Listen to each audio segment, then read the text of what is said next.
que hace todo.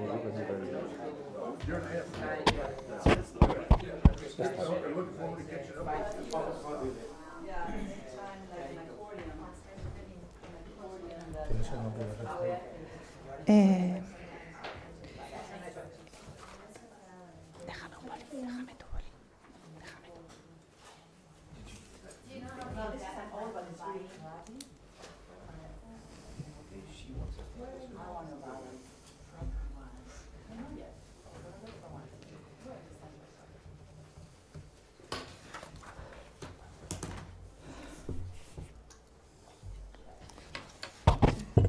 Okay, good morning. Welcome to everyone. Welcome to the Royal Academy of Sciences of Spain. I am Manuel de León. I am member of this Royal Academy of Sciences. And first of all, allow me to say a few words about this Royal Academy. It was founded in 1847 by Queen Elizabeth II, or Isabel II, our Queen, our Elizabeth, nor the British Elizabeth. And although it can be understood as the natural continuation of the extinct Real Academia Mathematica, Royal Academy of Mathematics, founded by Philip II in 1582. So the Royal Academy of the full name is Royal Academy of Exact, Physical and Natural Sciences of Spain. This is the full name. It's a public institution whose purpose is to promote the study, research and social dissemination of mathematical, physical, chemical, geological and biological sciences. And we have 3 sections, one for mathematics, another one for physics, and chemistry, and another one for natural sciences, biology, geology, and so on. One of the main functions of this academy is to advise the government on matters within its competence, and particularly those of scientific policy that may have a significant impact on the country's scientific and technological developments. The Academy undertakes another tasks, such as organization meetings and seminars. We publish 2 journals, one in mathematics, which is one of the best journals in the world, in mathematics, Raksan, and another one devoted to popularization of science. And we also elaborate reports, studies. Another function of this academy is to establish the scientific and technical terminology. We have some prizes, but this is the usual task of this Royal Academy of Sciences. So if we have time, I think that we will have time. We can walk a little bit by the academy, and you can see the other rooms and some interesting places in the academy. It is a pleasure and a honor to host this workshop to celebrate the 65th birthday of Professor Steve Wibbens, an excellent researcher with a long career, as evidenced by his publications and his students. And I would like to take the opportunity to thank Professor Wibbens for his extraordinary work in our institute, the Institute for Mathematical Sciences, IFMAT, through a IFMAT laboratory that carried his name, Laboratory Steve Wibbens, for his commitment during those 4 years, helping to develop research in our institute, and for his strong involvement in the co-direction of doctoral thesis. Thank you very much, Steve. And I hope that these days at our academy will be rewarding, and that you will enjoy the respect, appreciation and admiration that we all have for you. Thank you very much, Steve. Now I will pass the word to Reza Malek Madani, who is in online. And so, Reza, up to you. Please. Good morning, everyone. I hope you can hear me. And thank you, Professor De Leon and Anna and the other co-organizers for allowing me to speak with you. I'm really sorry that I cannot be with you in person. I consider Spain my second home professionally and personally, with so many members of my family actually living in Spain.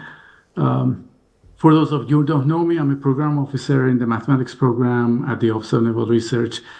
And I want to share with you a few words about Steve and about ONR and an event that prominently involved Steve Wiggins and I feel is relevant to this conference. I don't know the exact number of years I've known Steve, but I believe it's considerably more than 30 years. But in particular, the event I'm going to talk about happened in 1993. So during all these years I've known Steve, of course, like many of you, have followed and benefited from Steve's scholarship and his mentorship. But the event that particularly stands out in my mind was a workshop that Manny Fiodero and I hosted in 1993 on behalf of ONR at Little Compton in Rhode Island, a beautiful and idyllic place, almost neutral between MIT and Brown, where the folks from Woods Hole and from Brown were visiting in that workshop we held. The workshop brought together mathematicians and oceanographers to discuss what dynamical systems could do for geophysical sciences and what geophysical sciences could possibly do for dynamical systems.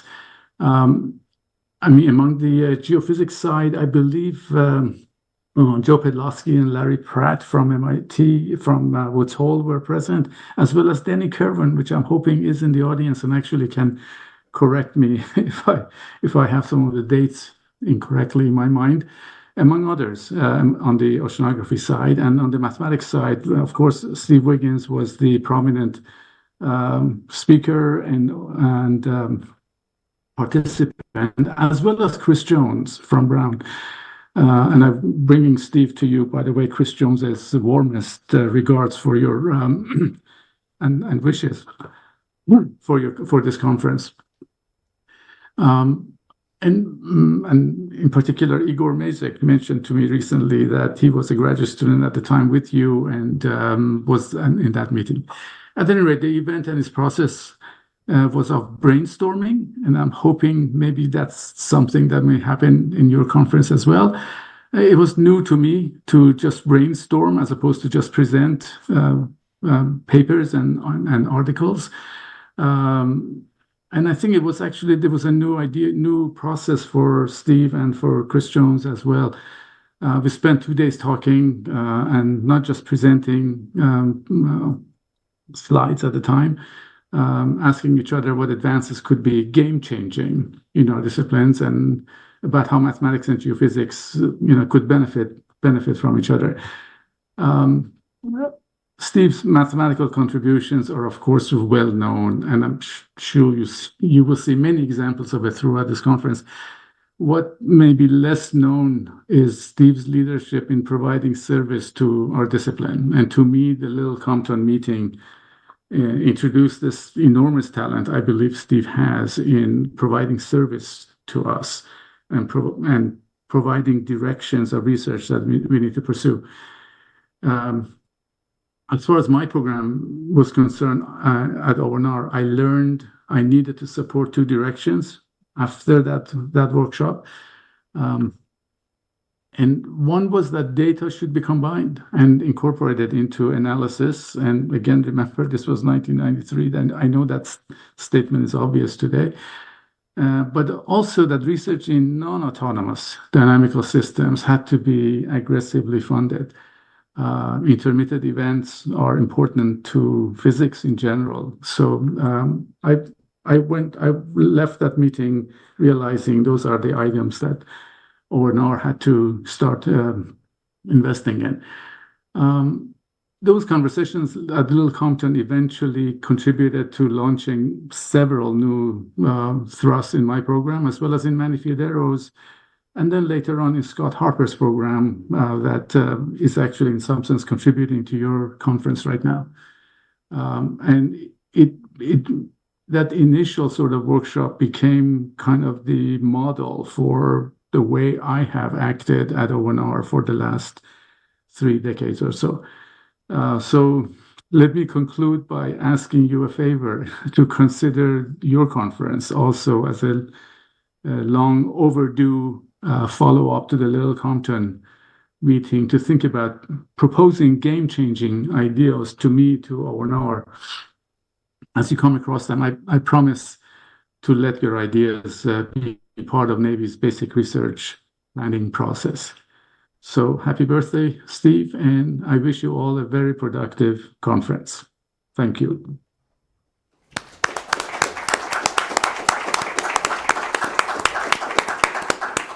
Thank you very much, Reza, and thank you very much to the Research Naval Office that is the main contributor to the possibility of this workshop in honor of Steve Wiggins. Please, Anna. So, hello everyone, I am Ana Mancho. So, I wanted to explain a bit about the idea of this conference that came about more than 1 year ago.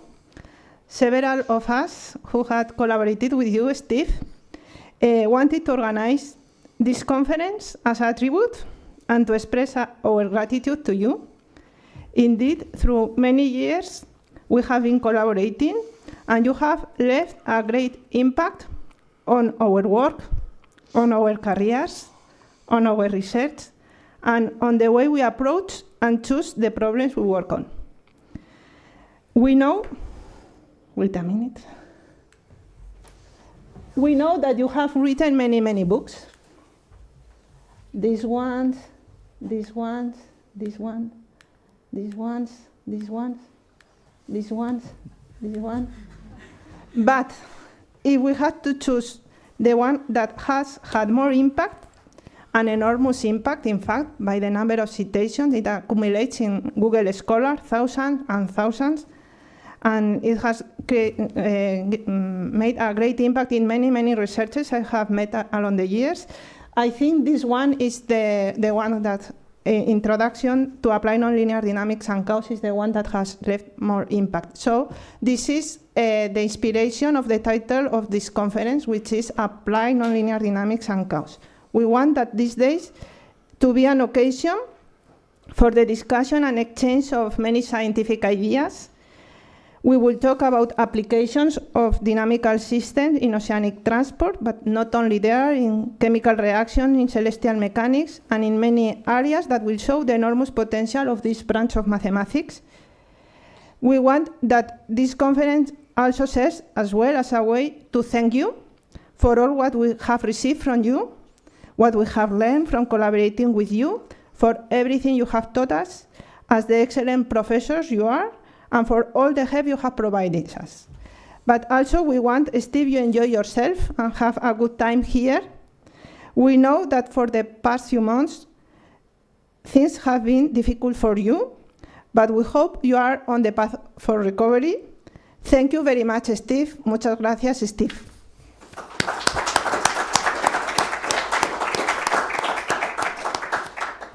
So now I am going to give some notes on the conference. In all the documentation you have received with the credentials, you have this page, this paper sheet. And well, it's important, one remark is that everyone takes their card, the identification card on. It's important for you to be identified as a participant in the conference. We will need also in the restaurant and in many places, so please put your credentials on. Also, well, I am going to pass through it very fast. There is instructions to connect to the Academy Net Wi-Fi there, and the password, you can check the password. Also, you have a schedule it's important that we try to follow the schedule closely. We are about to complete now this welcome session. Today, we have started at night with the registration. Tomorrow also at 9, but on Wednesday we will start a bit later, 9:45. Okay. So you can check about the schedule here. The coffee break will be in the main hall, and also for all of you who have a poster, it can be presented. It can be put on the boards already during the whole conference. Okay, there is already one there. Then for lunch, we will go to a very close restaurant. I have put a short map here, but it's also important that we go together after the meeting. And then the social program will be tomorrow. We will depart from here at 6:10. Okay, we will have a tour, and then we will go for dinner to a restaurant, a very nice restaurant. So I think this is all, and now I give the floor to Victor, who is going to chair the first session in the morning, the sessions in the morning, and I think enjoy.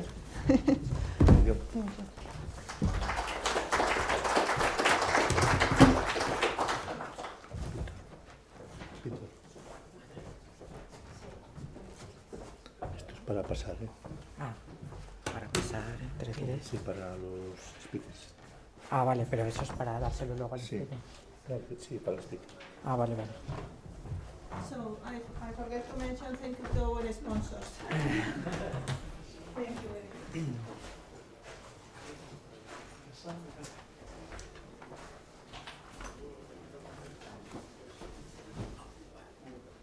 Okay, so we can start now. Yes. So good morning, everyone. My name is Victor, and I'm going to be chairing the morning sessions today.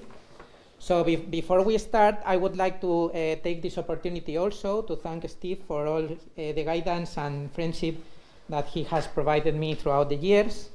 His working philosophy and dedication have truly inspired me and have largely contributed to my development as a researcher. So thank you very much, Steve, and happy birthday.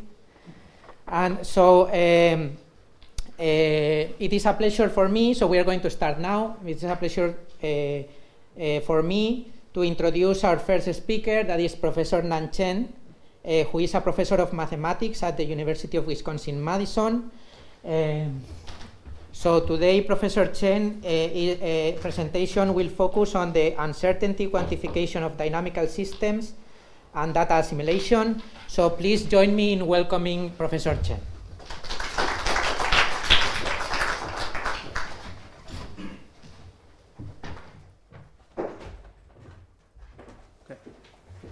Okay, thank you.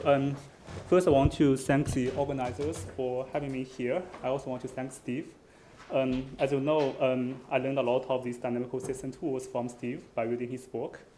I was also very fortunate to collaborate with Steve since 2 years ago. And we had a lot of nice discussions. Steve helped me a lot, gave me a lot of guidance. He taught me a lot of dynamical system tools as well as research habits, these philosophies. So I really want to express my gratitude to Steve. So today I will discuss a topic which is called uncertainty quantification, and I want to make some connections with dynamical systems and data assimilation. So my talk will be like a buffet style talk. I will try to cover many different dishes, and then I want to make a connection between all of them. So even if you don't have any background about UQ, I hope you can still get some message from my talk, and feel free to let me know if you have questions. So I will start giving a very quick overview about this uncertainty quantification, or UQ. Then I will make a connection between UQ and the data assimilation, DA. I will specifically mention about this Lagrange data assimilation. I usually want to call it LD, but since you know the Lagrange descriptor, I change that to LDA. Then I will show the role of this uncertainty in diagnostics. And finally, I want to mention how this UQ can even help us improving multi-scale modeling and analysis. So first, UQ. I will use very simple examples to illustrate ideas, but there will be some concrete mathematical analysis behind those simple examples. So let's start. Consider like two very simple claims.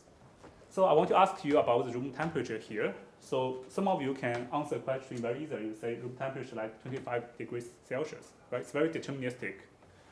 But you may also tell me a different answer. You said I have measured the temperature many, many times, and the average of temperature like 25 degrees, but I have some error. The margin of error or confidence interval is like 2 degrees Celsius. So in a second case, we don't have a definite answer, so uncertainty comes here. So usually we want to find a way to describe uncertainty. So this so-called probability density function, or PDF, is a very commonly used way to think about or describe this uncertainty. So then naturally next question is, how should we measure these uncertainties? Instead of showing rigorous definitions, I want to introduce some very simple examples. So you can see there are like these 6 different panels, and all of them describe these probability density functions. They have the same x ranges and y ranges. I want to ask 3 questions. First, so how does the uncertainty change from A to C? Oh, sure.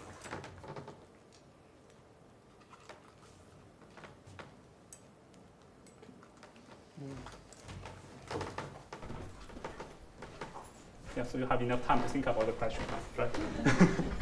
Yeah. So you don't need to know any mathematical details, but just from your intuition, you can tell, now it seems that we have bigger and bigger variance, right? So the uncertainty is supposed to increase just by intuition. So second question is, are the uncertainties the same in A and D? So they have the same variance, but they have different mean, right? So you want to ask yourself this question. And the third one is, are the uncertainties larger in E and F compared with C? So what I can tell you is the variance in the 3 cases is the same, but they have non-Gaussian features. So uncertainty may be quantified in a different way, right? So actually, we can use information theorem, and particularly the so-called Shannon entropy, to describe the uncertainty. So basically, you can think this Shannon entropy as a weighted summation. This rule is a probability density function of a random variable. You can think this log rule is information, or the loss of information. And this rule itself is a weight. So you try to measure the information at each specific location of the value. Then you put the summation, integration basically summation. So the minus sign means the lack of information. So we can use this way to rigorously quantify the uncertainty. So if this is still not very obvious to you, then we can do some simple mathematical studies. Let's say if this rule is a Gaussian, then you know the expression of this rule, right? You plug in, you can eventually write down an explicit expression of this Shannon entropy, which is given by a constant plus 1/2 log determinant of this R. And this R is a covariance matrix. And in the one-dimensional case, here, this R is basically the variance, right? So essentially, it tells you, the uncertainty, if we try to describe that by the Shannon entropy, it will increase as the variance increase. So that will be consistent with our intuition here, right? And also, you see this mu, which is the mean, does not enter into this expression. So that will tell you the second answer here. A and D, they have the same uncertainty. So the mean location doesn't matter because that's deterministic. The variance is what you want to quantify. And of course, if rule is not Gaussian, then we don't have the explicit solution. But you can try to compute the Shannon entropy, so you can look at the difference in these 3 cases.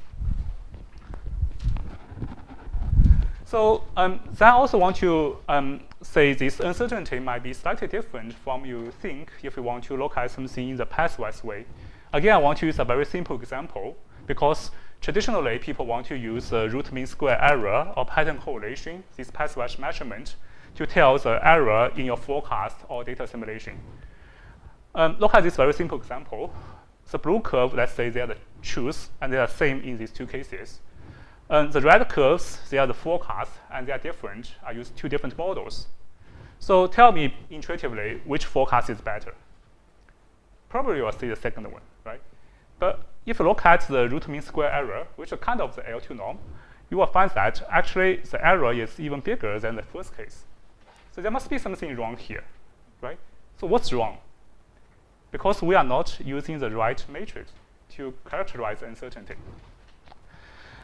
So if we look at the probability density function of the two time series, then obviously you can see this case, the two probability density functions will be closer to each other than this case. So that means we have to think about this entire information together rather than just think about at each individual locations. So information criteria will again be useful to characterize uncertainty and will tell us something very differently from your standard thinking. So up to now, I just talked about distributions. Now I want to mention a few very simple examples about uncertainties in the dynamical systems. Usually I want to discuss stochastic differential equations, but maybe you are more familiar with this ODE, so let's just talk about ODE. A very simple linear model. X is a state variable.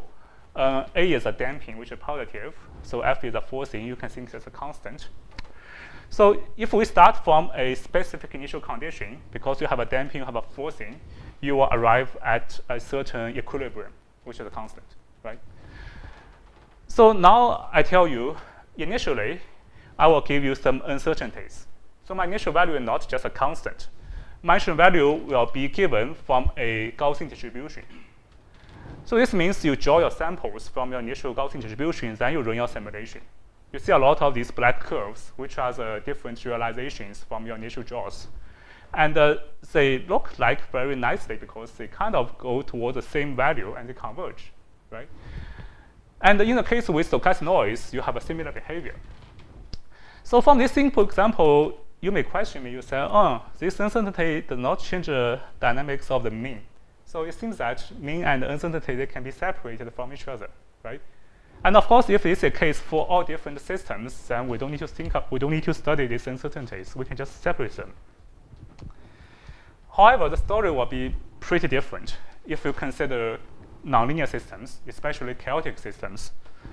So what I want to show here is, again, a very simple example, three-dimensional Lorentz model, which is the first chaotic model and the simplest possible chaotic model developed by Lorentz. So it has this butterfly profile, so it's related to butterfly effect. So again, if I start from a specific deterministic value, you will get a chaotic time series for each of the three variables. I only show z here, but you get the same for x and y, right? So now what if I impose some uncertainty in my initial condition? Again, I don't want to start from a constant.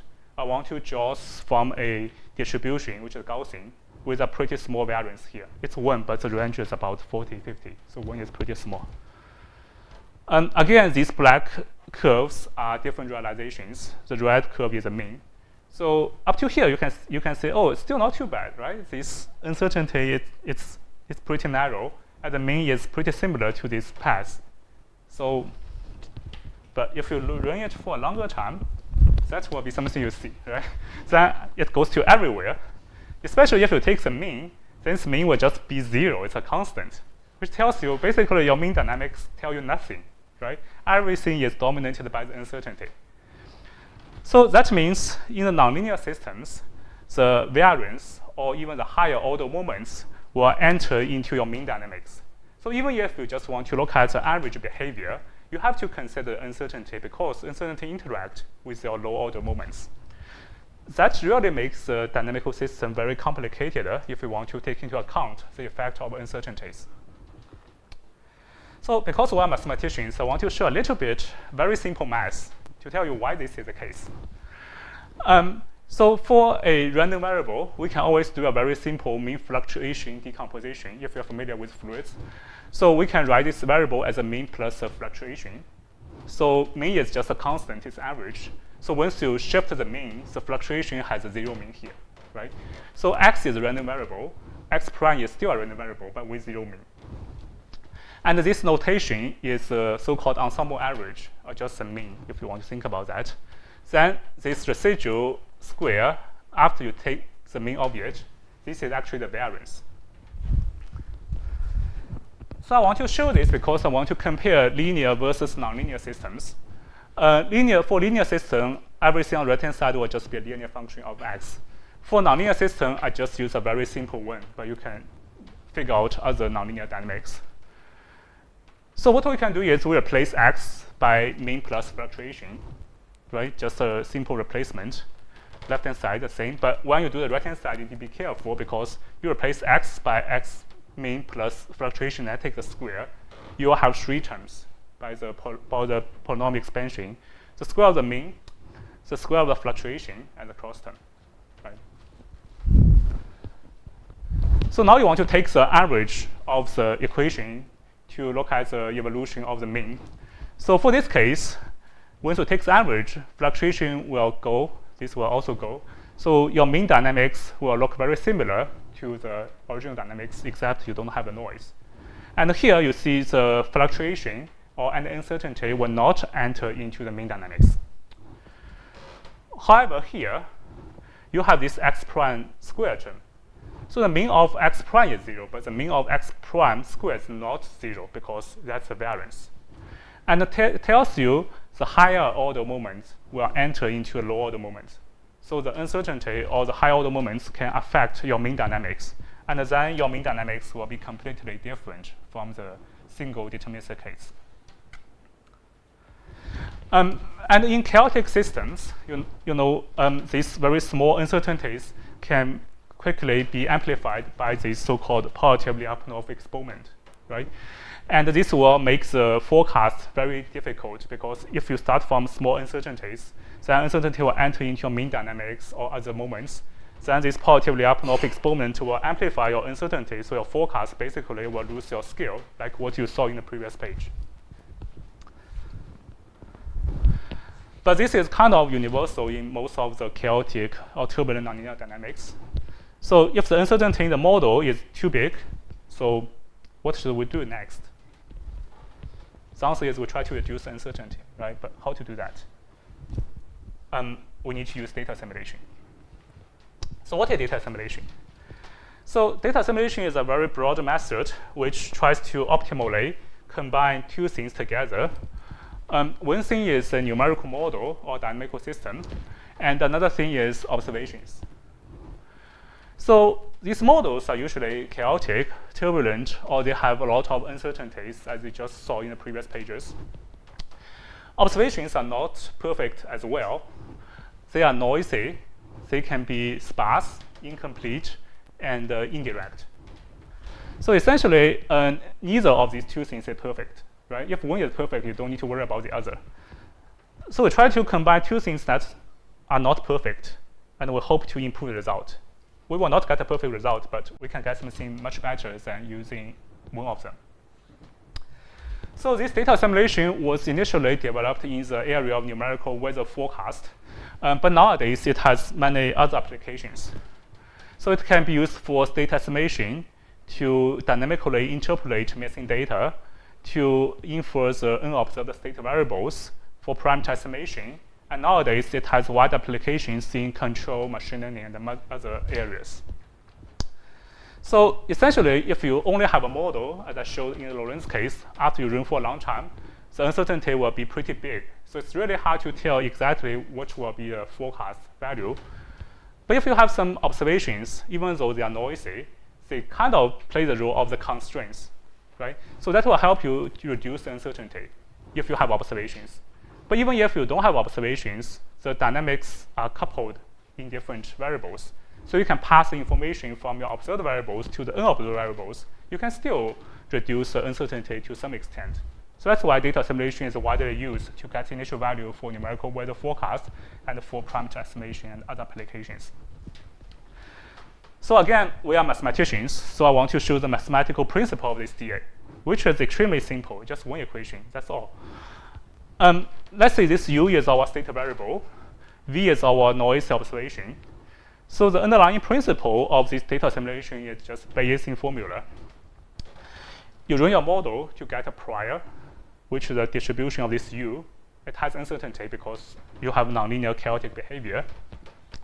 Then you combine with information from your observation, which is called the likelihood.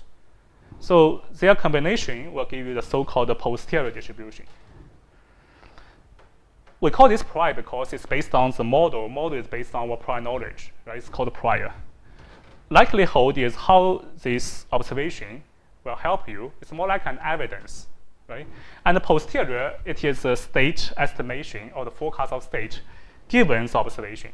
So it's not like arbitrary forecast. It's a forecast which is kind of consistent with observations. So this is called the posterior. And intuitively, you can think the model output, the forecast, will have uncertainties. Observations will have noise. So what I show here, this can be the mean value. This is the uncertainty. So you put them together, you try to reduce the uncertainty, and meanwhile, you try to get a better state estimation, which will be closer to a truth, at least hopefully, right? So this is the underlying guidance of this data simulation. There are many, many different methods.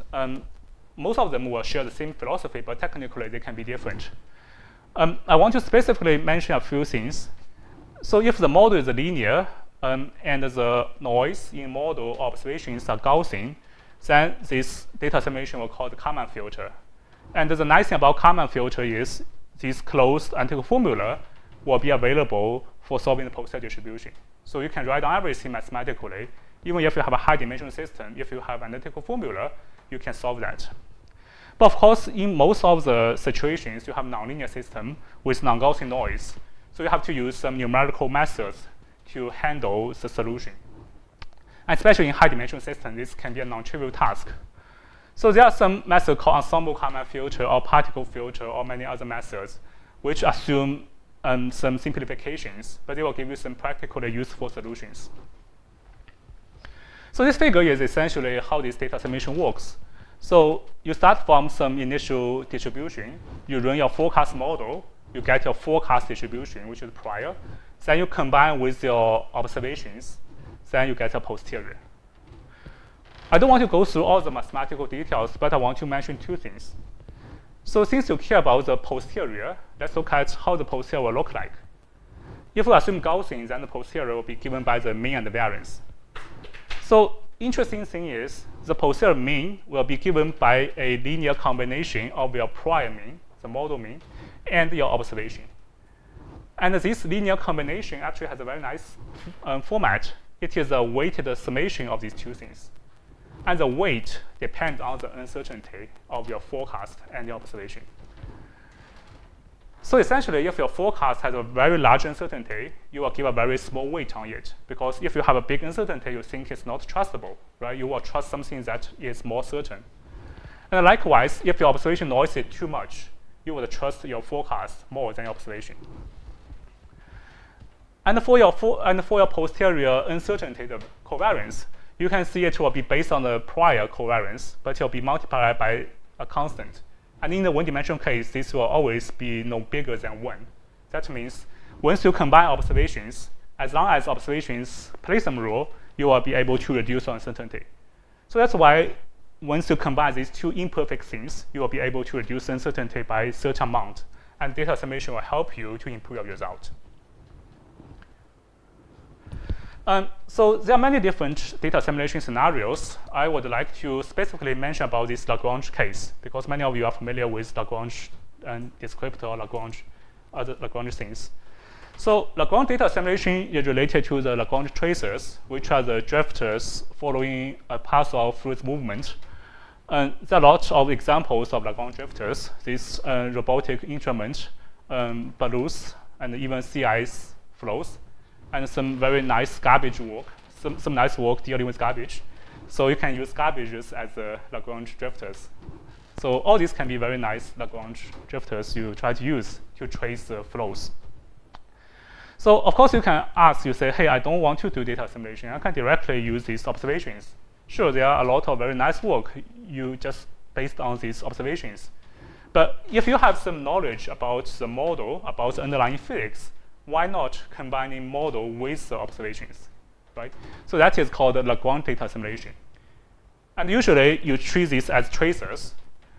They do not directly measure the ocean current, but the motion of the tracers will tell you information about the ocean current.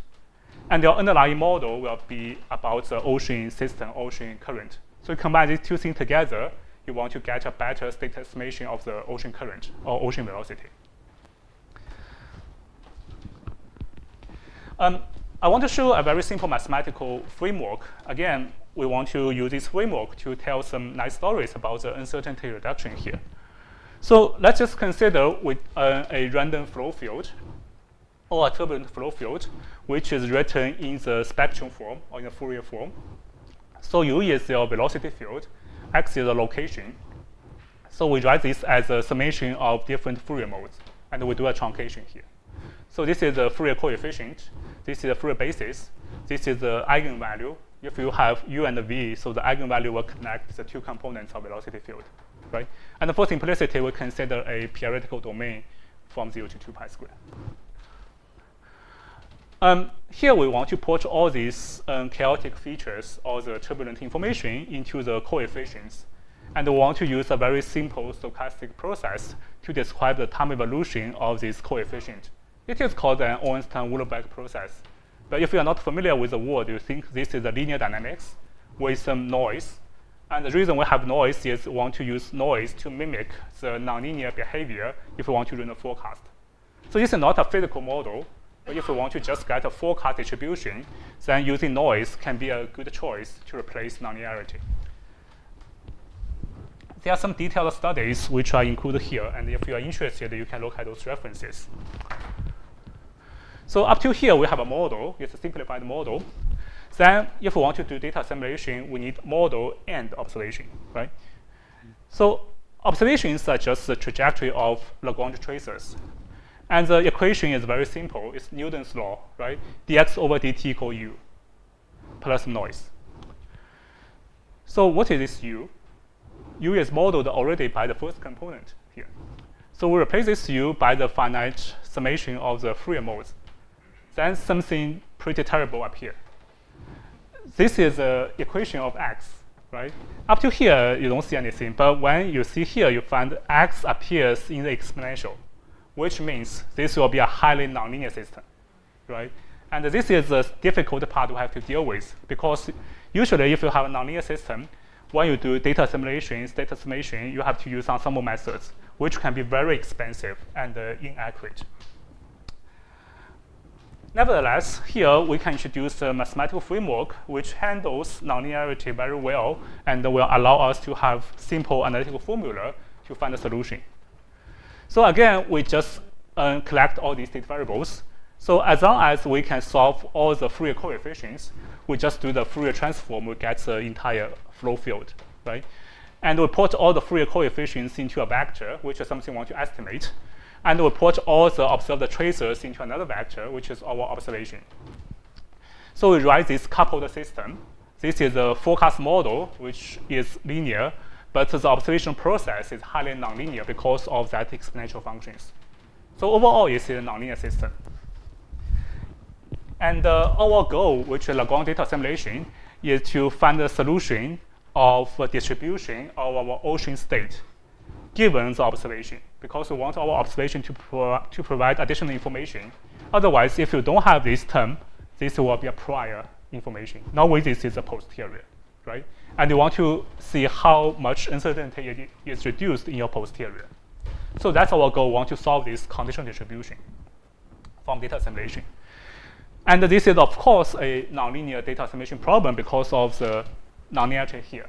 And they couple with each other, right? Nevertheless, one very nice feature here is x is our observation. So conditional on the observations x, the flow variable u appears linearly in both of these equations. So overall, it's nonlinear. But if x is given, then this will be a conditionally linear system. And it will have conditional Gaussian statistics. And for such kind of special nonlinear systems, we actually have closed analytical formula to compute this posterior distribution. Then we don't need to worry about all these dirty numerical tricks. We can write down everything in high dimensional. We can solve these distributions. Then we can study the uncertainty quantification problem. I want to briefly mention that this will be like a special case of a very general nonlinear system, which is called the conditional Gaussian nonlinear system, which can be applied for multi-scale modeling data assimilation control. So if you are interested, you can take a look at this paper. So now with this very simple mathematical framework, we want to ask a question. Let's say we consider incompressible flow, just like the ocean for simplicity. We want to ask how to quantify the uncertainty reduction in our posterior distribution related to the prior. So basically, we want to see how important these tracers will tell us about the additional information of the ocean. Especially, we want to see, once we have more and more tracers, how this uncertainty reduction will happen. Well, we always have more and more information gain, or the information gain will stop at a certain point, or how that will be a function of this L, which is the number of tracers. So to achieve this goal, we can use information criteria, which is called relative entropy, that measures the difference between these two distributions. So the details are not important, but in this framework, because our prior model is a linear model, so the distribution of U is Gaussian. The conditional distribution is a conditionally Gaussian distribution. So both prior and posterior will be Gaussian. And in that case, we can write down this relative entropy into a very simple closed form, which has two components. Signal measures the difference in the prior and the posterior mean, and dispersion measures the difference between the posterior and prior covariance. So uncertainty will not just appear in the covariance, but also in the mean, because you are now comparing two distributions, right? Rather than just one. So for one, you don't care about location, but two, if they're closer to each other, then the posterior will definitely provide less information compared with the prior. But if they are separate, then you will have additional information. So the main conclusion is, for the signal part, if you consider a perfect model scenario, if you have more and more tracers, then the posterior will converge to the truth, just like the law of large numbers, right? Then the signal part will converge to a constant. So this is kind of as expected. What's interesting is about this dispersion part. So it tells you you will never get a convergence, which means if you keep putting tracers into the ocean, you will always have information gain. However, this information gain is not a linear function of this L. It will be a log function of this L. So what does this log function look like? So the information gain will look like this, right? So if you start with a very few number of tracers, you add a few, then you will get a lot of information. But if you already have a lot of tracers and you put the same number of tracers again, then your gain will be very marginal. So that means we will have a practical information barrier. That means you shouldn't keep putting tracers. At a certain point, you just stop. Otherwise, your information gain will be very tiny. This is kind of intuitive, right? This is truth. This is recovered field with two tracers. It's not accurate. But maybe with 10, for this simple case, it's already good enough. Then you gain from 2 to 10. But if you keep increasing from 10 to 50, you don't have too much to improve. So like in this case, what I would say like 10 will be good enough. So additional tracers will not help you too much. And basically, this is a good validation of the mathematical theorem provided here for the uncertainty reduction. OK, so now I want to talk about this role of uncertainty in diagnostics. Again, I want to use simple examples. First is parameter estimation. So if we consider very simple linear nonlinear dynamics, how should you estimate the parameters? So parameters appear in this function. If it's a polynomial, you want to estimate ABC here. So the answer is you can use linear regression, right, or maximum likelihood. It's very simple from the least square method. But if you have a coupled system now, you have x and y, and you only observe a time series of x, you don't have any observation of y, then how should you estimate the parameters? You cannot do the linear regression for the x equation because x requires the information of this y, right? You cannot use the same method. But you can do something pretty similar.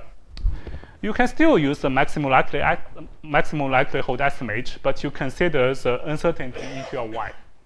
So roughly speaking, you can sample many trajectories of y, and for each given trajectory, you do a linear regression for the first part. Then you take a certain average. So uncertainty will not be important because when you do sampling of y, you are not sure about the exact value. You have to consider the distributions. So the nice thing is this average actually can be solved from data simulation rigorously. So practically, you don't need to do samples. You can just use data simulation, and you apply expectation maximization. So you alternatively solve the parameters and estimate the unobserved variables. You do this iteration method, you can get the solution. But this iteration method, especially when you do a data simulation to estimate the unobserved y, that is already the part you consider uncertainties. So now I want to talk about something a bit more practical, ID identification. So this is, of course, a very important topic because IDs will affect the global and the local weather and climate and the transportation of biochemistries and the biomass. So ID identification has been studied for many, many years, and people use different criteria. Some are using this Euler-based OW Kubo-Weiss parameter, or people use Lagrange descriptors, different criteria. In most of the existing work, people assume the underlying ocean field is completely null. Then if you know the ocean field, you compute this stress and strain from the velocity field, you get OW, then you get a deterministic answer. But the thing is, as I said, when you try to estimate ocean state, you may have uncertainties, right? So if you have uncertainties, and also you look at this expression, this is a nonlinear function of the velocity field. And we said if you have a nonlinear function, then the uncertainty will affect your result a lot. So that's why when we consider uncertainty, when we do ID identification, the conclusion can be very different from this nonlinearity here. And what I want to show here is based on this simple Kubo-Weiss parameter, just because it's very simple. But you can also look at Lagrange descriptor. I want to show a very intuitive example to identify eddies. So this is a true flow field.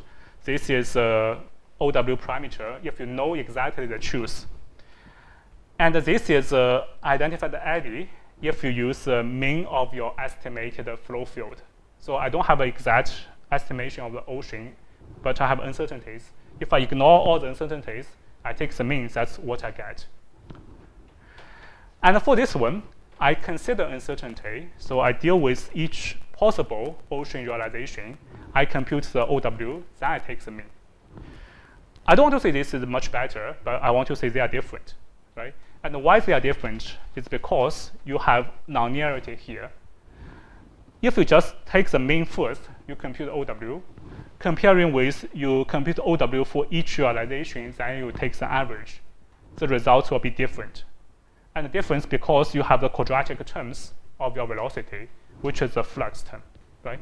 And these additional terms causes the difference here. So in a joint work with Steve and Jeff Covington and Evelyn, we showed a probabilistic ID identification framework. So the idea is we try to sample from the estimated ocean field, then we deal with each realization. We compute the ID diagnostics based on each of them, then we put them together. So the nice thing is we can consider uncertainties because we have multiple realizations based on different possible ocean field. So we can look at a lot of statistics and look at how this uncertainty will change the result. And since you have uncertainties, it makes no sense just to provide a determinate answer. It's better just to show the confidence interval or the probabilities. So apply this to a situation in the Arctic sea ice project to mimic the marginal ice zoom. Just show some quick results. This is the true eddies, assuming we know the truth. And this is the result if we completely ignore the uncertainty. And you can see we can only identify half of the eddies at this time. And this is a sampled identification result. So we sample when each of the ocean field, we do the ID diagnostics, we get one field. So each of them is not perfectly accurate, but we have many of them. We can put them together, and we can give a probability for each eddy here. So for some of the eddies, you are more confident, but some of them, because of uncertainty, it's quite difficult to tell if there's an eddy or not in this situation. We also look at the lifetime and the size of the eddies. So if we just use a mean, actually it's very different from the truth for this lifetime. It's almost doubled.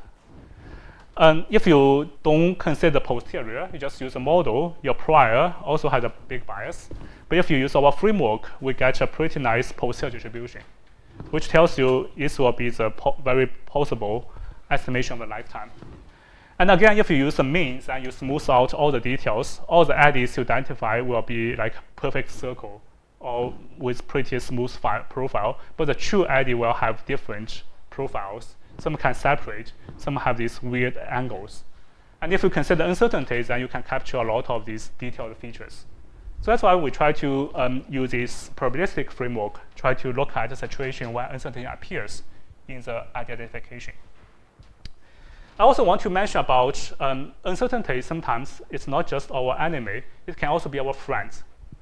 So don't think uncertainty is always bad, right? Because when you try to do some optimal design, you want to think where should we put the tracers or the observational stations.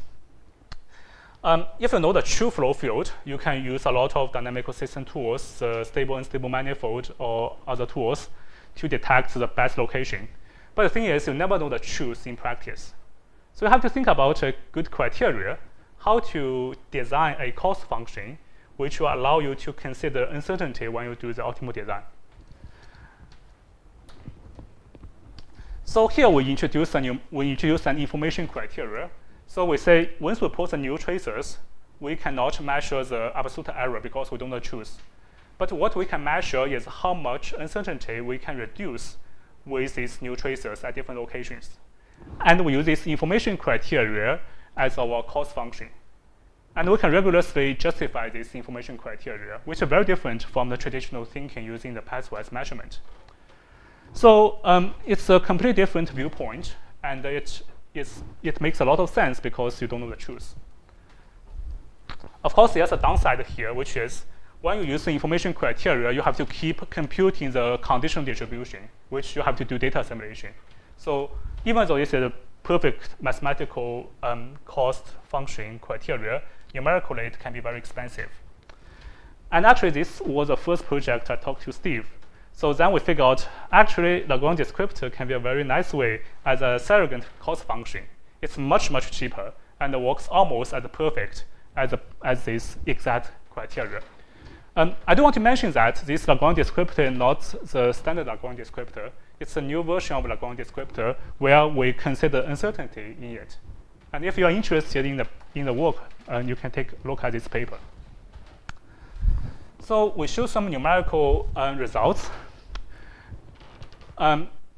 This is a brute and force method. Because we are doing some very simple model, we still can do brute and force. It's just like we put the code to the computer, it runs 2 weeks.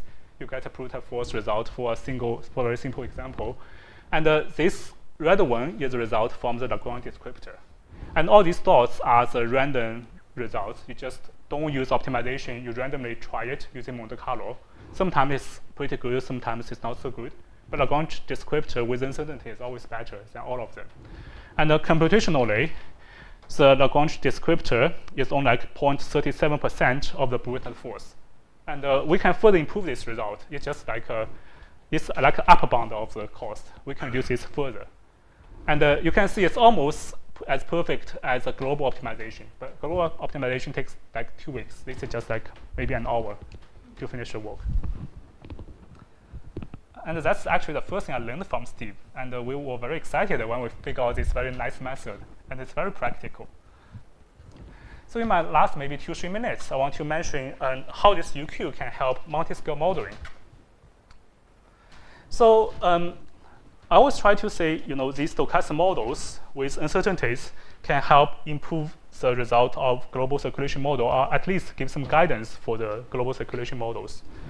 So maybe people just think these stochastic terms just add some variability, right? But actually, these stochastic terms can describe a lot of physics, a lot of non-Gaussian features, and the temporal dependence on memory.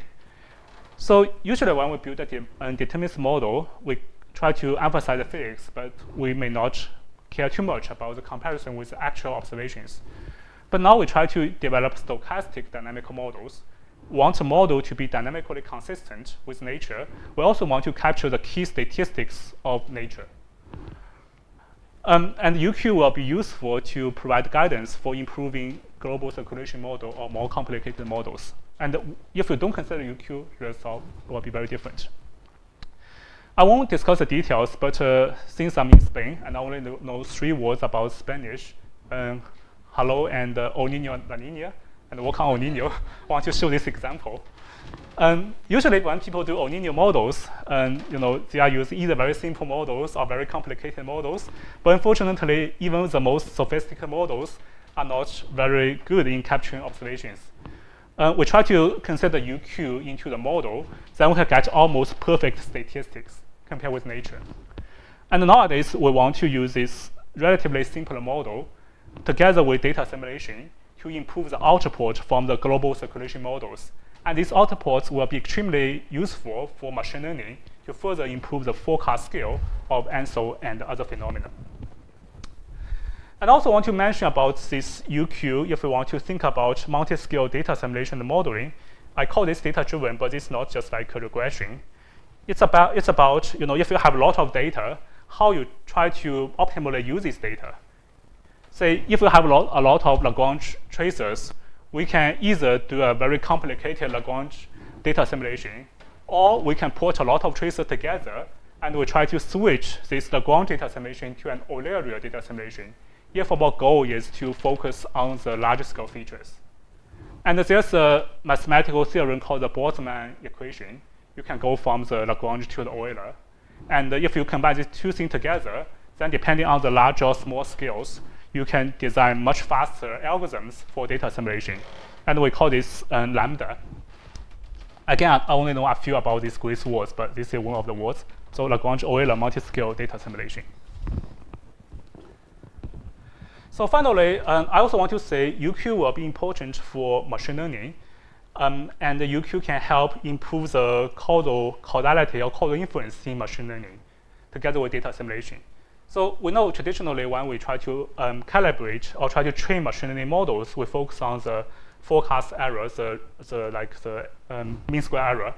But if we also try to incorporate data assimilation loss, then the model will not only be useful for the forecast problem, but it can also be useful for the inverse problem, doing the inference or data assimilation.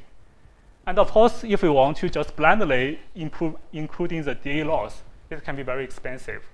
So in one of our current work, we try to combine this conditional Gaussian system with Koopman theorem. We generalize Koopman to some conditional linear case. And we have analytical formula, so we can improve the neural network and can make the system much better in data assimilation and forecast. And we did some quick tests. It's better than just the simple Koopman. It's better than just a simple sparse regression. But it can be as close as to a perfect model in this case. So I'm almost there. So in my talk, I try to introduce UQ, and I want to make some links between UQ, data assimilation, and different applications, and even models. So my last page is, I want to say happy birthday to our great mentor, collaborator, and friend, Professor Steve Wiggins, and thank you.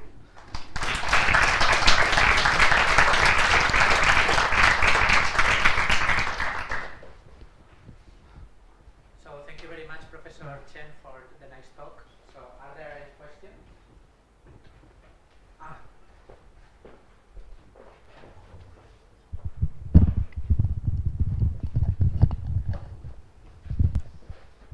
Qingqiao here.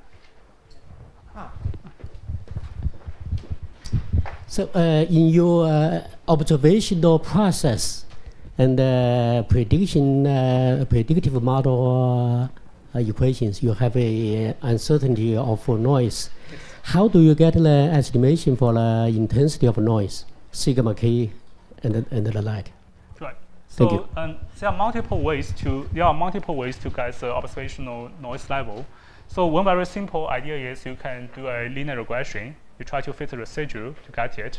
And sometimes your model has a model error.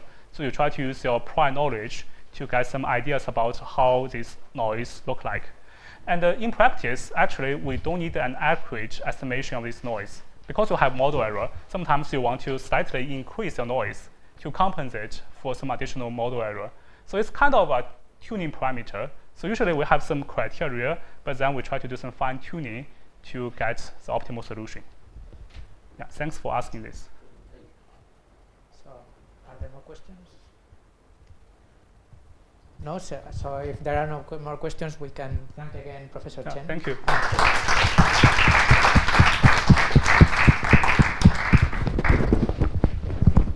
We have now the coffee break. So I want to say you that for those of you who are participating tomorrow in the social dinner, it would be very advantageous for the restaurant to have the choices of everyone for the second main course. So you can go to the registration desk and tell to the host, to the person there what is your choice for tomorrow dinner, okay, for the second main course. Sorry for this.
we are going to start the second part of the meeting today.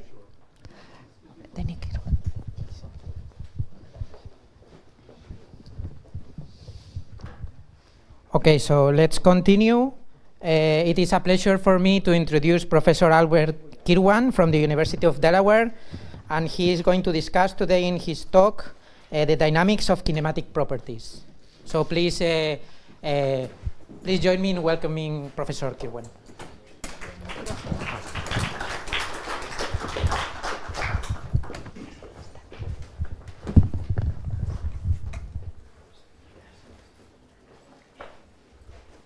Thank you, and hola.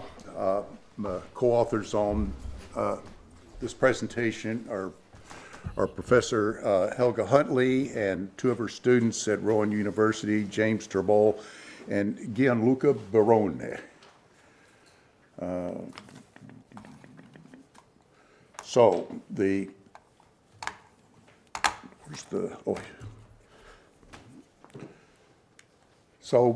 Starting about 1975, oceanographers have been reporting on kinematic properties obtained from observations of close arrays of drifters out in the ocean. Half a century later, there has been no real effort to interpret the results that they get from this. So my goal today is to offer a first choice and looking at the dynamics, the real dynamics that's responsible for this. So what are kinematic properties? It's just a way of describing the oceanic velocity gradients in terms that are readily understandable geometrically for undergraduates.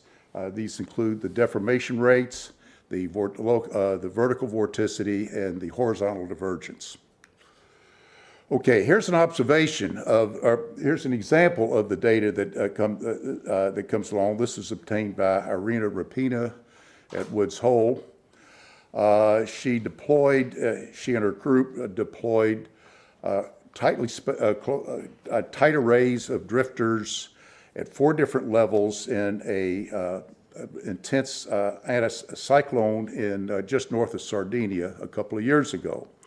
So this is the composite trajectory of all 16 or 17 drifters that she had put out in that. They're at different depths. Here is an example of the kinematic properties obtained from this array for the uppermost, which is like, I think, drogued at 4 meters on this. The top panel shows the time series for about 3 weeks of the kinematic properties of the KPs. You can see in the blue curve that it's a very intense cyclonic vortices, that it's rotating counterclockwise. And the magnitude of this is between 1 and 2 in units of Coriolis F, which is quite high for the oceanography. And there's a lot of structure in the other KPs, as you can see in the horizontal divergence and the deformation rates below. Yet nobody's really trying to interpret what is producing all these fluctuations. But an eyeball examination of the time series, substantiated by the power spectra shown below, is that there's a lot of energy in a band ranging from a few hours to maybe up to 2 days. Okay, so how are we going to interpret this data set? I'm going to appeal to a model that was developed by Svev Pedersen in 1953 in a qualitative analysis of synoptic scale motions in the atmosphere. These are larger scale motions that are comparable to what forms the weather systems that we have. The starting point on this are the equations of motion on a rotating frame for two-dimensional flow. That's the first set of equations that you have up there. For oceanographic purposes, I'm taking a generic forcing function divided into 2 potentials, a stream function like potential psi and a velocity potential phi. And for oceanographic purposes, we're looking at data drifters that are out for a week, couple of weeks. it's sufficient to approximate this as conic curves. Well, let's face it, I chose a conic curve because I was thinking that the signatures of the curve, elliptic, parabolic, or hyperbolic, might give some insight into the stability of the analysis that we have. Okay, so Pedersen started with the above equations, takes the gradient, the four gradients of he takes the gradients, the x and y gradients of these equations, resulting in the 4 Kp. So after you make the approximations that are given for the the external forcing functions, and sorting through this out, the dust settles and you get a nonlinear dynamical system for the evolution of the 4 different kinematic properties: the shear deformation rate, the normal deformation rate, the vorticity, and the divergence. Now,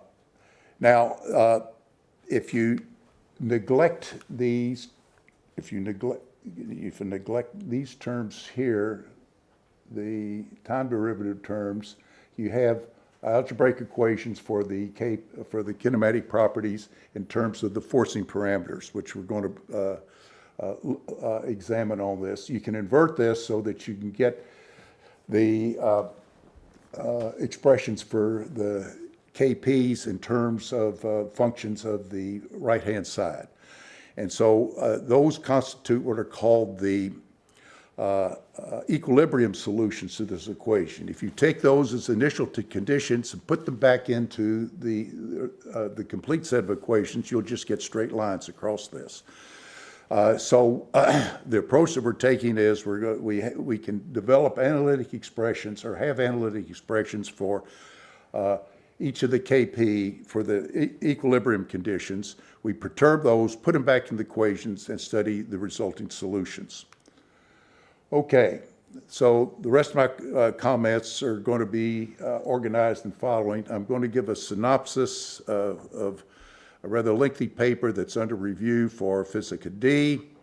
Then I'm going to wrap this up with 2 sets of calculations that are not in the Physica D submission. All right, let's start off with the homogeneous solutions to this. That is, we set all the terms on the right-hand side of the dynamical system equal to 0. You have a fundamental singularity in this system. It's when the local vorticity equals minus the Coriolis parameter. That's a well-known, what's called inertial instability, which is a source of awe and bewilderment to first-year meteorology students on this. But it's a fundamental instability. It occurs in the equations of motion when there's no forcing terms. Other than that, any initiation that you put, any initial condition you put into the equations to start the simulation in the homogeneous case results in exactly inertial oscillations on this, although as you can see from this example, they're not sinusoidal. All right, now, for the inhomogeneous solutions, we're now going to go systematically stepping through by putting in functions, constant numbers for the right-hand side. There are 4 generic cases of this. The hyperbolic case, I'm using the terminology from the signature of the conic sections on this. The hyperbolic case means that we're forcing the dynamic equations for the deformation rates. All the equilibrium solutions for that are unstable, so we won't consider them here. The next in simplicity will be the elliptic solutions, where there's forcing terms on the vorticity equation and the divergence equation, but not on the deformation rate equations. And then we look at 2 classes of solutions, those where there's, or actually we look at 3 classes of solutions. There is where the psi solution, that is the stream function solution. Then we'll look at the phi solutions, that is the velocity potential, the vector potential solutions, and then we'll look at the combined cases. We'll repeat the same thing for the parabolic case, which allows some additional forcing into the deformation rate equations, except there's a tight connection between the value of the forcing terms there and what are the forcing terms for the divergence in the vorticity equation. And then finally, we'll look at the non-simple case where we're filling in, we have forcing at for all four of the equations. All right, so we'll turn to the simple elliptic equation first. This is for the psi function, the stream function forcing. The equations look like what I have here, the four equations here. You have forcing only on the vorticity equation. And when we perturb the equilibrium solutions on this, it turns out that the stable solutions quickly adjust back to the equilibrium situation. That's kind of boring. The next is the simple phi forcing, where you have forcing only on the divergence equation. There's two classes of solutions. If the forcing function is greater than Coriolis squared over 8, the solutions will will copy what goes on with the phi function solutions. That is, there'll be an adjustment from the perturbed initial conditions back to the steady state solution. However, if the forcing is less than f squared over 8, you get oscillatory solutions, and depending upon what the initial conditions are and the parameters are, the oscillatory solutions may be inertial, super or sub-inertial in this. And so I show an example of this on the right, where you clearly see for the vorticity in this case, super inertial oscillations and inertial oscillations in the deformation fields, but not in the divergence. All right. Now we'll look at the combined forcing on this, where we excite both the divergence and the vorticity equation. And the results in both cases, no matter what the forcing terms are for the phi function, the phi forcing terms, they will resemble the psi forcing. There will be a fairly rapid adjustment, would bring it back to the equilibrium states on this. All right. We'll now turn attention to the parabolic forcing case, where we put in some forcing for the allow some forcing for the deformation rate equations, but it's tightly constrained so that the signature of the conic will be parabolic. That's what it looked like. So here's an example of the psi-only parabolic forcing case, and it resembles the case for the psi-only case for the elliptic forcing. There is a rapid adjustment from the perturbed initial conditions back to the steady state conditions. However, we observed in the parabolic case that the excursions can be significantly larger than they were for the elliptic case. The psi forcing case is much more complicated. In total, there's a total of, for the combined cases, a total of 6 possible solutions that come out of this. Many of the solutions for the phi will exhibit oscillatory motions. In this case, you can get very weird forms here where they are both the motions are both super and sub-inertial on this. And so in this particular case, we're getting some exact inertial oscillations, but also some sub-inertial oscillations on this. And as you can see, because of the nonlinearity of the system, the waveforms can be quite interesting, complicated. All right, the combined case resembles what happened with the elliptic case. There will be no matter what you do with the 5 forcing terms, either in terms of the forcing terms or in terms of the initial conditions, there will be an adjustment and they'll come back to the equilibrium state. The general forcing term is where we, in the general case, we have forcing for all four of the equations. This is what the form looks like here. Here's an example for the general psi forcing. It resembles what we were getting before. There is the perturbed solutions. The stable perturbed solutions will adjust back to the equilibrium state. For the phi forcing terms, not so much. There's a possibility of 3 different solutions for this, and you'll get oscillatory behavior with these on this. And as you can see, the waveforms on this can be quite complicated.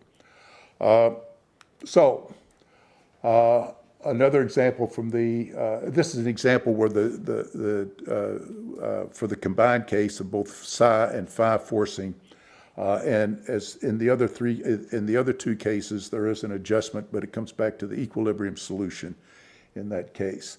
Now, so what have we learned from this? For the homogeneous solutions, there's a fundamental singularity at for vorticity, the initial condition of vorticity equal to minus Coriolis. The simple elliptic solutions, you get pairs of solutions. They're cyclonic, anicyclonic.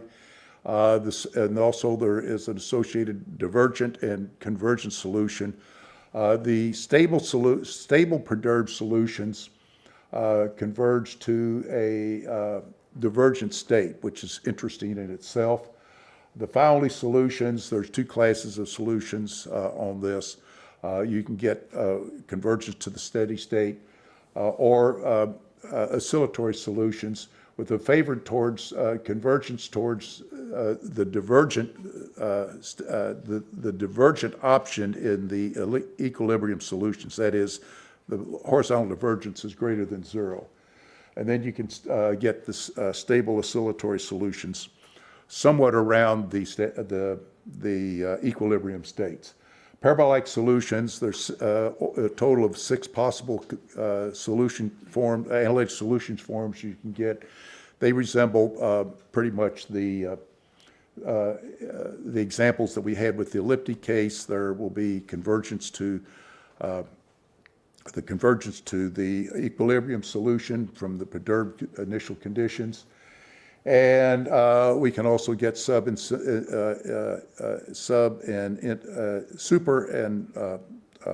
sub-inertial oscillations, oscillatory solutions for the phi solution. And then the general case is much the same. In the general case, the 2 walkaways from this are that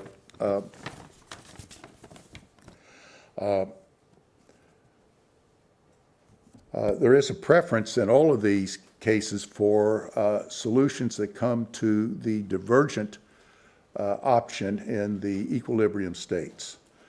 And the other thing is that my naive assumption at the very beginning that there would be some connection between the stability of the perturbed solutions and the signature of the quadratic forcing forms was wrong. There is the relation between the stability of the solutions, the initial conditions, and the forcing functions is something that's yet to be determined. All right, now I wanted to turn towards a couple of simulations or problem areas arising from this dynamical system that are not in the Physica D paper. The primary purpose for me coming here was for a visit with Steve to help him get through the 65th. But I really want to come and discuss these because I have no bloody idea what's going on. All right, this is what I call the quirky solutions. So this is a case which is actually the parabolic forcing is the dynamical equations that we're looking at are up here at the top. And we integrate with the initial conditions down here. The vorticity is half of a Coriolis. One of the deformation rate equations is minus half the Coriolis. The others are 0. And we do this integration for 300 days. And you get a fantastic change in a range of solutions for the 300 days, but they're stable. Okay, we can verify this both with Mathematica simulations and MATLAB simulations on this. So they range from, as you'll see, these quirks range from 1 or 2 values in F to 10,000. Now, this is, let me go back to the previous slide. The scale of these quirks on here, it looks like you got about a half a dozen quirks that are in there, but it's really blown out of scale because of the one quirk that occurs about 240 days, about 230 days, has a value of 10,000 for the kinematic properties. But if you reduce the scale, you'll see that quirks are occurring there regularly through this. So we're going to learn everything we know about these quirks from looking at the first 4 or 5 days on this. So it starts off here, the initial conditions. It starts off here on this, and it comes up to early on. We want to develop a quirk where 2 of the KP get up to a value of 8 in F units. Well, okay, you can see there, and it's the vorticity and the shear deformation want to come into phase. They unlock, come down by day 8. Everything is distinct, but then it looks like another quirk starts to develop around 1.05 days. So we go from that point to the next quirk, which occurs at 1.28 days. You see that the vorticity and the shear deformation A become phase locked. They jump up to a value of 1,000 on this. Then they come down sharply off of this. And as they come down, this is at just beyond that. They come out the vorticity and the A function, the shear deformation become unlocked. Then they get to day 2, and they start the second day, and they start to develop another quirk, and this one goes up to a value of 120. So looking at the quirks from day 1.5 to day 5, you can see that there's examples of little quirks in there, but each of these quirks has a vastly different amplitude. Okay, I have no explanation for this. However, if we make a modest change in the initial conditions and the vorticity, this is after the second quirk. Let me move on to the next slide. I can make the quirk completely disappear by just changing the value of the initial vorticity so that everything looks pretty normal on this relative to the values that we were getting for the oceanographic conditions. So if you do that integration out for 300 days, you see that the value of the kinematic properties, the KP, for the slightly adjusted case range from 10 in F units to about -3, whereas in the quirky case, they go from comparable values up to 10,000. So the characteristics, they occur at regular, precise intervals within the time series on this. The characteristics are all the same. The vorticity and shear deformation rate come into play. They jump up this. The thing that's variable is the magnitude of these quirks on this, which is there's no pattern that I can observe on this. The quirks are sensitive to the initial conditions on this. If we put in initial value of vorticity of F over 4, the system is unstable. F over 2, it's quirky.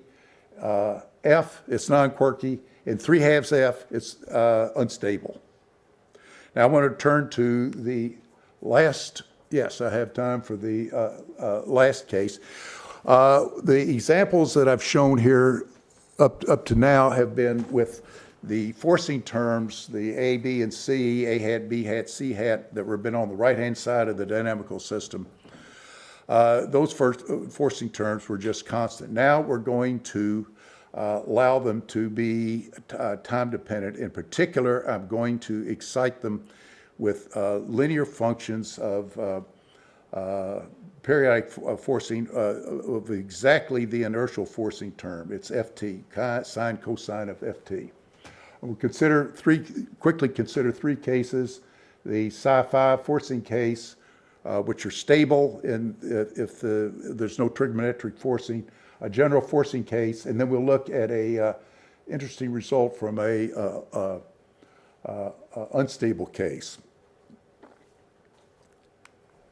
All right, so the top panel shows the solution. I showed this actually earlier in one of the earlier slides with the initial conditions, the initial conditions and the forcing terms are given over here, and so you get the superinertial oscillations and the vorticity, and superinertial oscillations and divergence up here, and inertial oscillations and the deformation rates there. Now, what we do is we just append to that forcing term this function here. We're exciting this at cosine Ft. Now, if we're dealing with a linear system, this would automatically be unstable on this. What happens is that we get this nice fish-shaped pattern arising from this, where you get beating of frequencies, so that you get an ultra-low inertial oscillation, as seen in the lower diagram, and super inertial oscillations in all the other, in the KPs as well. The next case is we excite this particular example. I also showed this earlier with exact inertial forcing terms here, and we get steady solutions here, but very weird, weird nonlinear waveforms on this, but with certainly super and subinertial periodicity. Finally, on the left-hand side is an example that's in the Physica D submission, which we talk a little bit about, where the solution is unstable. And the solution that's shown in the figure that's shown in the paper is over here, so that you see that as soon as the perturbed initial conditions start off, the system becomes unstable. However, we excite the equations with just add sine and cosine forcing as over on the right-hand side. And what we get out of this is a stable solution, although there's certainly unrealistic values for the amplitudes of this. So what do we learn from this? The homogeneous solutions were exactly inertial. I sort of suspected that if you excite this nonlinear system at that inertial frequency, you would get a lot more instability that happens. That's not the case. The exciting this will produce, in L cases, sub and super inertial oscillations, and strangely enough, it'll stabilize an unstable solution that we had before. Thank you very much for your attention. I want to acknowledge the support of the Office of Naval Research, especially our participation in the Calypso program, for which I showed data from Irina Rapina, and for NASA for supporting the students. And happy 65th, Steve. Thank you.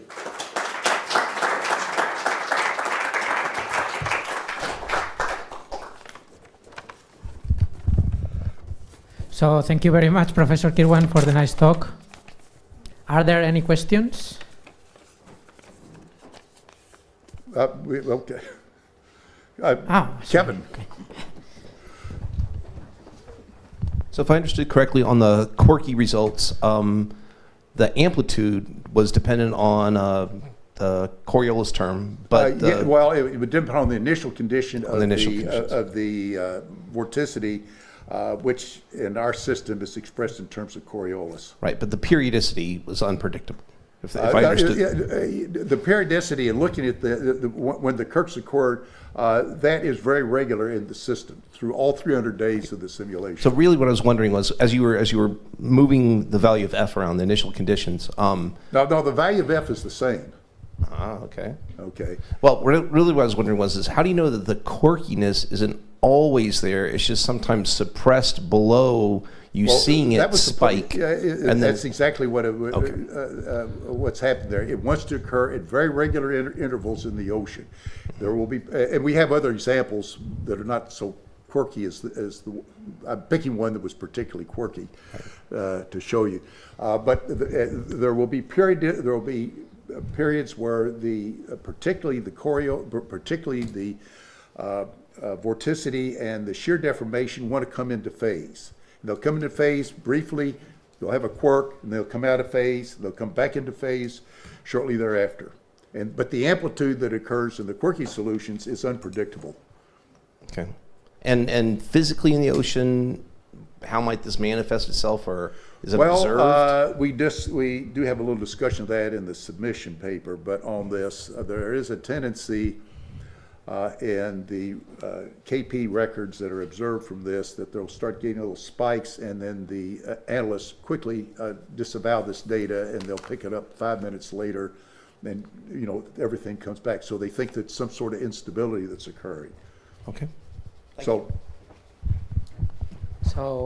let's thank Professor Kiwon for the talk, and we can continue. Okay.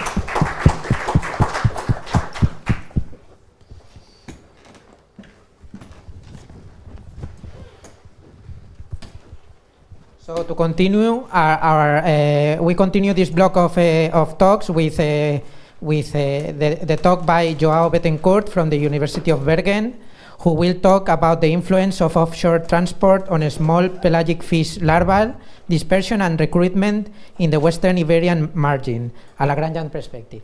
So let's welcome Joao Betancourt. Thank you.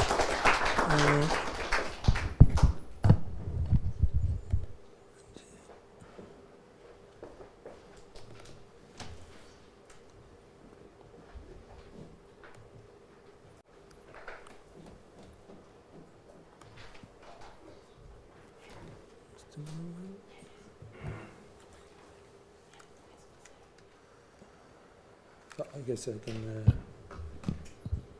can use this. So good morning, everyone. Is this working? Yeah, this one. Okay. If you want to. Yeah.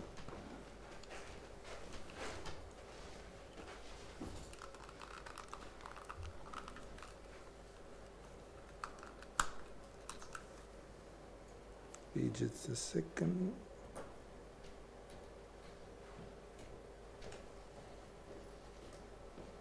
Yeah, sorry about that. It's on.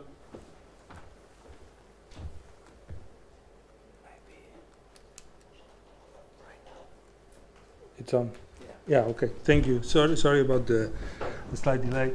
So my name is João Betancourt, and I come from the University of Physical Institute of the University of Bergen. I'd like to start by thanking the organization of giving me the opportunity to leave rainy Bergen and flying to sunny Madrid. So the topic of my talk is about the influence of offshore transport on the dispersion and recruitment of fish larvae in the Western Iberian margin. And I'll do this from a Lagrangian perspective, and more precisely from the perspective of the finite size Lyapunov exponent. So after a small introduction about the small pelagic fisheries, I'll talk about the optimal environmental window hypothesis, and then about the FSLE in the West Iberian margin, and finally I'll try to answer the question if the FSLE can be used as a proxy for small pelagic fish recruitment, and then I'll offer some conclusions. So small pelagic fish, so there are mainly 4 families of species of small pelagic fish: the anchovy, the sardine, the mackerel, and the herring. They are small forage fish, so they school. They form these big groups of fish, and they live in the surface and the near surface waters of all over the world, as you can see in the map. And they feed on plankton. And so they are worldwide distributed. They have an extremely important role in marine ecosystems because they are in the middle of the trophic chain, so they feed on plankton, and the higher trophic levels feed on the fish. They are some of the most economically valuable fishery resources, and there's an interesting fact that most of the commercial catch of these small fishes is not used for food, it's for fodder. So they're used to feed other fish commercially. And they play a vital role in global food security. And lately, in the last years, there have been a lot of studies trying to convince people to stop using this as fodder and start using it as food, especially in lower and middle income countries. However, coming back to the Iberian Peninsula and Portugal especially, what we observe is that the catch of these small fish has been in decline at least since the 70s. As you can see, especially in the case of sardine, the sardine has been around between 30 and 50% of the total marine fish catch in Portugal. And as this marine fish catch decreases greatly since the 1960s, so does the catch of sardine. And it eventually has decreased quite quickly, especially in the last decade. But that's also because the government, given the risk of the collapse of the sardine stock, has started to impose limits on the fish catch, and that has also happened here in Spain. Another way of looking at this is in this figure. So here is the total catch of sardine, and here is the total recruitment of sardine. So recruitment means the small sardines, the number of small sardines that are incorporated in the schools. And so when the recruitment, which is highly variable by nature, when the recruitment starts to decrease, and that happened to several years, then the fishery resources will be at risk, because the older fish will be caught or dead, and there won't be fish to replace them. And so to explain these dynamics, the optimal environmental window hypothesis was proposed some years ago, and it states that small pelagic fish larva survival is often related to moderate environmental conditions. And so here, if we plot the recruitment as a function of an environmental parameter, we would find that the highest recruitment is found in not so low but also not so high values of this environmental parameter. In coastal upwelling regions, this translates to moderate wind stress, which is the major forcing of upwelling regions. And the optimal environmental window is a window where the wind stress is high enough to encourage feeding success, that is to induce upwelling and then increasing the primary production, but is not so strong as to lead to high levels of turbulence or offshore advection.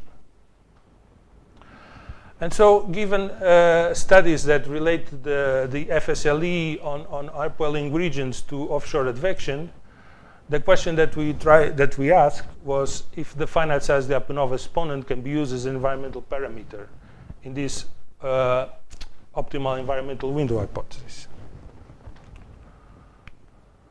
So before I move on, I'd just like to recall that Lagrangian measures such as the FSLE, they have been thoroughly analyzed with respect to coastal and oceanic circulation, and also physical and biogeochemical interactions. But they haven't been as much used to look at environmental and ecological problems.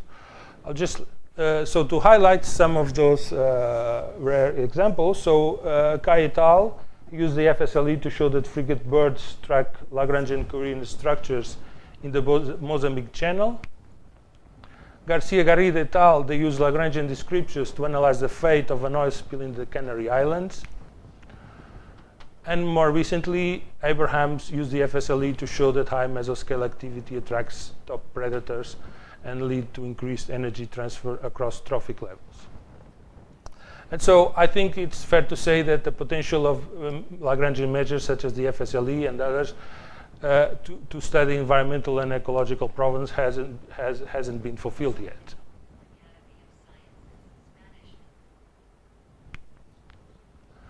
So a little refreshment about the finite-sized Lyapunov exponent. It was introduced to study the growth of finite-sized perturbations in dynamical systems. It's probably its most important characteristics for this work is that it is scale selective. And so separations at the scale delta are primarily determined by flow structures of the same scale. And as I said, it has been used in the analysis of oceanic dispersion and coherent structures, especially in this form that I highlight here. So in this case, we dispose the initial conditions in a regular grid, and we integrate in the regular grid, and with the distance between them set to delta, and then we integrate them and we measure the time that the particles take to reach this big delta separation. And then we map this result back to the original positions of the initial conditions, so that we obtain a map. And so what we did here was to consider this the region that you see here in blue, and this more or less approximates the ICES statistical region 9A, which is the statistical region that ICES, which is the International Council for Exploitation of the Sea, uses to study the evolution of sardines and fish stock in the Western Iberian margin. So as the underlying velocity field, we use the IBI physical reanalysis, which is a product produced by Mercator Ocean. It covers the period from 1993 to 2021. It's a physical reanalysis, and it assimilates altimeter data, in situ temperature and salinity, vertical profiles, and also sea surface temperatures. So the particles were integrated with the parcels Python module. The FSLE fields itself, they were computed for the period from 1994 to 2021, and we computed a map every 3 days. The particles were integrated with a time step of 12 hours after a sensitivity analysis that we did. And we set the initial distance to 4 kilometers, so twice the grid resolution of the underlying velocity field. And our final distance was 200 kilometers. So the trajectories were computed only on the horizontal, and we selected the depth of 70 meters. And this reason, it has to do with the depths at which the sardine spawn the eggs. So it is variable. It varies along the year, but 70 meters is a sort of in the middle of the range. And so I'm moving on to the results. So this shows the average FSLE, the annual average FSLE, the average FSLE in the spawning season, so January to March, average across the space. I forgot to mention these regions.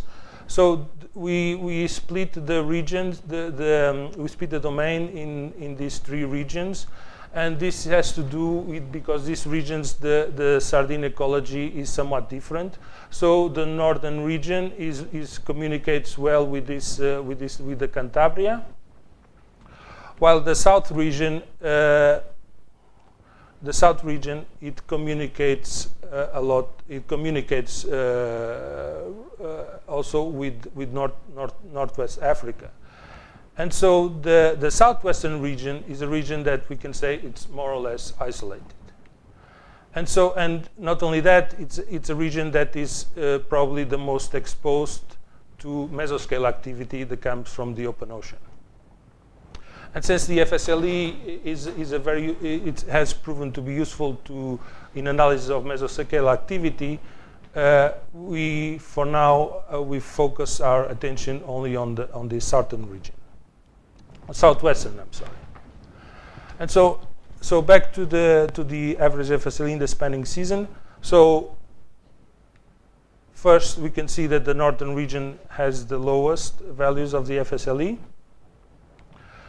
There is apparently some change in regime around the year 2005. So before 2005, we see high variations in the FSLE from one year to the other.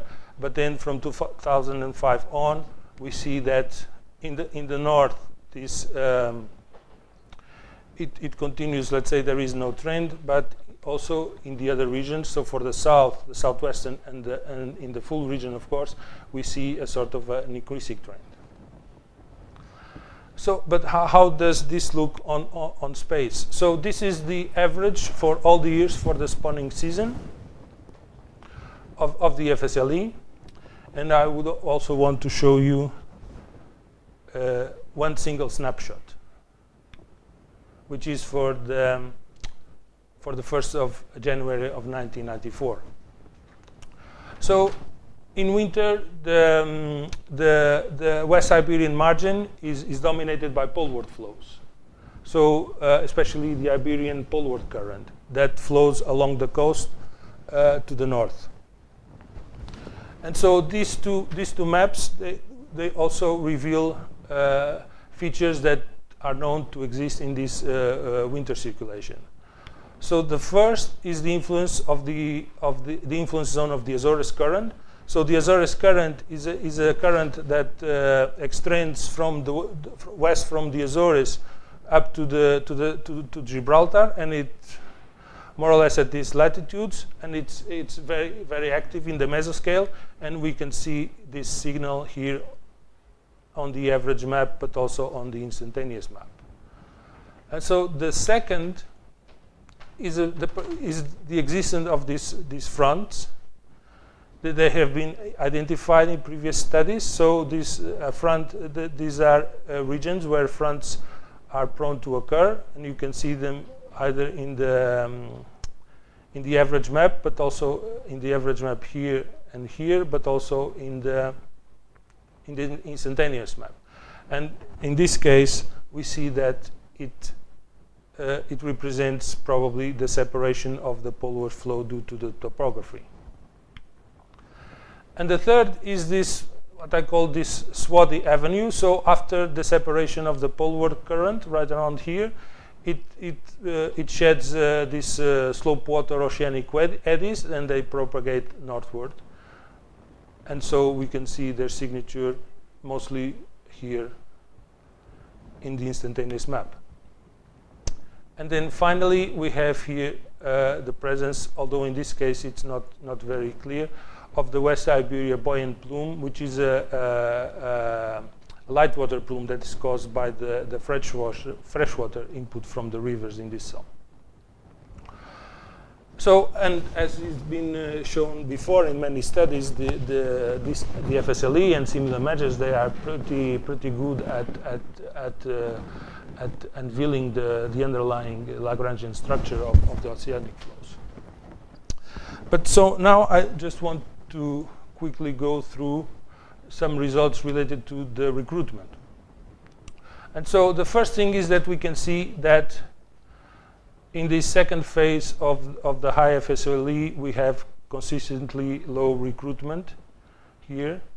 And also we can observe also low recruitment in these 3 or 4 years that show high FSLE. And also we can see here a sort of variability of recruitment that goes against the variability of the FSLE. And so if we plot this if we plot the recruitment against the average FSLE, we see that the higher recruitment values are mostly concentrated here in this region. And so based on these results, we define this, let's say, a putative optimum environmental window for the FSLE, and please disregard this hatch pattern that it was supposed to be removed from the figure, but it wasn't.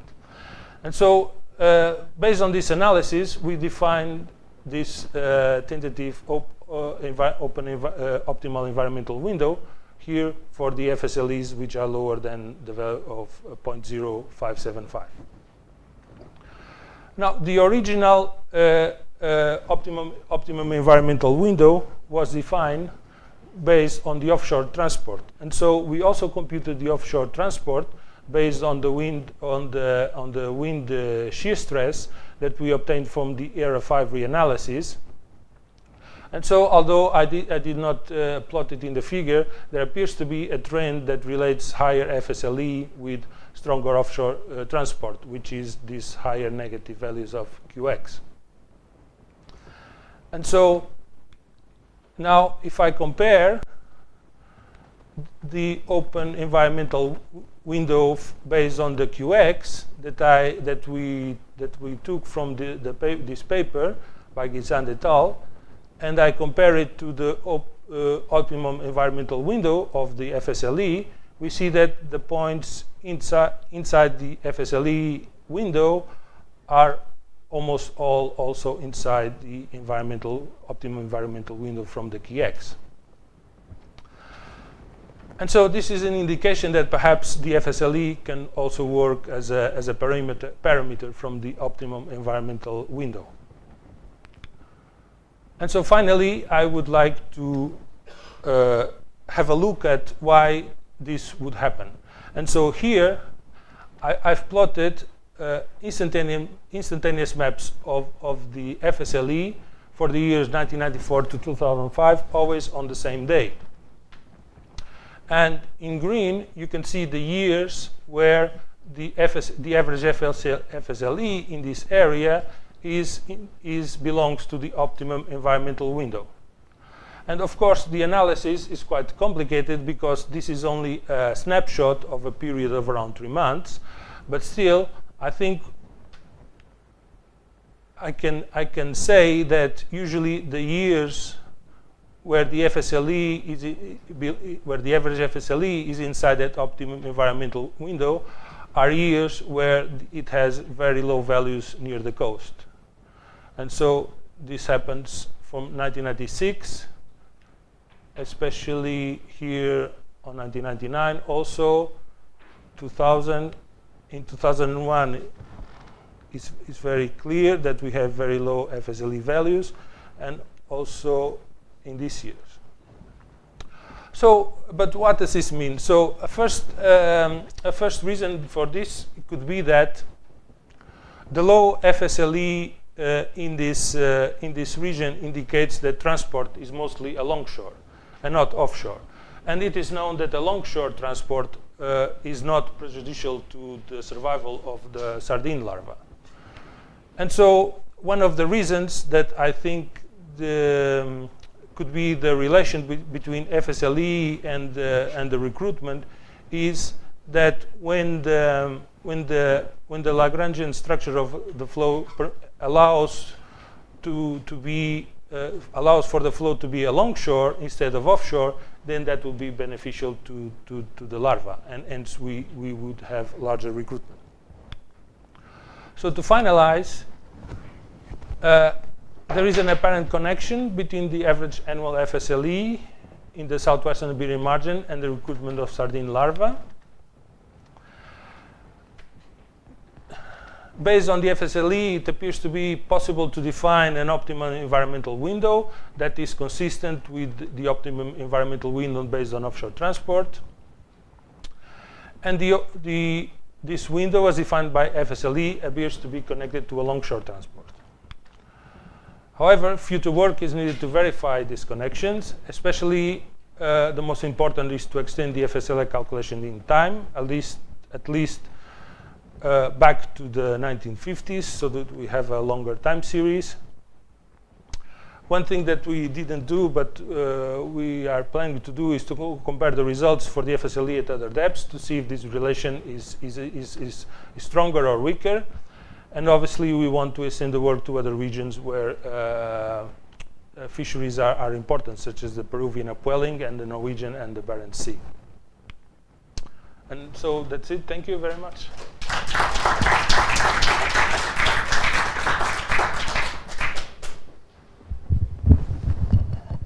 So thank you very much, Joao, for the nice talk. Okay. Thank you, very interesting. I'm curious, so you've looked at data into the past to try and connect these measurements. Do you think that in the future you might be able to make recommendations to the government based on current measurements? Well, that's the ideal outcome of the study like this. From my knowledge, the advice, so ICES is the body that advises governments related to fishery resources, and up to now its advice has been based mainly on observations, on observational work. But let's say the work relating the sardine recruitment to environmental factors has a long history, and I think that we are reaching a point where we can make reasonable recommendations based just on environmental, or at least include environmental factors and studies into the recommendation of governments. Yeah. Okay, are there more questions? Okay, so let's thank again Joao for the nice presentation. Thank you very much.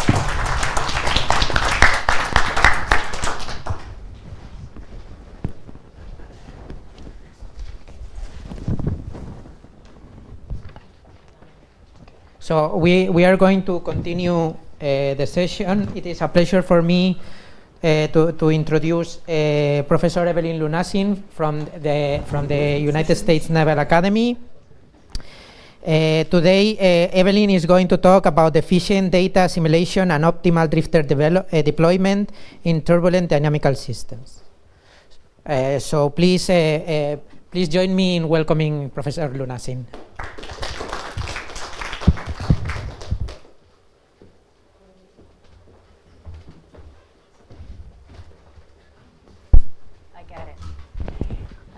I got my own microphone. Where is my talk? My talk. He knows it.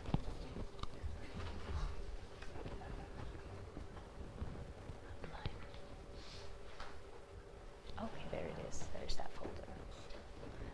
Luna, up, next, up. I got it. Thank you. We got time.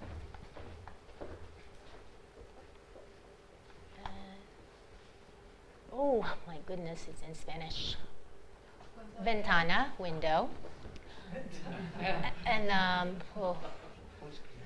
where's full screen? I know the window is ventana.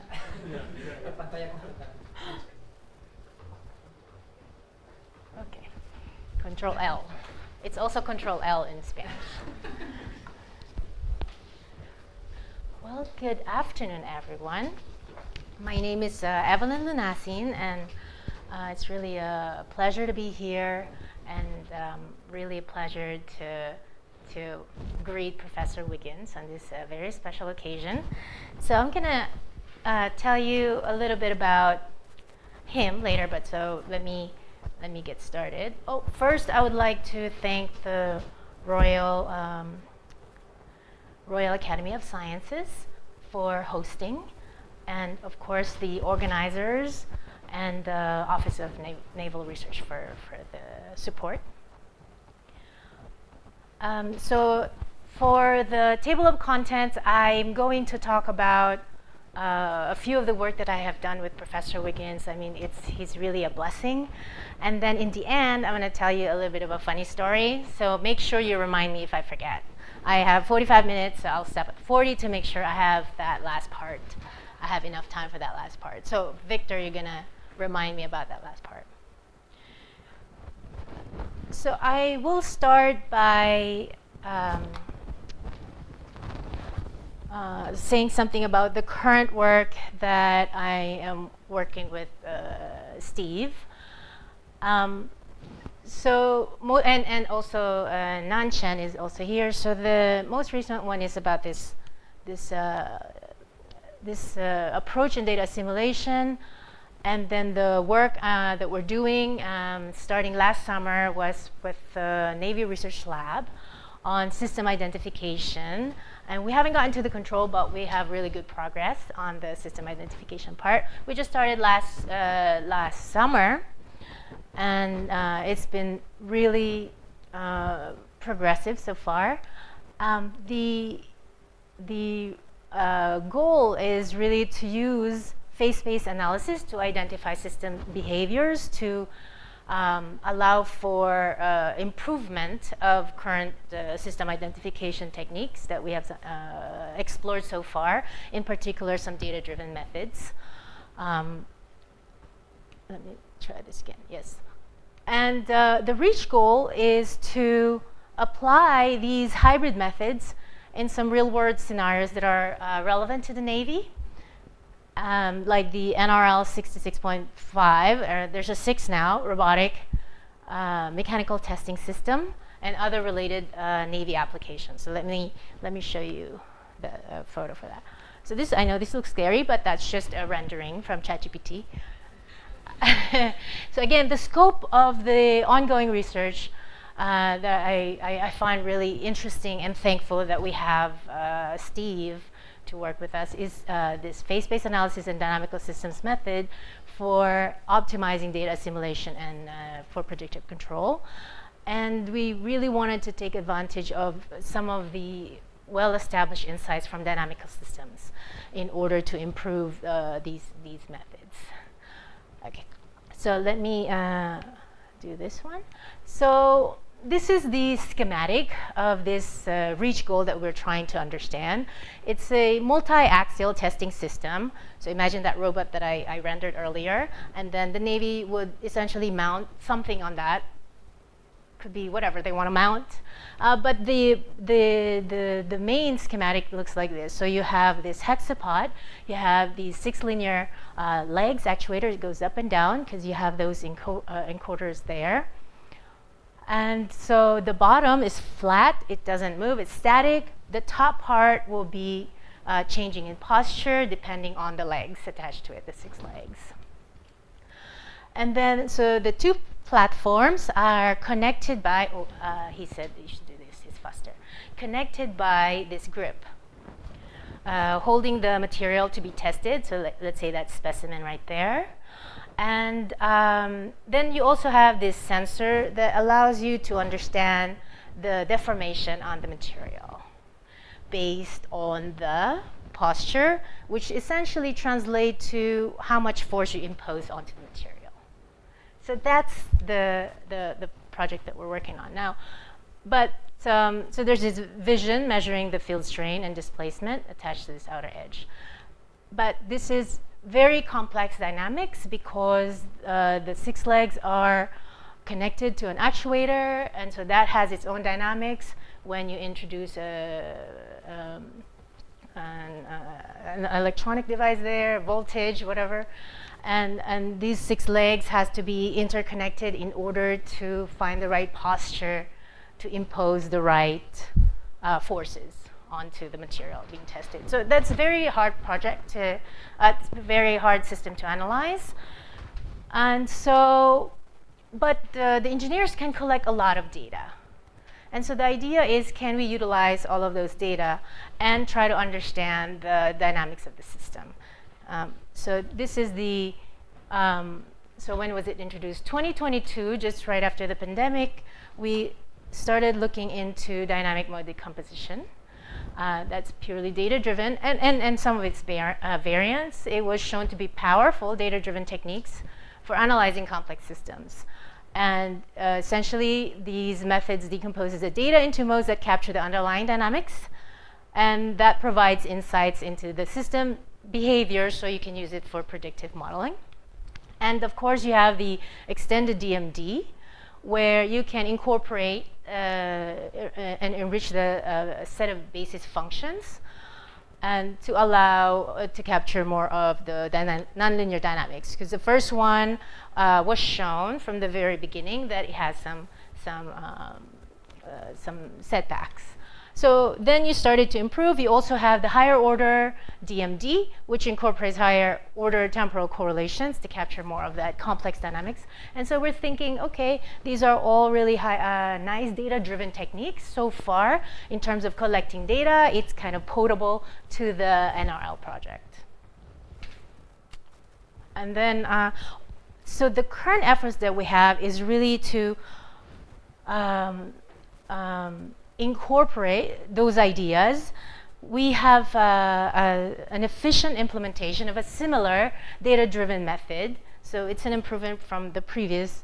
And also we want to utilize, we have Steve, might as well incorporate also phase-based analysis for this type of data that we're collecting. So together, we'll have a much better system identification techniques or method.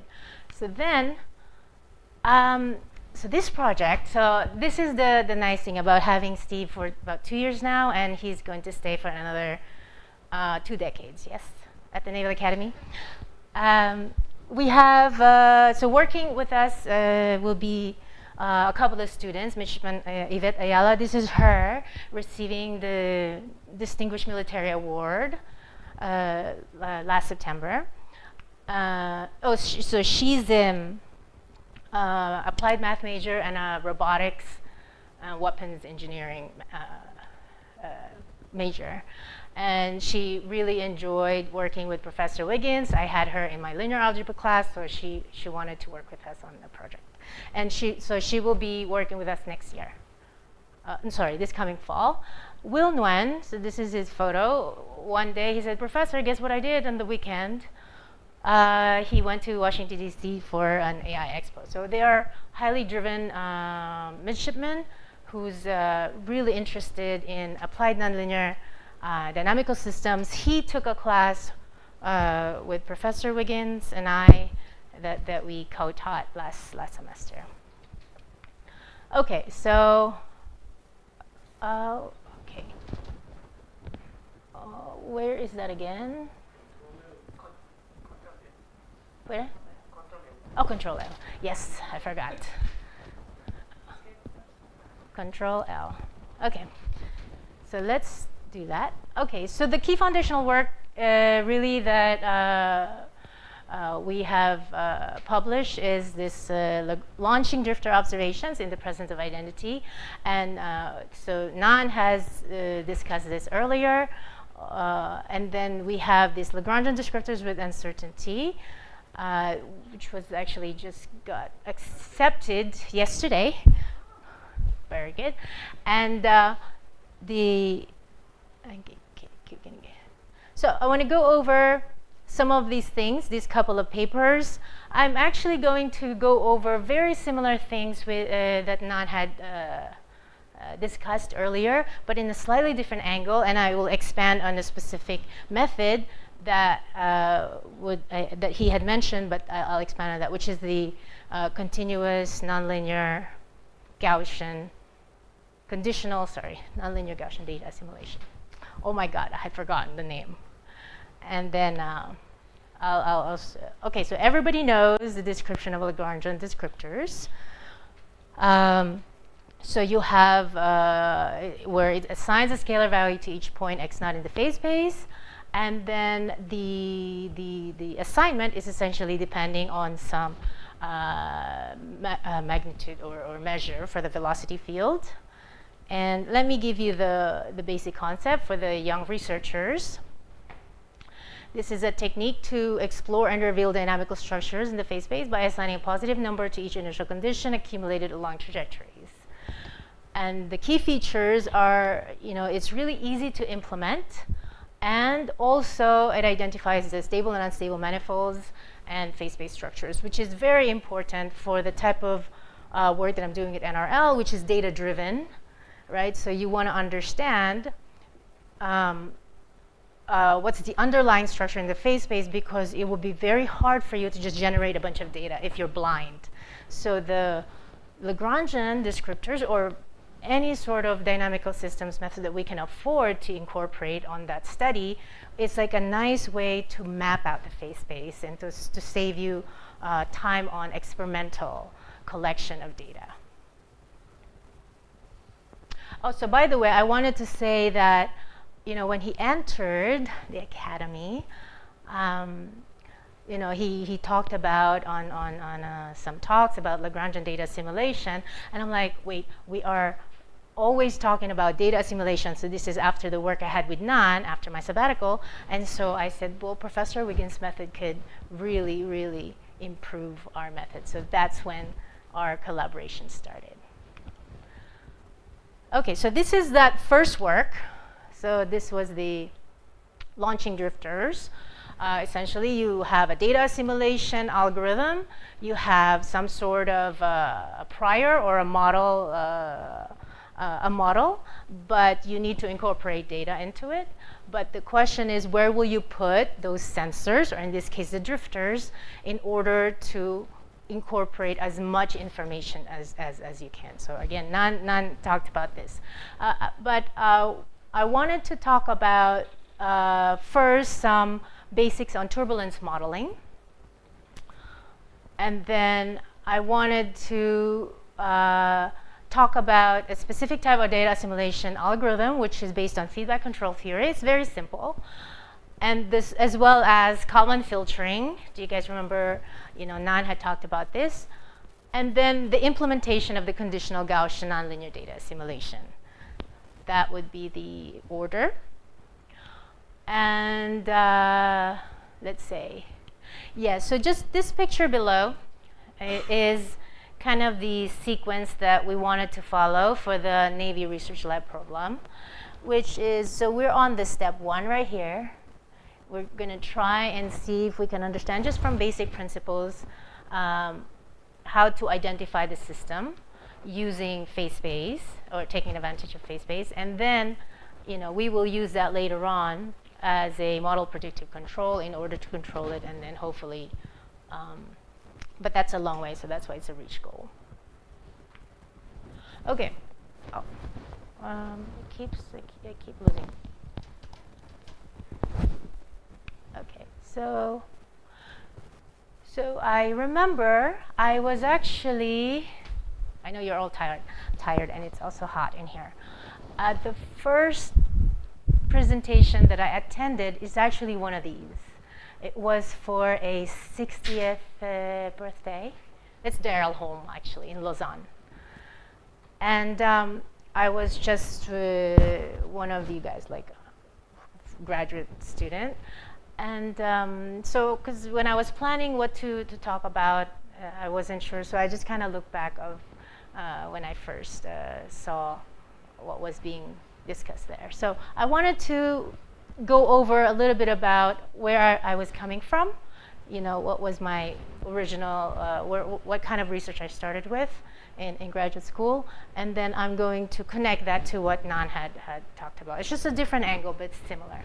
So in order for us to understand why it's so hard to do all these data assimilation, uncertainty quantification, I just want to give a quick preview for the young researchers in the audience. So we want to give a quick way to understand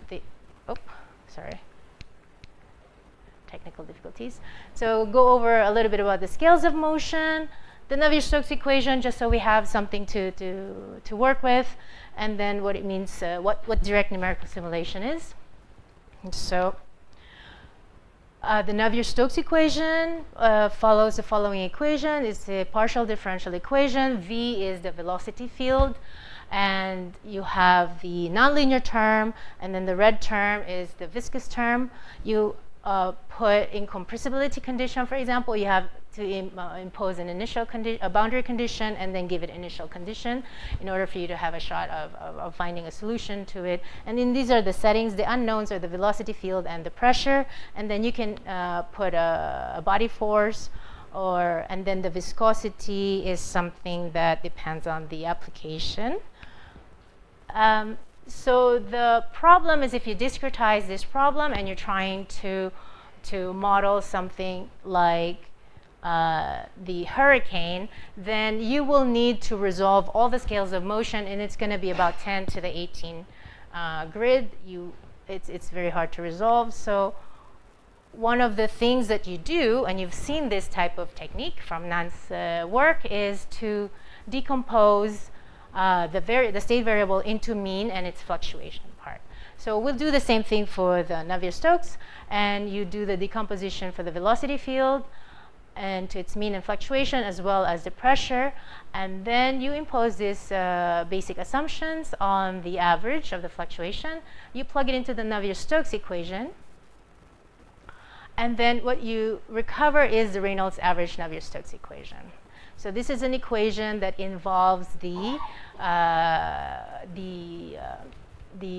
mean velocity, for example, and this is the incompressibility condition for the mean.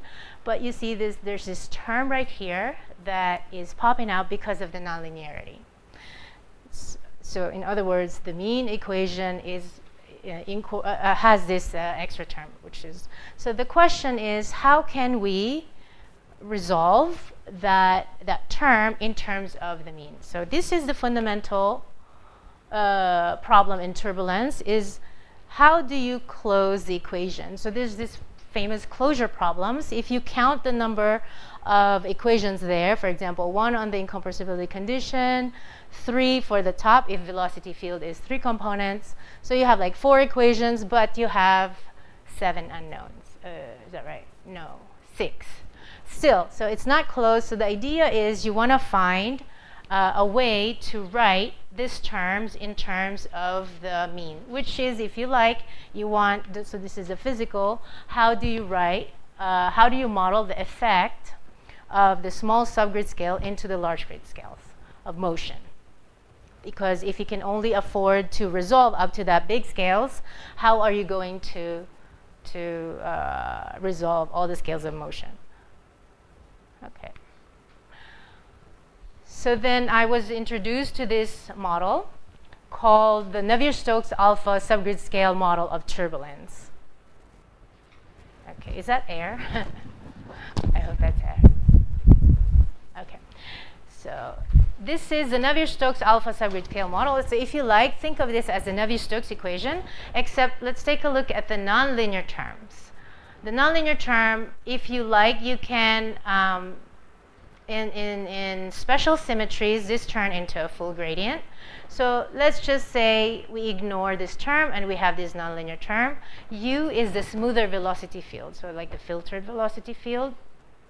And so what you're doing here is you have made the equation milder. You've made the nonlinearity milder, okay? Because now you are advecting with a smoother velocity field. So this was first introduced by Foya, Shom, and Titi in 2001.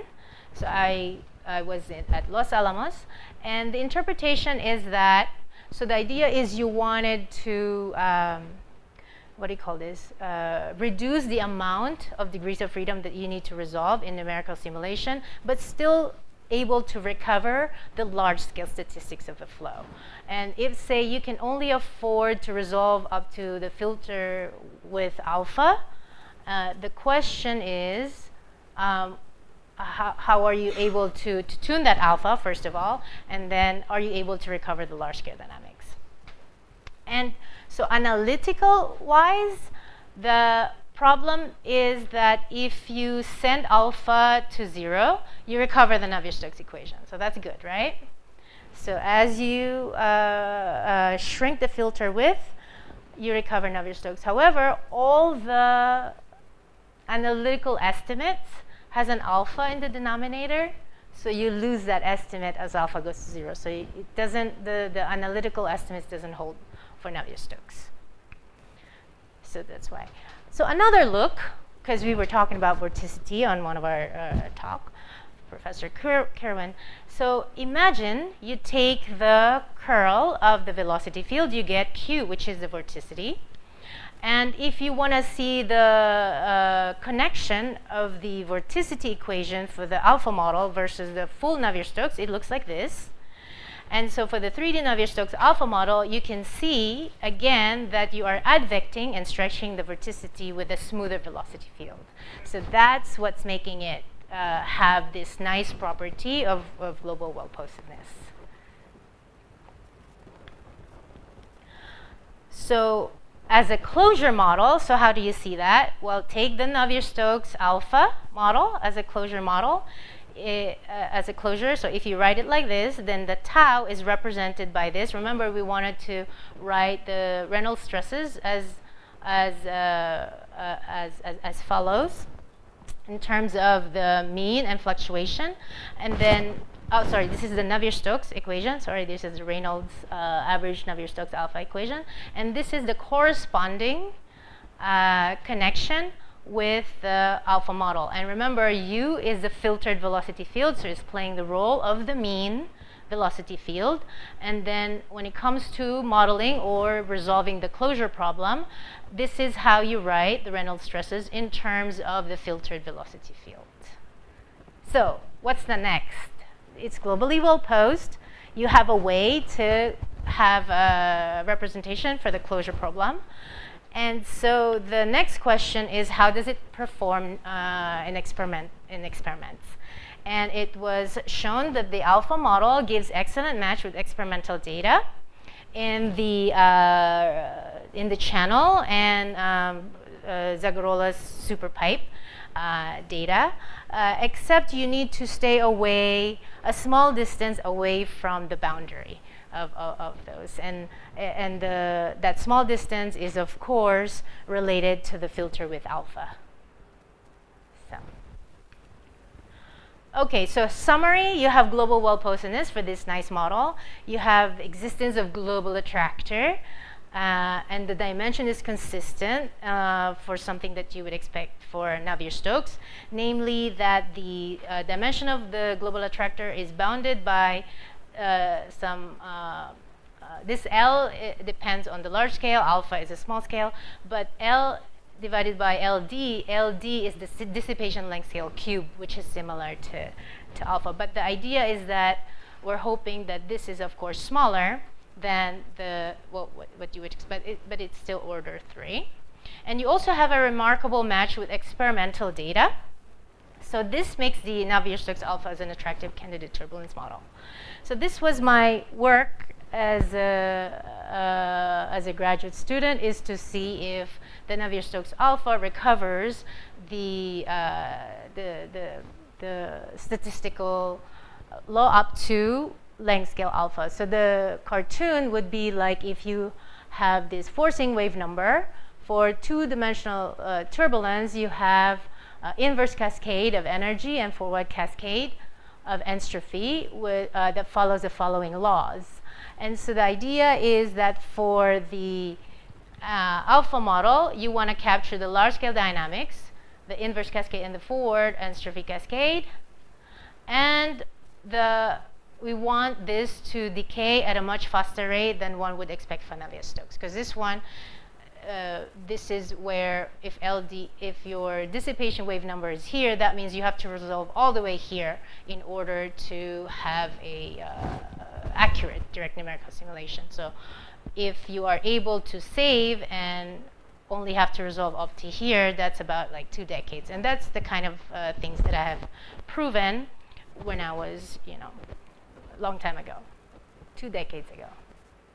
Okay, so what's the motivation for the current work is that you have these large degrees of freedom and large dimensional phase space. You have complex nonlinear interactions between scales of motion, so you can't just truncate this idea of nonlinearity. And you also want to see if you have smoothness of solution. So that's like more on the analytical side. So you can start by saying, well, let's have a subgrid scale Tilbran's model. We know that there's going to be a model error. Yes? And so given the best model, how can we incorporate data into the model? Now, these observations will have errors, right? So that's why Nan was talking about uncertainty quantification, which is the next level. So we incorporate a model. We have a model. We have a prior. And then we have observations. The model have model error. The observations have error. So, but hopefully when we combine them together, we still reduce that error. So how do we do all that? This is the typical cartoon you can get from online. So the first is you have what you call a model's first guess. So this is your prediction. But you have your observation, so you can see that you have a distance. So the idea is you nudge your model's first guess closer to your observation to reduce the uncertainty. And then once you can get up to here, you can use that prediction to move forward. Okay, so nudging data assimilation. What time is it? Let me go here. You start, this is the principle of nudging. You start with this, let's say, dissipative dynamical system given by equation 1, and the initial data is missing. You have an interpolant operator based on the observational measurements that you have for the system, but they are at a core spatial resolution. And the data assimilation that I studied first was this scheme. Assume V is an approximation for the original state variable U. And what you do is you attach this extra term, which is called the nudging term, which is just the difference. For the young researchers, this essentially tells you if this difference, if the approximation is bigger than the reference solution U, then you nudge it down, because this will become a negative term. But a negative term with this negative. But if this is positive, then you move it up. So that's just the easy way to do it. But what I wanted to say here is the kind of study that you can do is when you have observations, what kinds of observations do you need to do in order to recover the reference solution? So that's the type of work you can do. Is imagine you have the this two-dimensional Navier-Stokes equation, and it's enough to collect only the observation in one component of the velocity field. So more is not always good because there's now conflict between the different types of observations. But in this case, you can actually show convergence, and it's enough to show it's enough to collect only one component of the velocity field, and you can still recover the reference solution. And this is fully analytical. This is analytical work that I've done. And then the Kalman filter mentioned earlier is about having some sort of an estimate that depends on the model prior and the observation, which is the red, and then you have like an interpolation to recover the more more accurate solution. This is Kalman filtering, and I'm not going to repeat it because this was discussed earlier. Some of the differences is that for the Kalman filter, it works only for linear and Gaussian noise. So if you have a nonlinear, non-Gaussian systems, you will need to use ensemble Kalman filter. But that's very hard because you need enough ensembles to have really good approximation. So we have what you call this close analytic formula, and I'll get to that. This is the general form for the nonlinear conditional Gaussian system. So imagine you have your full state and you decompose it into two parts. You split the variables into two parts, which is V and W. It could be multidimensional, and you can think of W as your hidden variables. That's the one that you're trying to recover, and that would be like your forecast model, and V would be your observations. And it's incorporating the large scale on the V equation. And then the hidden variables will be like the small scales that you're trying to resolve. All of those are just matrices and vectors. And the idea is they have a special structure that they're only functions of the large scale, V, and time. So you have to have a special structure to get it into the what you call conditional Gaussian nonlinear system. It captures it's highly nonlinear. It's highly nonlinear, and also, despite its conditional Gaussianity, this coupled system remains highly nonlinear, and it's also able to capture extreme events and intermittencies and other non-Gaussian features. So I will show you an example for that. But the important thing here that Nan mentioned earlier is that we don't have to have huge ensembles. This is actually can be solved analytically. So that's how you save, that's how you make it efficient. Let me skip this one. He mentioned this one earlier. How do you approximate the residual, blah, blah, blah. So I just wanted to show the example how we applied it. We use what you call the Sabra-Shell model for energy cascade. So this is a toy model. Usually, if you're starting as a new researcher in the field, you don't hit yourself with simulating the Navier-Stokes equation, because then you will never finish. So first, you start with something that is a toy model, very efficient. You can simulate it in your computer.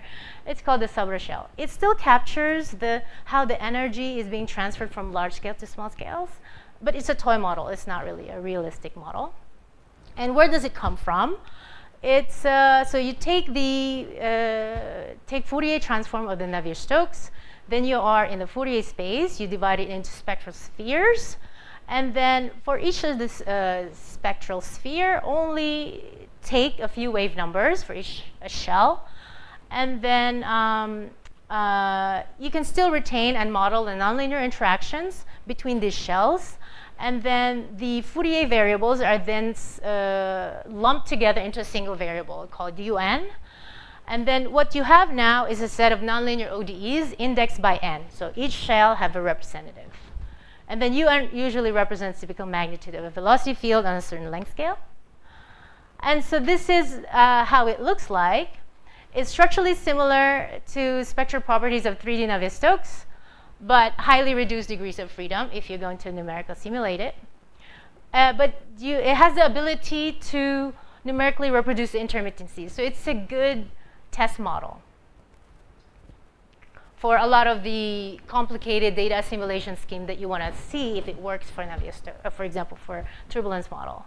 So for this particular model, if you set n, like U1, U2, U3, U4, so you're starting with large scale or the biggest shell, for example, and then as you move towards, you are really looking at what you call, if you like, small scales. So imagine we apply the conditional nonlinear Gaussian data assimilation, assuming that V is the state variables U1, U2, U5, and U6, and then the hidden variables, the one we're trying to recover, is the U3, U4, U7, and U8. Okay, just so we're thinking, like, usually you have satellite data, so that's represented by the large scale, but you also have some intermediate scales, like from buoys and stuff. So that's like the medium level. So that was the idea for the experiment. And the dynamical regime, so we tested it on two dynamical regimes, one with a 0.1 viscosity, and the other one is a smaller viscosity, so it's more chaotic. And we looked at the energy spectrum to see that it follows the k to the minus 5/3. And we also looked at the kurtosis, anything bigger than 3, meaning it's non-Gaussian. And so you can see that you have, for the small viscosity regime, you have a wider range of motion, and the kurtosis is bigger than 3. So just to see that we are really dealing with a non-Gaussian system. And so the main results, I know Nan says that you're not supposed to just use RMSE error and pattern correlation, but that's the first thing that you could look at, just to see if your method is performing well. So for this, it passes those two measures. But we also look at, so we're comparing it with the vanilla flavor of ensemble common filter, which is ensemble transform common filter, and then the nudging data assimilation. That's why I introduced it a little bit, and then the conditional Gaussian. So it's performing very well. We're just looking at the error for each of the shells, And, but we also look at the recovery of the energy flux. So because we know that the RMSE error and the pattern correlation might not be enough, you want to also look at something a little bit more visual. If you have this reference solution, in regime 1, you can see that the conditional Gaussian nonlinear system method is performing well as the ensemble common filter, but here, though, it's 20 times more expensive than the cgDNA. And then on the regime 2, you can see the reference solution. The cgDNA is performing really well, but not quite the other two. Okay, now the story. So this one is okay. I mean, you guys can skip this one. Are we good for the stories?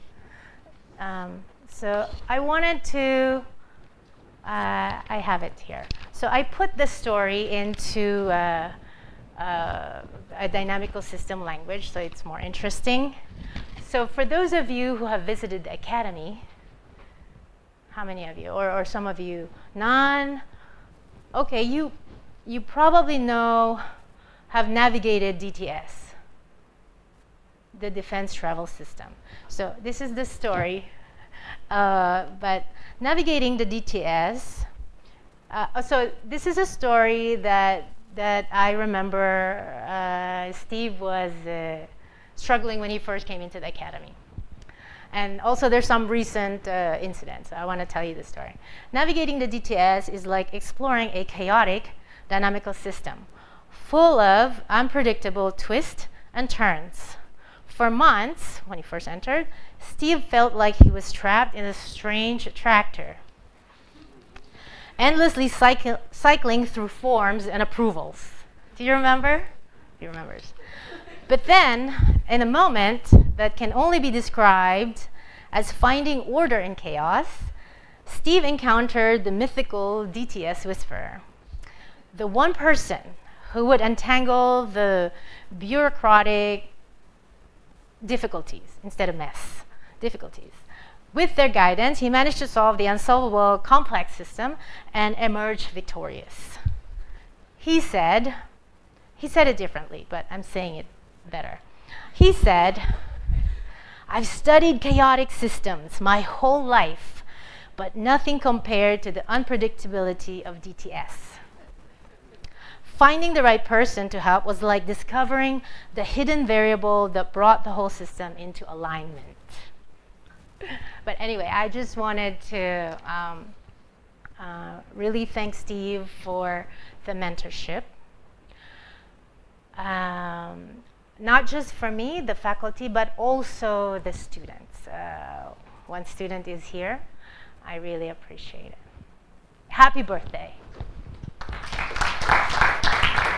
And where is Professor Macarena? I need to thank her because I don't even know, she doesn't sleep. Thank you for all, for making this possible.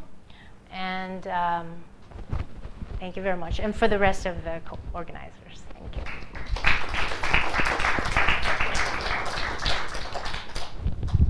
Oh, sorry. So thank you very much, Evelyn, for the nice talk. Are there any questions? Yes. Okay, sorry. Thanks for the nice talk. So a quick question. So in your first project, you mentioned the dimension of the system is 6, right? And when you try to apply DMD, so you are aiming at reducing the dimension, or? So by the way, we are not working on that system because that's very complicated. So we are. So this is actually a nice story again. Professor Wiggins, when I introduced him to this problem, he says, you cannot really make progress unless you start with the basics. And so that's one thing I learned from him is like, because I was going in circles when I was like doing DMD, but for a system that's a little bit less complicated than that hexapod, because there's really no system there. Otherwise you have to resolve all the friction, I mean, it's impossible. So I learned a great deal of good process, good research process from Professor Wiggins, is that you gotta know your basics. So we started working on understanding what it means for basic dynamical systems, applying DMD there, or a variant of it, remember? So we're not quite just taking those, but is that good? Yeah. Well, we'll talk more about that. Thank you for reminding me about that. More questions? No, so then we can thank again Evelyn for the nice talk.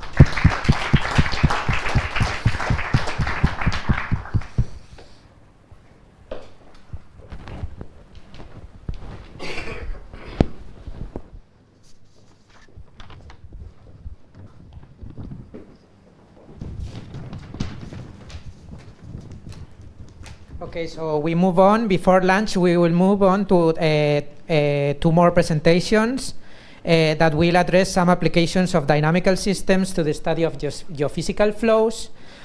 So the next speaker is Jezabel Curbelo from the Universitat Politécnica de Catalunya, and she is going to give a talk about the dynamical systems approach to Lagrangian transport in atmospheric flows.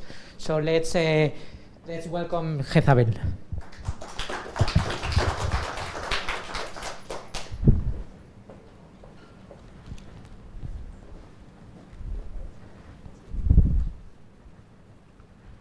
Okay.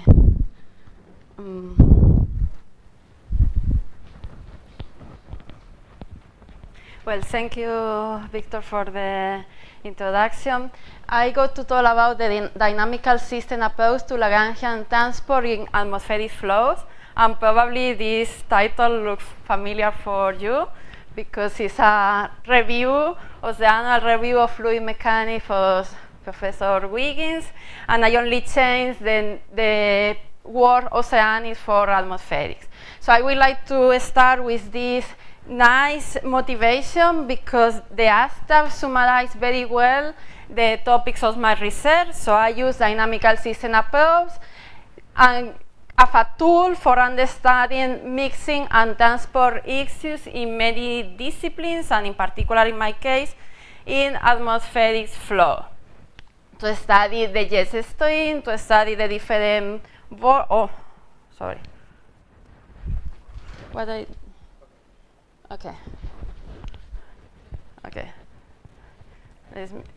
So to study the polar jet, that is there. Some vortices, also hyperbolic region, for instance, in that zone for atmospheric flow.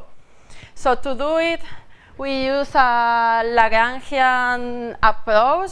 So even in when-controlled flow, working with trajectories maybe could be difficult, as we see in the first panel. So we need to localize a guide that allows us to select the parcel trajectories or select some regions, some transport route that allow us to describe transport and mixing in the region.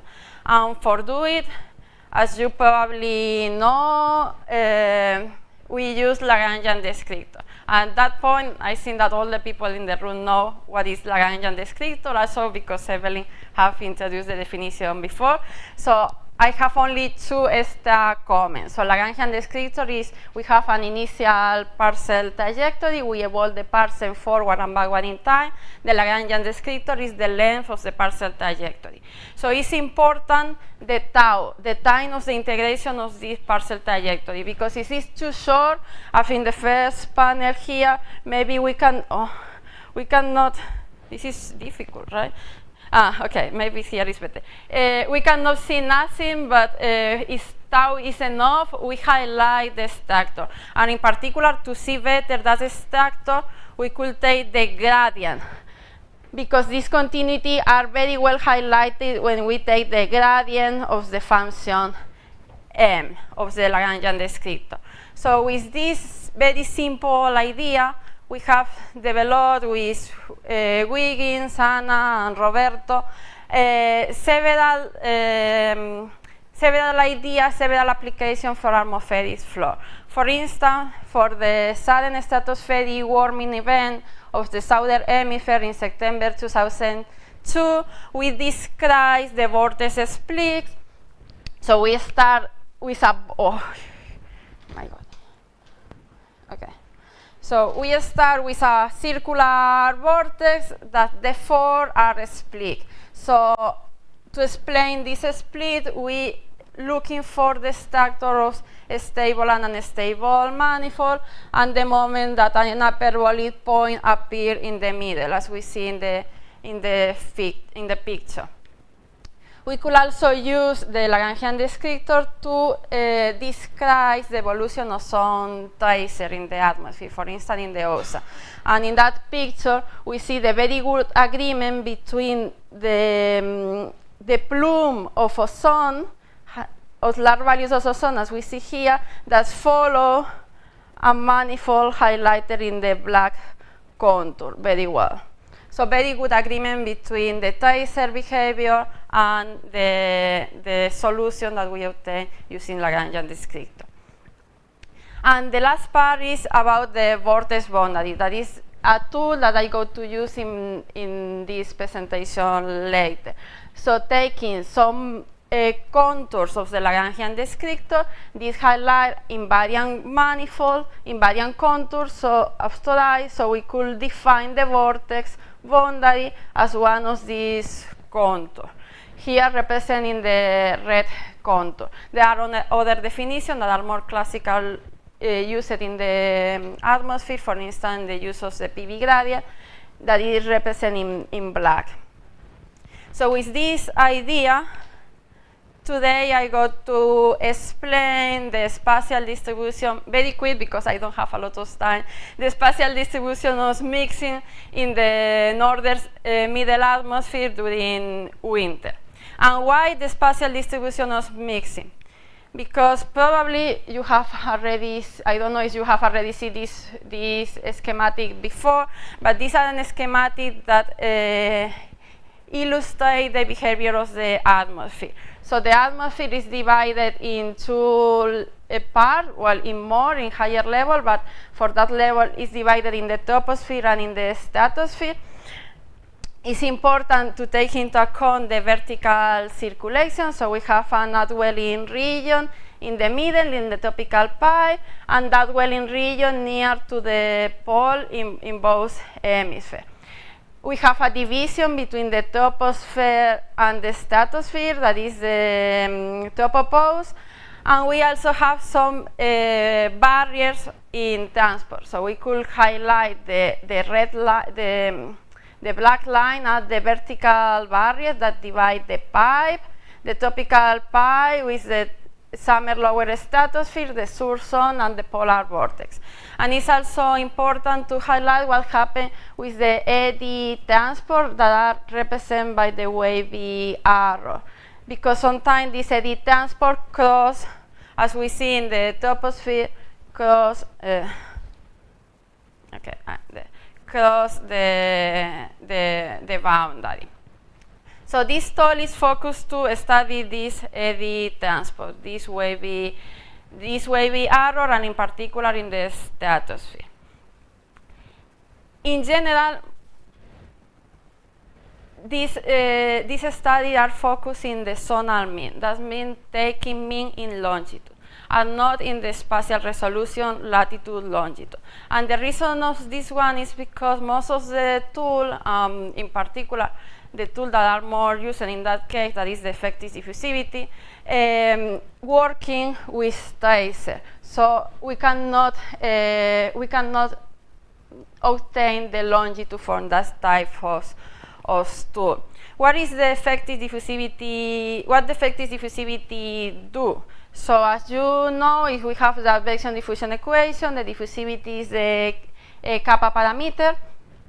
But in the case that use a non-divergent isentropic with field, we could transform this equation in a diffusive equation. So the parameter that are interesting for us is the effective diffusivity.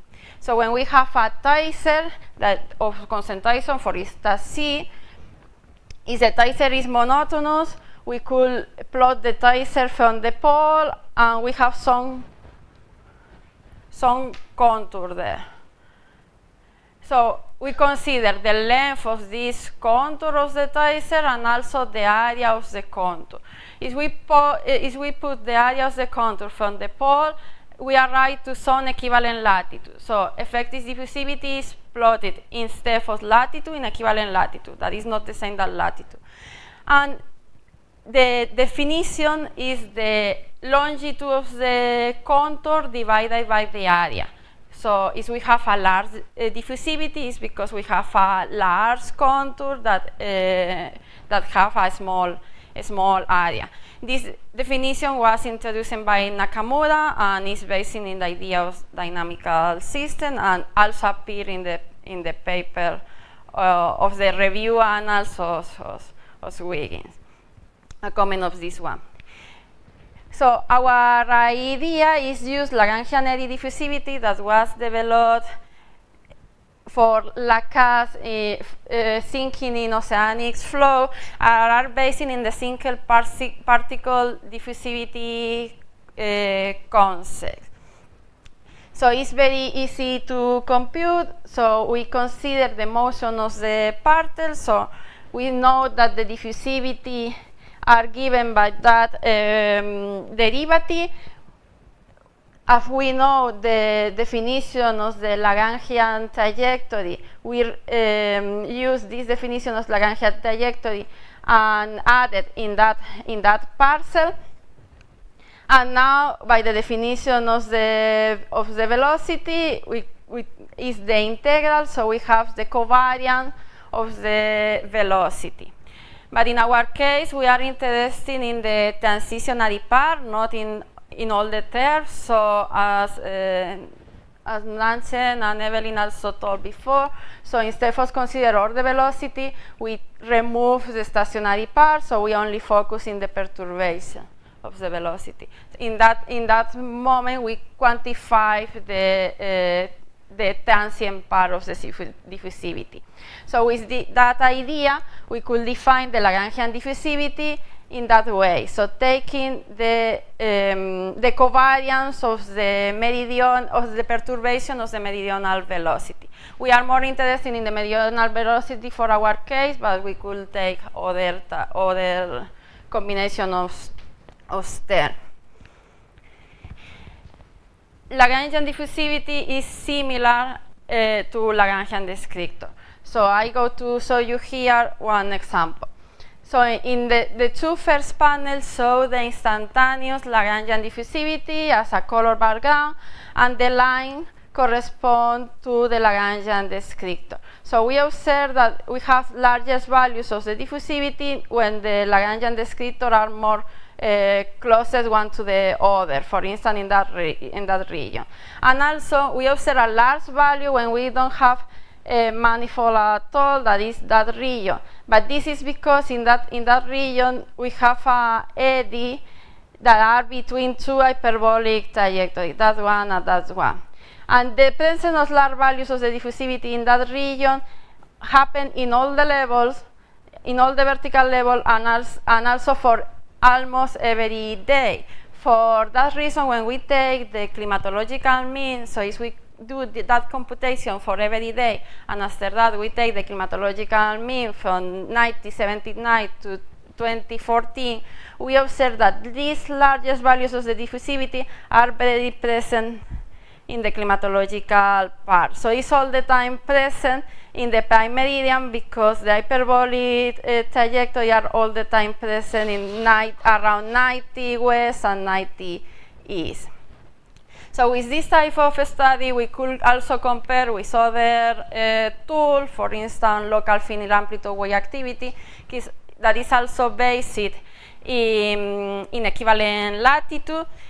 That is a way to quantify the displacement to the tracer toward the pole that are represented in blue in that area, and the displacement of the tracer toward the equator, that is the red area.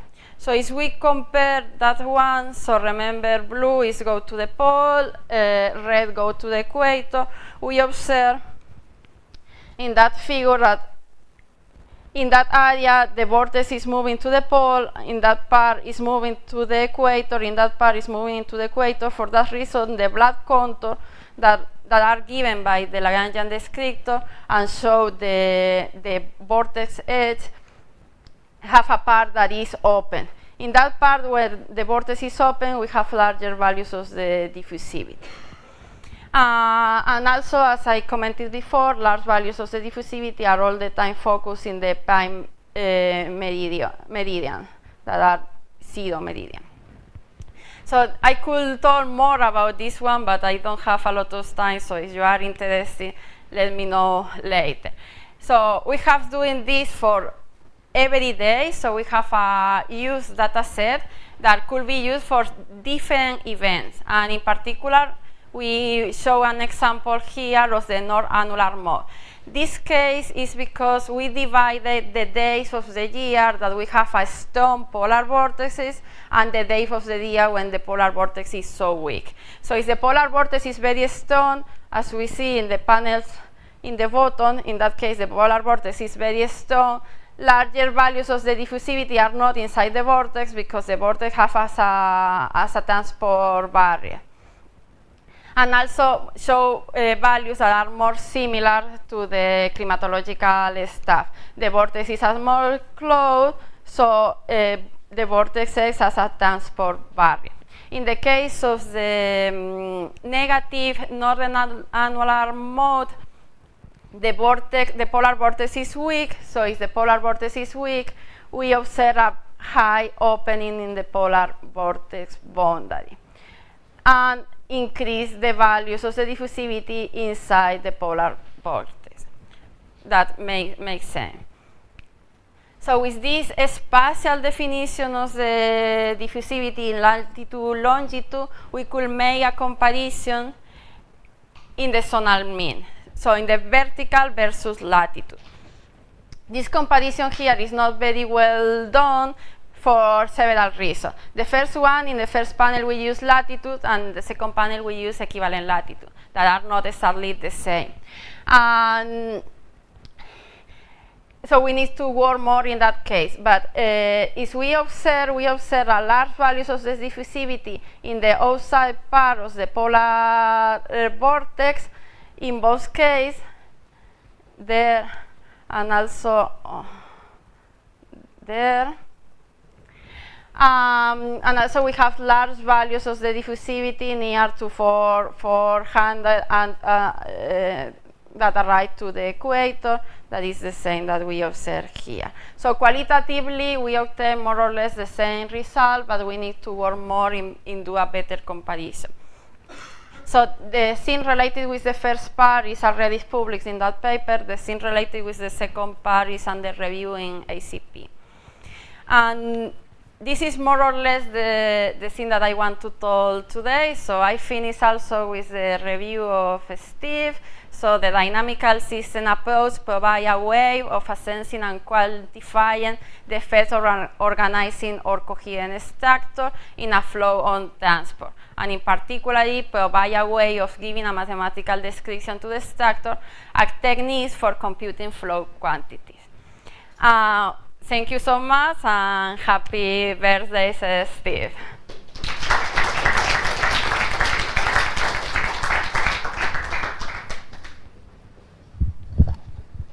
Thank you very much, Jezabel, for the interesting talk. Are there any questions? No. So I've seen in the presentation, when you define the Lagrangian descriptor, you are using the diffusivity for the descriptor? No. No. No, sorry. I was too quick in that part. So in the Lagrangian diffusivity, I don't use any about the Lagrangian descriptor. I define the Lagrangian descriptor as usually are defined, taking the length of the velocity, but I compare both. I compare both in that panel. So the Lagrangian descriptor are the arrow that highlight the structure, and the diffusivity are the color background. So they are an agreement. So when we have more lines close one to the other, we have larger values of the diffusivity, and have sense because the lines correspond to attracting or repelling transport barrier. So they happen more seen in this environment. but also we found largest values of diffusivity in other regions when we don't have large values of, we don't found a Lagrangian descriptor. Structure. Okay, and when you at the beginning of the talk you discussed about how the Lagrangian descriptor function was used to identify eddies, well the polar vortex, the boundary.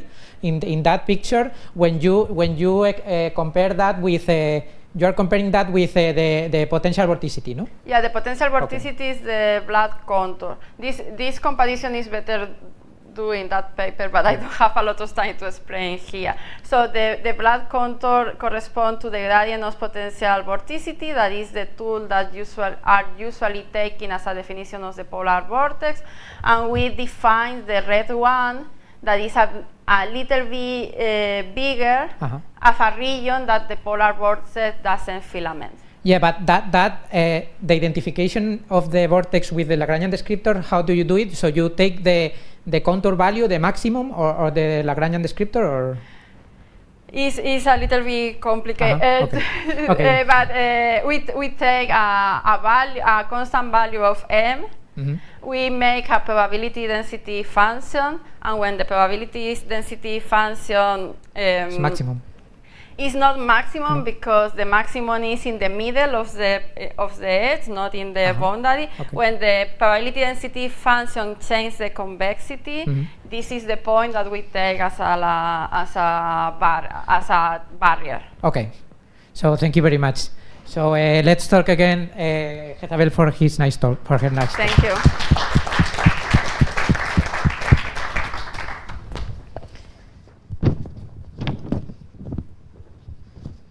So the last talk of the morning is the next speaker is Guillermo García Sánchez.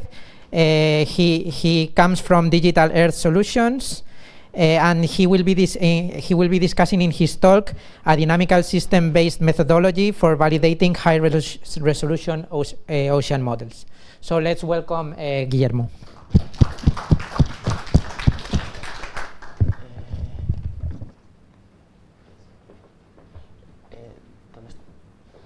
¿Todos están en PDF? Sí, se supone que sí. Ah, no, la mía tiene que ser en PowerPoint.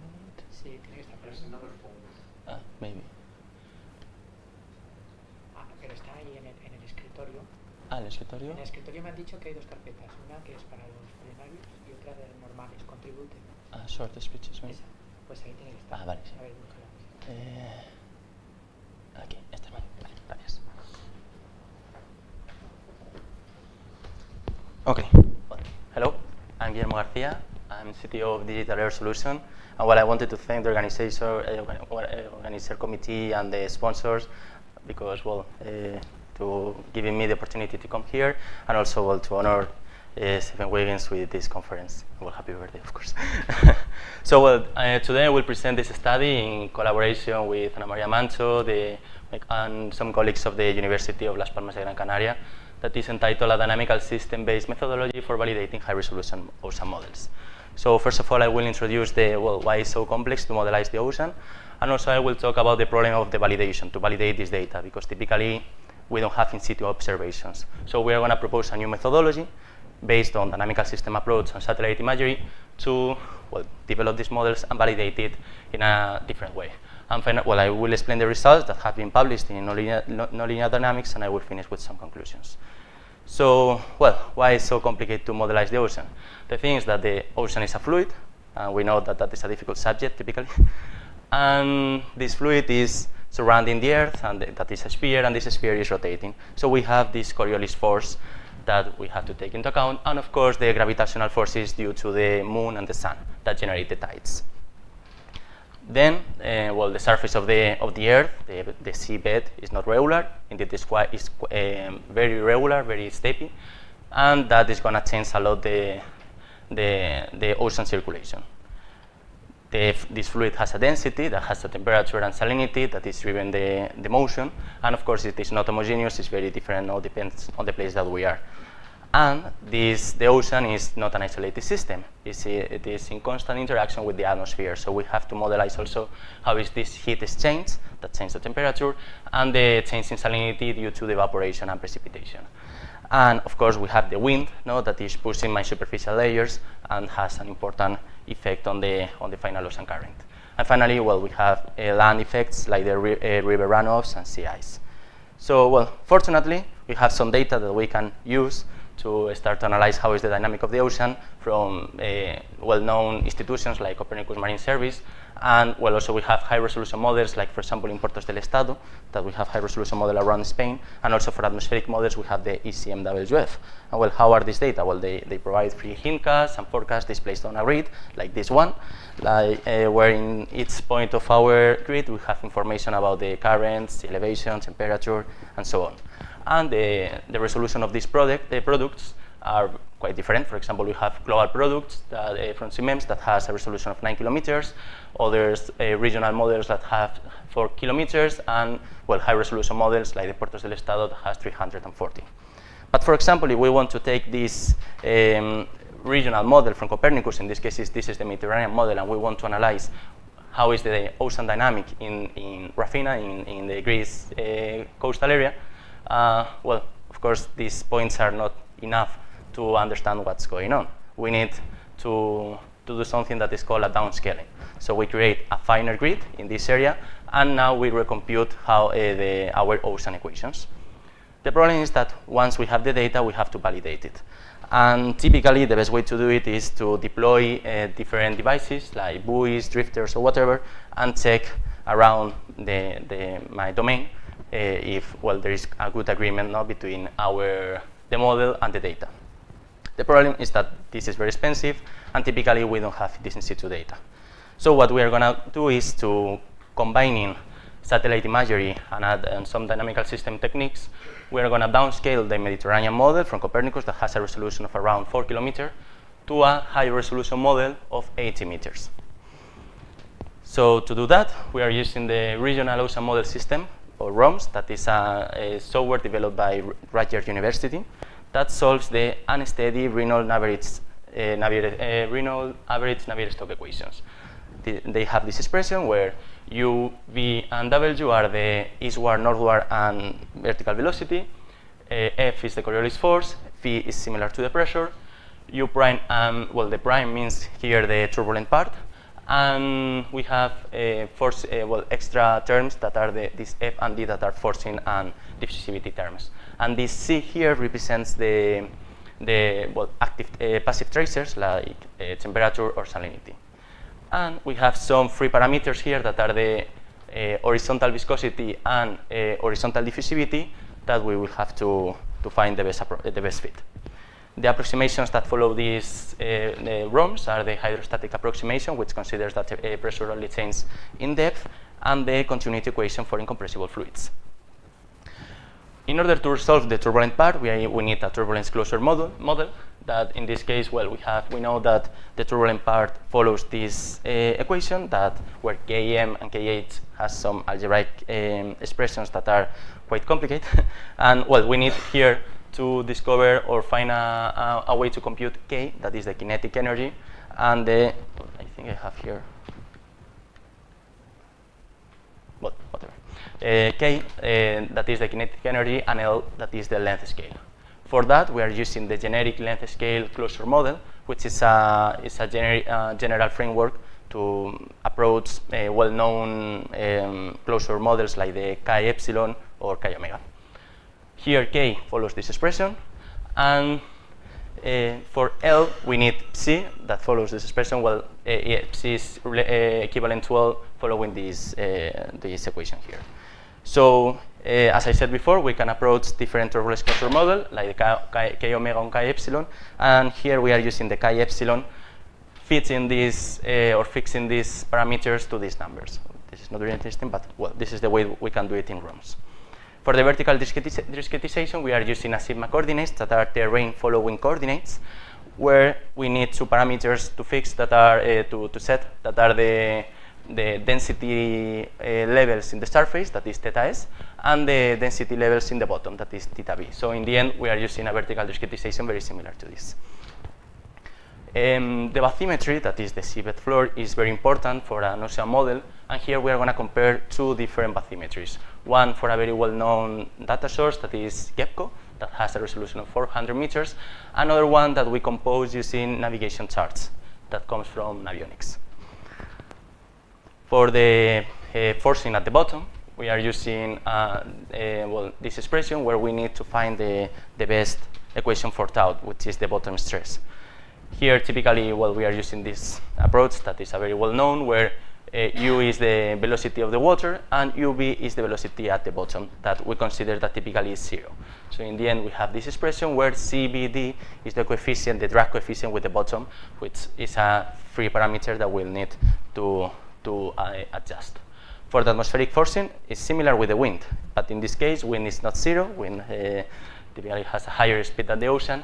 So in this case, we wanted to use the ERA5 product from the ECMWF model, but the resolution was very coarse, very low, was 25 kilometers. So what we did was to downscale that model using WRF, that is another library, and we created a new wind field of a resolution of 800 meters that has this, it looks like to that. Finally, we need some open boundary conditions, and in this case, we need open boundary conditions for our 2D variables. The first one is the velocity integrated in depth, which follows this flatter boundary condition, where x means the exterior value, and theta is the sea surface elevation, or the sea surface height. And for the sea surface height, we have another boundary condition, which is this radiation one, where g is the gravity and h is the depth of the bathymetry. And for the 3D equations, we have the 3D equations are the u and v velocity and the temperature and salinity. And here we are going to explore two different boundary conditions. The Clamp boundary condition, which is a normal Dirichlet one, and a more complicated one, which is the mixed radiation nudging boundary condition, where we have a radiation boundary condition, where Cx and Cy has these expressions, plus a nudging term, which has this, which depends on a free parameter that is this time scale tau. So finally, we have this equation, and also we are going to add in some experiments what is called as a sponge layer.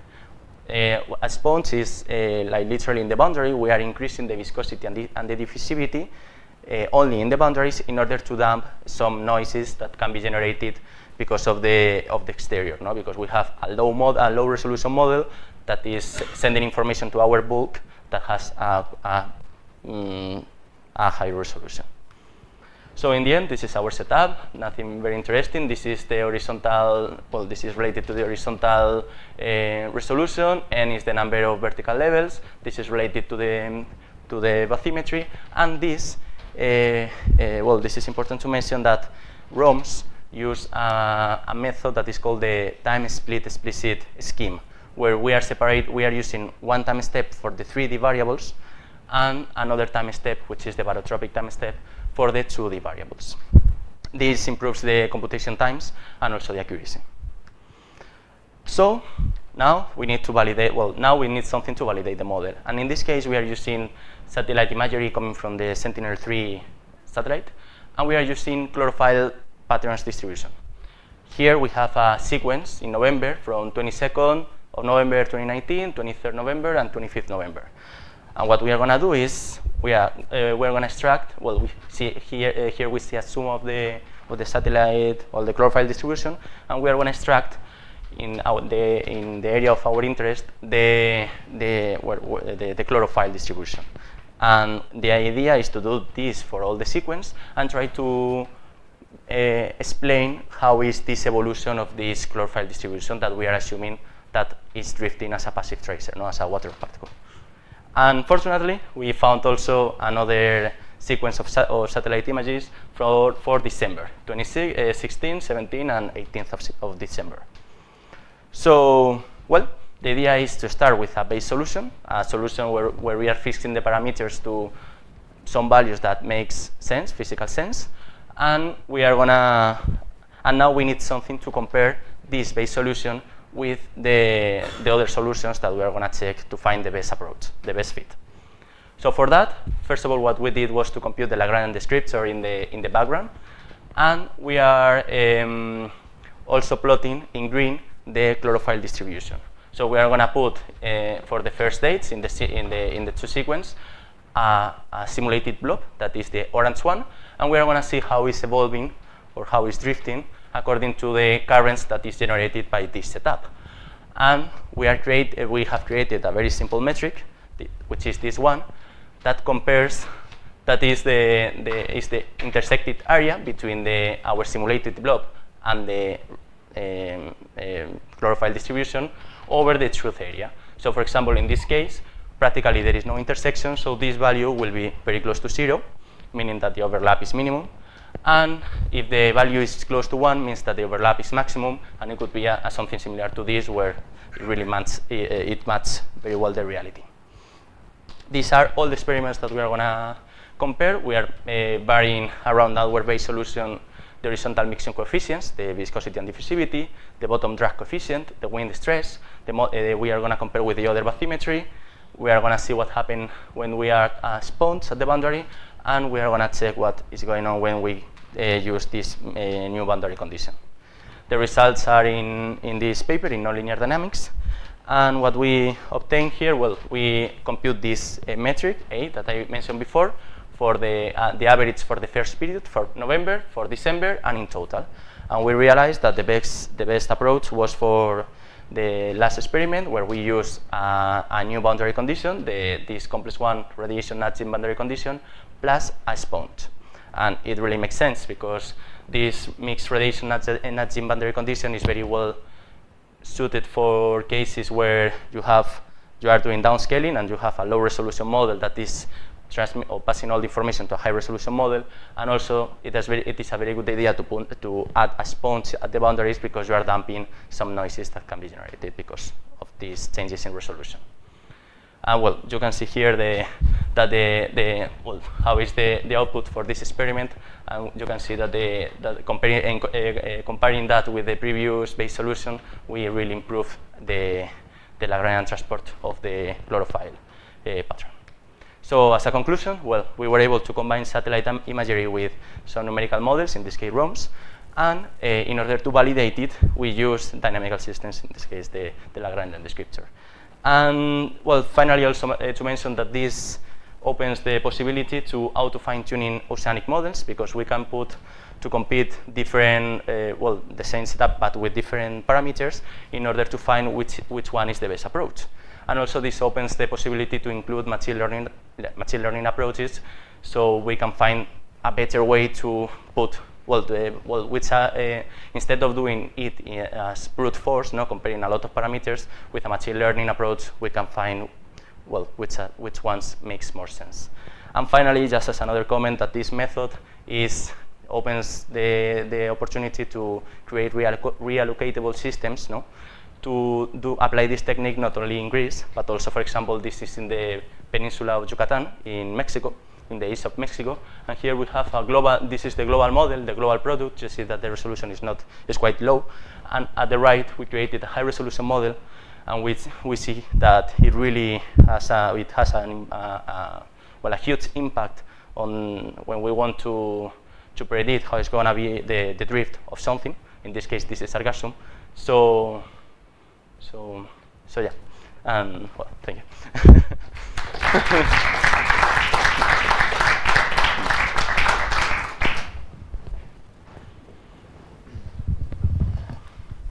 Thank you very much, Guillermo, for the interesting talk. Are there any questions? No? So in this case, I don't have any questions, so... So we need to move on, because it's already... Okay, so let's thank again Guillermo for the nice presentation.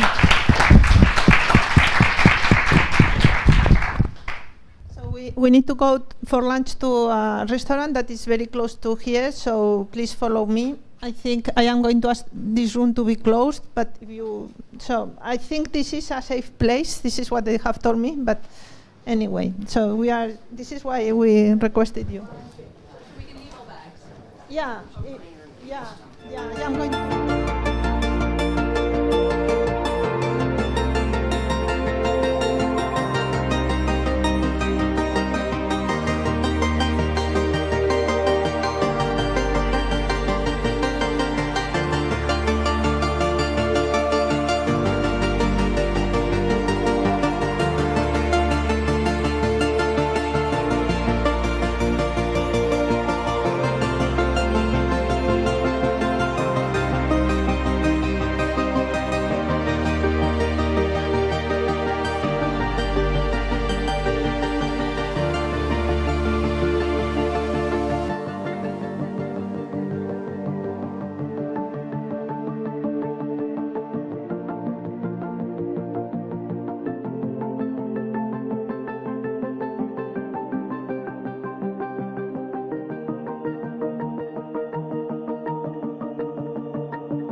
Yeah, I know. Maybe I will have more time. When I had money for it, well, I guess I have this unspendable money. He didn't spend money. Evan, you must help him. Because he refuses to do anything with the money he has to spend.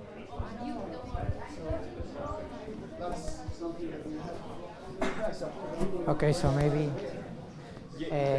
¿Empezamos entonces o qué? ¿Qué hacemos? Vale. Okay, so I think that we will start now.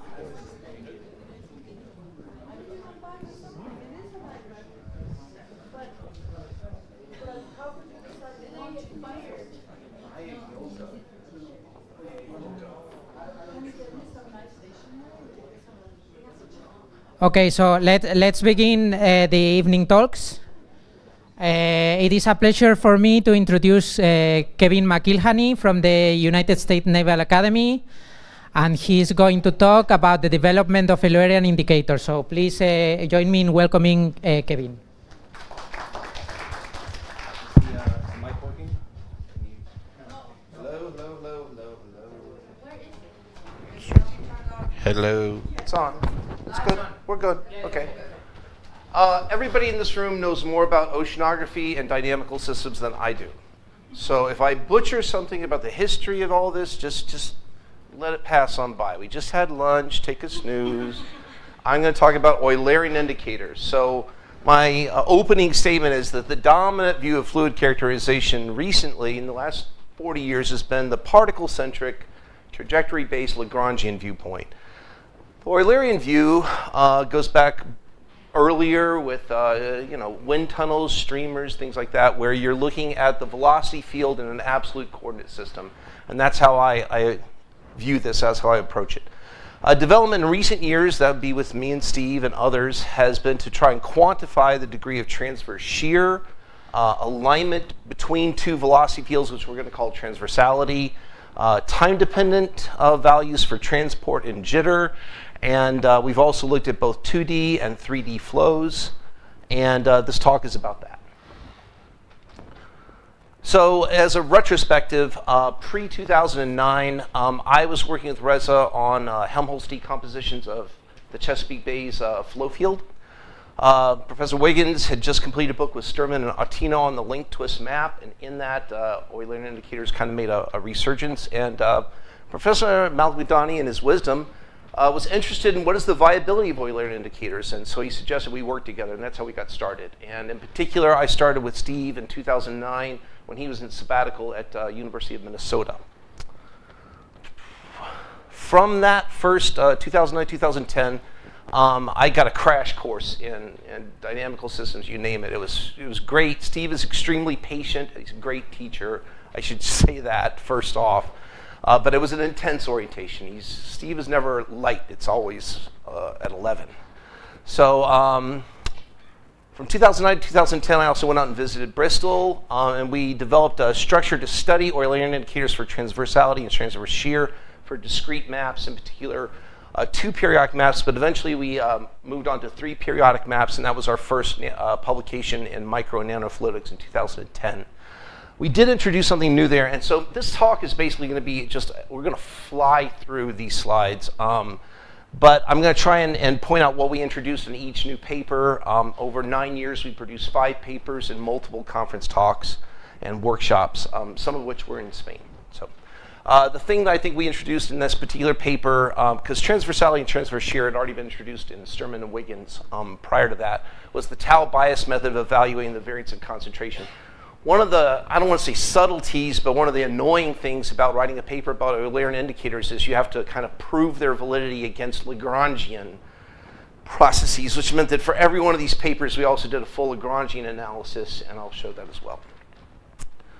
So I'm sorry if you guys are deeply familiar with this, but I'm just going to show it. The channel flow model, in particular the double gyre model, what you're seeing is an overlay of 2 different configurations of 2 different flows. It's a double gyre, so you might get a green streamline set here and a red streamline set here. And in a blinking separatrix, the separatrix line is here and here, and it blinks discretely in time, so it jumps very quickly. If we go to a different configuration where we really push the separatrices out far, then you get this kind of tight one here and this big fat one in the middle. Same over here. And what you'll notice between these two extremes is if you overlap the streamlines, look at the degree of crossing, very lined up in this case. But there's plenty of regions here where the degree of crossing is about 90 degrees. And so in my early view of understanding transversality, imagine that you're in one of these gyres and you're a particle, you're a fluid packet moving along. You're stuck in that streamline and you're never going to get out of it unless you jump tracks. And so if you now suddenly blink to a different flow configuration, now you're on a different track. I was on this green track, now I'm on this red track, and I move off of it. And then when I blink back, I now go back onto one of these green tracks, but now I'm in a different part of the domain. So because we were looking at the degree of mixing, the transversality, if you have a high degree of these 90-degree crossings, the idea was is that that would lead to a better mixed state. Whereas when you're stuck in this state, you're going around here, you jump, you're going around here, you jump, you go around here, you're pretty much stuck still in that same area. You don't get a high degree of mixing. So that was the kind of questions we were asking and trying to answer. No slipping boundary conditions, and okay, yeah, got all that. Transversality, one of the key players, which we labeled just as alpha, is the measure of the angle from 0 to 90 degrees between two velocity vector fields. You calculate alpha over the whole domain, and then for one configuration where those saprophoratrices were, we would take the average over the whole domain, and then we would get 1 point and say, that's the transversality for this particular configuration, and then we would compare it to many, many other configurations. So this is kind of the game. One key thing to point out is that if you have a velocity field going this way and a velocity field going this way, anti-parallel essentially, but parallel still the same, that's the same transversality. So we're only interested in the degree from 0 to 90 degrees. So if you got two things back to back, you have to fold them back over and then look at the transversality. You don't want to look at them if they're really back to back. That's not jumping track, so to speak. Transverse shear was the other thing that they were considering in the early papers with Latino, Wiggins, and Sturman.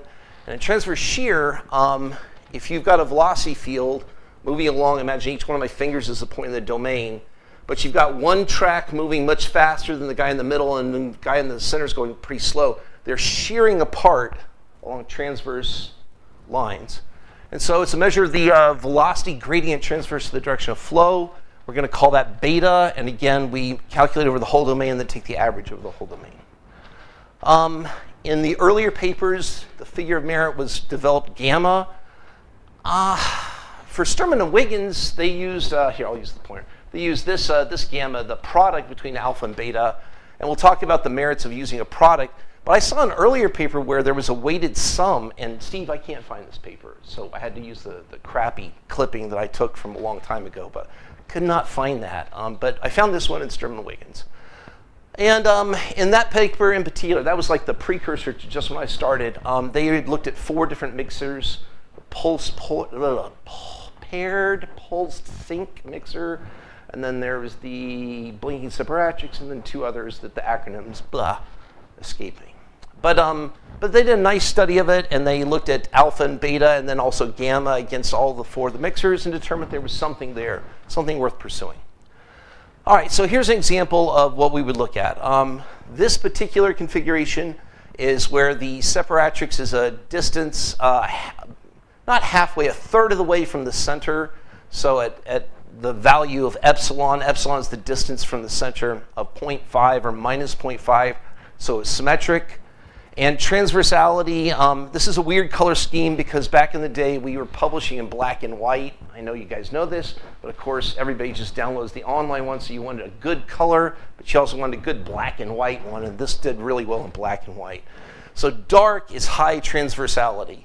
And again, if you look at these regions where there's a 90-degree crossing, that's where these black regions are, but then also here and here. And then these are the centers of the gyres. So this is alpha, this is beta, and this is the product between the 2. And so then what you would do is you would take the average of, say, gamma, the product of the 2, over the whole domain and come up with a single point. And then we would compare that to other points. I'll show you some of those comparisons in just a second, but I want to show you what the Lagrangian things we also looked at were. We just did straight up particle advection. We looked at Poincare maps. We did finite time Lyapunov exponents. We also looked at the concentration of mixing We looked at the time dependence of the concentration mixing by looking at the variance of concentration, the variance of concentration is a function of time, and then we fit that to an exponential decay with a bias term, which we'll talk about.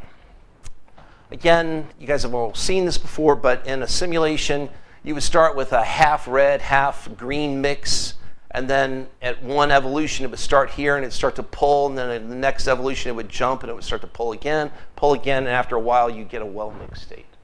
So this is kind of what the advection looks like. Poincare maps, you strap, 10, maybe 20 points along a straight line, advect them on a periodic snapshot, and then just plot all the points. This is a well-mixed state with small islands. This is a poorly mixed state with huge islands, huge barriers to mixing. Again, this is epsilon being at minus and plus 0.5. This is minus 1.2 and plus 1.2, which were the earlier maps I showed you when they were pushed to the sides. So clearly, this is a poorly mixed one because of the huge barriers to mixing, and this is a well-mixed one because there's low barriers to mixing. The finite time Lyapunov exponents. You guys all know this stuff, but this is the plus or minus 0.5. Again, dark is a high value of the FTLE. This is the plus or minus 1.2, where orange is a low value. So not a whole lot of pulling apart of small neighborhoods and a lot of pulling apart of small neighborhoods here. So good mixer, bad mixer. And then finally, the decay, the time dependence of the variance of concentration. So one thing to consider is this. I'll go back a couple of slides real quick. If you start with a left and right red-green mix, even after 1 or 2 seconds, it's still largely green here and still largely red here. So in terms of the variance of concentration as a mixing measure, you're not doing too well in the first steps. So now flash forward to when we're looking at the time dependence. There's a hold off. There's a certain amount of time where it holds off, and then it starts its exponential decay. So one of the things to consider was don't immediately fit the first couple of iterations to the exponential, but once you're in the exponential decay, fit it. But you'll also notice that it doesn't always go to 0. In fact, some of them were quite bad and really didn't go to 0. And that's what this hole is showing you here, is for all the different epsilon values, there's the 0.5 case, there's the 1.2 case. Look at these exponential decays. Now, they all start off at 0.25 just because of the way the variance is calculated. And then in an ideal case, they would all go to 0. And at 0, you have a thoroughly mixed state. But notice the range of behaviors. They're all kind of exponentially decaying, but they have a bias term. This guy has a huge bias. It has an exponential decay. It's slow, and it's got this huge bias. At 0.5, however, it has a nice fast decay and a low bias. So that became a criteria for us to decide this was good mixing or bad mixing, was fast decay, low bias. And that's tau, and tau is the decay and bias is the offset.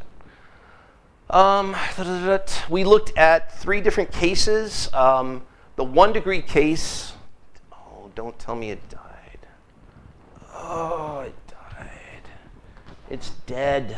I'm putting the other one back in. The 1 degree case was when we just chose a symmetric pairing for epsilon 1 and epsilon 2. And wait. Almost there. No, I'm going the wrong direction. Hold on. No, I'm definitely going the wrong direction now. Wait a second.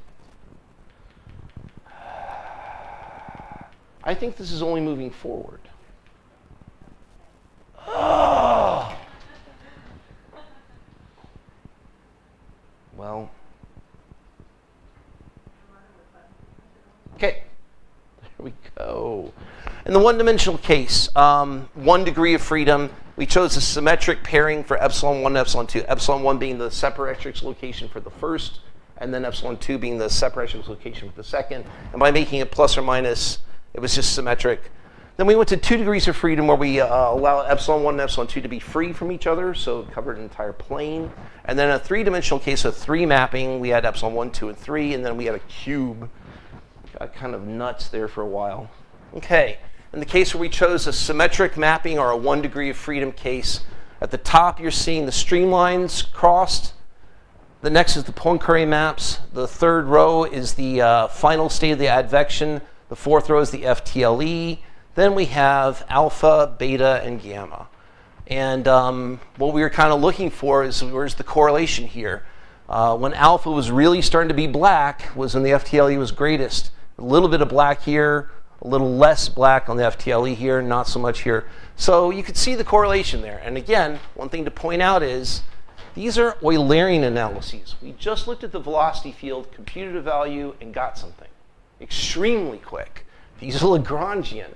We did 1 million particles and advected them a long time to get there. So computationally a factor, I don't know, 2 orders of magnitude longer. This is the 1 degree of freedom case.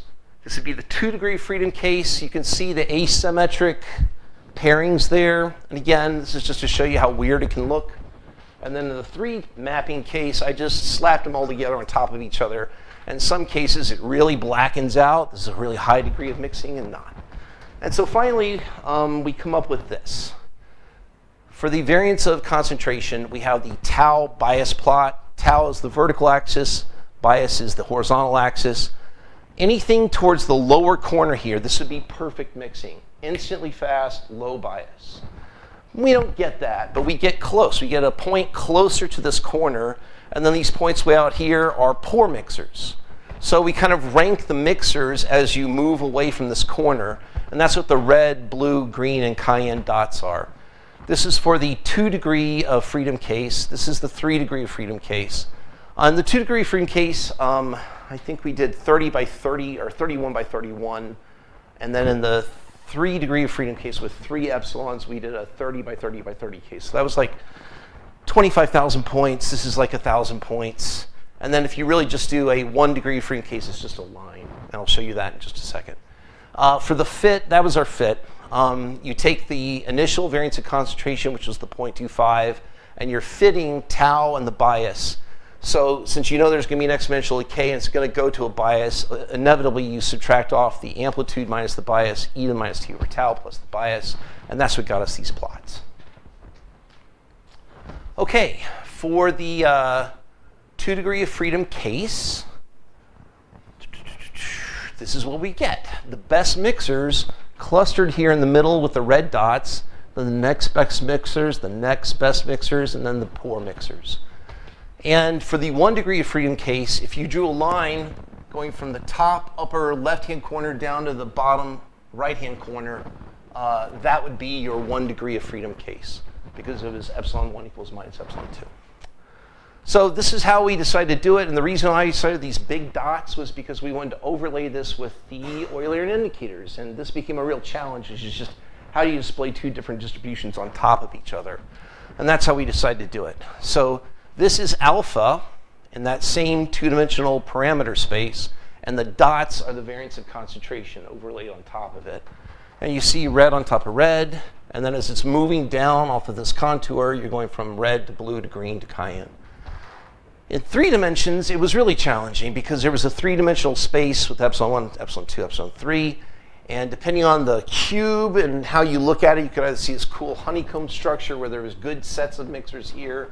If you looked at it from the side, it really kind of looked like bee eggs in a honeycomb. On the top here, you're seeing transversality for the 1 degree of freedom case.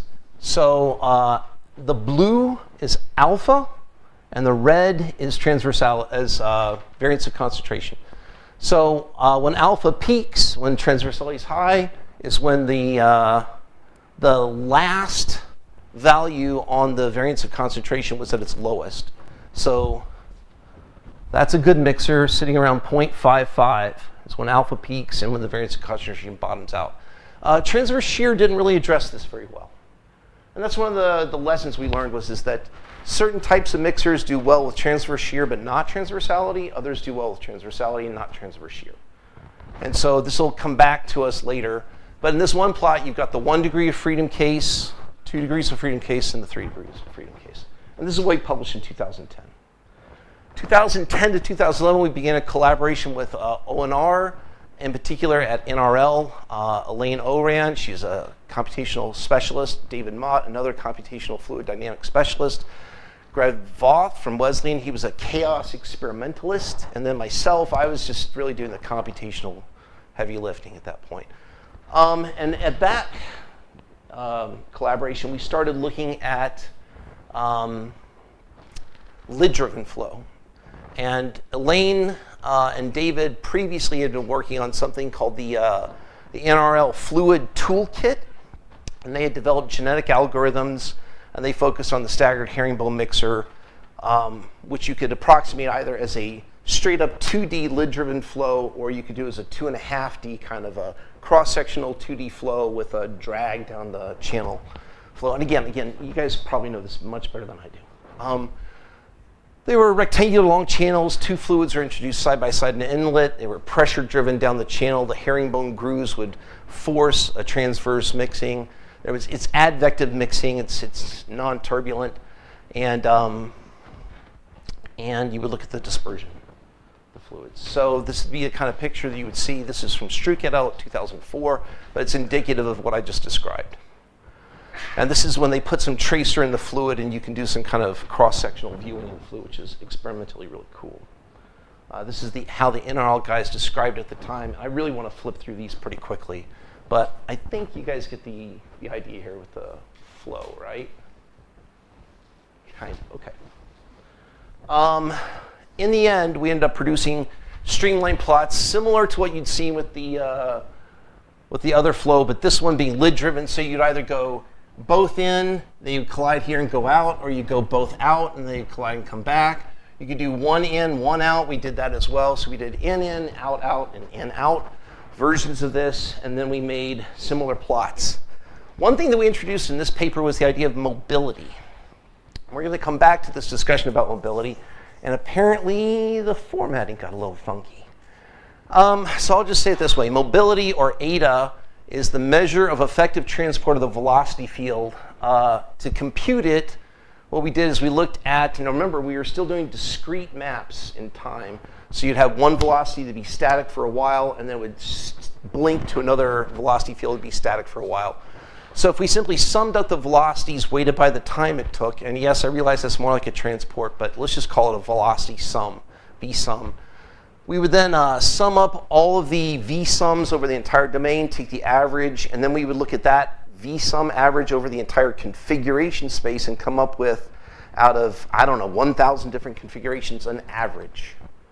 And then we would compare that average of the current v-sum to whether it's above or below that entire configuration space average.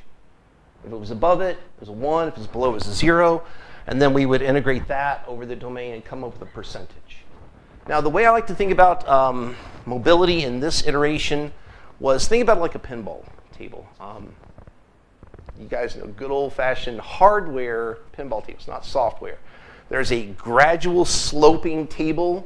You put a ball at the top, so the natural trend of the table is to pull the velocity field or pull the balls down. But you can also put in kickers. There could be some locations you put a kicker. It diverts the velocity, makes it go in another way. You could even put in magnets, which holds the ball in place for a while. So without actually knowing what the pinball is going to do, I could just look at a pinball table and tell you this region's got a lot of transport, and this region's going to hold up the ball or divert it. So that's kind of the idea with mobility, is without doing a Lagrangian study of transport, is there anything that an Eulerian study could tell us? That was the idea here. Okay, this is what we got. Again, two-dimensional parameter space, epsilon 1, epsilon 2. Same basic idea, where the separatrix went on our lid-driven flows. This is alpha, and very similar kind of peak structure along the center here, falling off to the edges. It had a little bit of a curve to it. And this is mobility. And mobility is whatever it is. It just came out the way it is. And I'm like, OK, fine. But let's see what this did for us compared to the variance of concentration. So for the N configuration, this is the tau bias plot. Same interpretation. Low and in the corner is a great mixer. Far away is a bad mixer. And again, these weird little tails out here, this would be like a fast decay to a really high bias. That's a terrible mixer. Whereas this is something that will eventually mix extremely well, but it takes forever to do it. So it's a slow, good mixer. That's a poor mixer that goes really fast, and these are great mixers. So that's a detailed blow up of this 30 by 30 corner here, just to show you. It really piled up in the corner there, and you can't always tell from a scatter plot.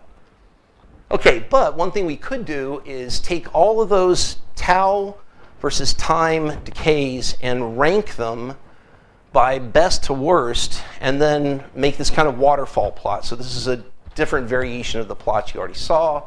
And the best mixers are the ones that came down pretty hard and leveled out at the bottom, and then so on. So again, tau bias with a slightly different view. Okay, this is what we got. From the variance of concentration, the best mixers form these weird kind of dog bone shapes. Here was great, here was great, here was great, here was great. That's the variance of concentration, Lagrangian. This is alpha times mobility. Remember, alpha didn't look like this and mobility didn't look like this, but you multiply them together and it looks like this. And if you put them on top of each other, I don't think I have that plot. If you put them on top of if you put the dots on top of this, you get pretty good alignment. Now, transverse shear did not do well in this case. So when we went to the final publication, we just went with alpha and mobility. But still, it was encouraging. It was encouraging that two things that at first glance didn't look like it was going to pan out, alpha and mobility like this, turned out to be something like this. Now, when we changed the configuration, it tracked it. The variance of concentration would come up with a different shape, and alpha times mobility did a good job. What does it say? It says that when you're jumping tracks and you're pushing the particles around a lot, you get pretty good mixing. So this was encouraging. 2012, Steve introduced a new idea. Let's move from discrete time maps to continuous time. It's a great idea. At one time, if we're doing a two periodic map version, you've got, say, a separatrix at some angle. Let's call it an angle. At some angle, theta 1 at t1, and then later at t2, it's at a different angle. If we drag this out in time, then this being the time axis, it would be hovering at theta 1 for a while, then we jump to theta 2. Now let's go to continuous time. Okay, so it's a continuously varying one, but it kind of hovers here, kind of hovers here. So what do we want to say about transversality? We want to measure a variance of the angle from the mean.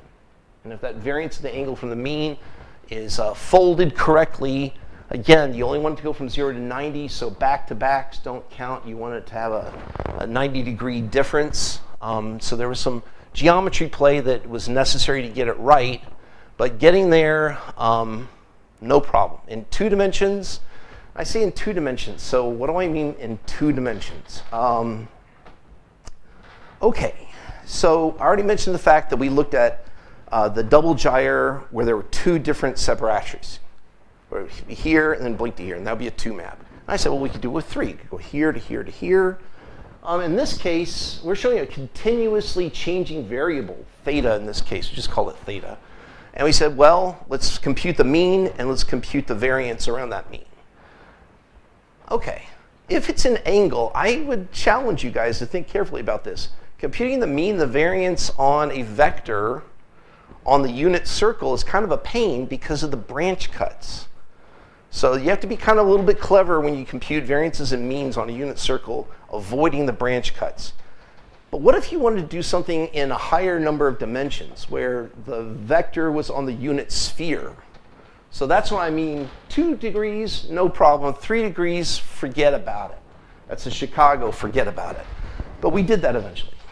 All right, so when we went to continuous time Eulerian indicators, we needed some new definitions. We had to change the definition of transversality. We needed to change the definition of transverse shear. Mobility got a makeover. And then we had to create new definitions. The relative rate of change, the ROC, V slow and V fast, which will actually be pretty easy to understand in just a second, and velocity symmetry, which is an admixture of V slow and V fast. And it also required new Lagrangian simulations for how the mixing is done to be required. All right, so let's jump into some of the newer values because we've already talked about transversality, transverse shear, mobility. I'll come back to them and their new definitions in a second. But these 3 down here, relative rate of change, V slow, V fast, and the asymmetry, this is how we looked at it. And this is just a nice little numerical game you can play in your head. I have a velocity at this time, VR of t. And in the next delta t forward time, it's going to move a little. So if I take the velocity difference of those two, and then take the absolute value, that's the numerator, and then I divide it by their separate magnitudes. So what you can immediately see from this is, suppose one of those two velocities, either at t plus delta t or at t, suppose one of them is 0 and the other isn't. Then the numerator will be the magnitude of the velocity, and in the denominator, it'll be the magnitude of that same velocity, because one of those two is 0. So that delta w is 1 in that case. All right, consider what happens if you have a velocity vector at some position, and it crosses 0 and goes negative, but it's exactly symmetric to itself. Well, then one of those velocity vectors minus itself on the other side is just twice that difference. And then you divide by the numerator, the denominator, and you get 1 again. So what this parameter, the relative change, delta w, is, it's a good measure of when there's a velocity vector that's about to cross 0. And it ramps up to 1 as it approaches 0, and then goes down. Now, why would we choose this? What happens if I have a velocity vector that's far away from 0? It's a high-valued, high-magnitude velocity vector, and it's wavering around. Well, now, the difference up here in the numerator is small, because it's 20 plus or minus 1, divided by the numerator, which is 20. So it's a relative change. It measures when the velocity is strong and it's jittering around a little bit, who cares? But if the velocity is low and close to 0, it's jittering around, now it's a big effect. The relative change is large. Okay, and then we do a little bit of fake calculus. We take the limit as delta t goes to 0 and call that dw. Then we integrate dw over some window and take the 1 over that. So if we take this as the total relative change divided by the time it took, that's the rate of relative change. Why would we do that? All right, if we go back and think about what transport might mean. Let's think about this. This is a good definition of transport. I have a particle at some position at time 0. I have a particle at a different position at some later time. I take the difference and I absolute value it. That's just some distance it traveled. Okay, but I could also look at that as this. Now, this is not necessarily the same definition as the Lagrangian descriptor. The reason why I want to point that out is because in the Lagrangian descriptor case, r is a function of time. We're doing this for an Eulerian case where we fix this at one position. So this is not an exact equivalent of the transport here. If this was the Lagrangian descriptor, this would be r of t as well. This is just r at some position of the field. But let's just play the game and squint and pretend it's the same. So if I take the integral over some time window, I take the absolute value, that value is definitely going to be less than if I just integrated the absolute value of the field. So, in other words, if the field is always pushing this way, maybe it's jittering around a little bit, but it's pushing things that way. Then when I integrate over some time window, it went. It pushed things away from it. We're back to the pinball with the kicker. On the other hand, if the velocity field at that same point was changing direction, I've studied the mouth of the Chesapeake Bay. At the mouth of Chesapeake Bay, it goes into the bay, it goes out of the bay. Every 12 hours, it goes in and out. If you were to stare at a point in the mouth of the Chesapeake Bay over 24 hours, you could say it didn't really go very far. So that's the idea here. There could be a lot of cancellation here if the velocity field is changing quickly. But if the velocity field is not changing quickly, this indicates a lot of transport at that location. And so that's what we define. We define v fast is the guy on the left, possibly frustrated motion. And v slow is the best case transport scenario where it's always pushing in the same direction and hard, so it sums it up. And then what we did is we take a weighted sum of these two velocities, v fast and v slow. How do we determine when one was more correct than the other? Well, when the relative rate of change was fast, that velocity field was just whipping around quickly. So it would have a high relative rate of change. If it had a high relative rate of change, this term would go to 0, and the v sum would be weighted towards v fast. But if it had a low relative rate of change, then this term would be 0, and v slow would dominate. So this is a nice way of doing a weighted sum of some kind of transport parameter based on the relative rate of change, but wait, there's one other thing in here, TC. This is some characteristic time scale for the flow. So for a characteristic time scale for the flow, if it was the double gyre, we actually had the kind of the normal period of the gyre. That was easy. We knew what the characteristic time was. You don't always know what the characteristic time is, but if you did, then this weighting of e to the minus omega t kind of makes sense. To finish it off, mobility is then you do the exact same thing. You take V-sum, you integrate over the domain, you take all the configurations, you get an average, you create a threshold, use the indicator function, and you get eta, which is a measure of possible transport. It's not a Lagrangian measure of transport, it's a possible degree of transport in an Eulerian field. All right, the other things that had to be changed were the Lagrangian simulations. Now, it's worth mentioning, I'll write down a formal definition of velocity symmetry later, but it's just another type of parameter that we came up with that discriminates between v fast and v slow. The mobility does that job by doing this weighting with the rock, but the velocity symmetry is much more direct. It's either v fast or it's v slow. There's very little in between. For the Lagrangian side, when we moved to continuous time, we needed to do more than just the blinking separatric. So we introduced the sawtooth. It's a linear time ramp between two epsilons. Sinusoid between these two extrema. The square, which is effectively the discrete map. The triangle, which is a linear ramp up and down. And then noise. And noise was interesting because we used the rock, the relative rate of change, to come up with a parameter, which we could then just feed it a random stream of ones or zeros, evaluate the rock and say, no, that's too fast. And then smooth it a little, evaluate the rock again and say, nope, that's too fast. And we kept on smoothing it until the relative rate of change reached 1 over our period. And so we could come up with a periodic way of characterizing noise using the rock, which was kind of fun. Okay, this is what we got. The variance of concentration plot. Again, it peaks at 0.25. Epsilon was the amplitude of all those functions I just mentioned, the sawtooth, the square, the sinusoid, the triangle. Epsilon was how big that was versus the period we chose. This is sawtooth, sinusoid, square, triangle, and noise. Noise, notice, is just flat across the board, whereas all the others seem to have this kind of back dip. And then both the sawtooth and the sinusoid and the triangle have this weird kind of finger structure out front. Here are the tau bias plots for those same 5 sets. And here's all the transversalities. Here's all the mobilities. Again, they don't look like each other. And then we got that. If you multiply alpha times mobility, the blue-green plot is alpha times the mobility, and the lines are the contour maps of the variance of concentration. It's not one-to-one, it's not perfect, but the noise profile matches the contours of variance of concentration. The back dip right here, where the variance of concentration falls, alpha times the mobility falls.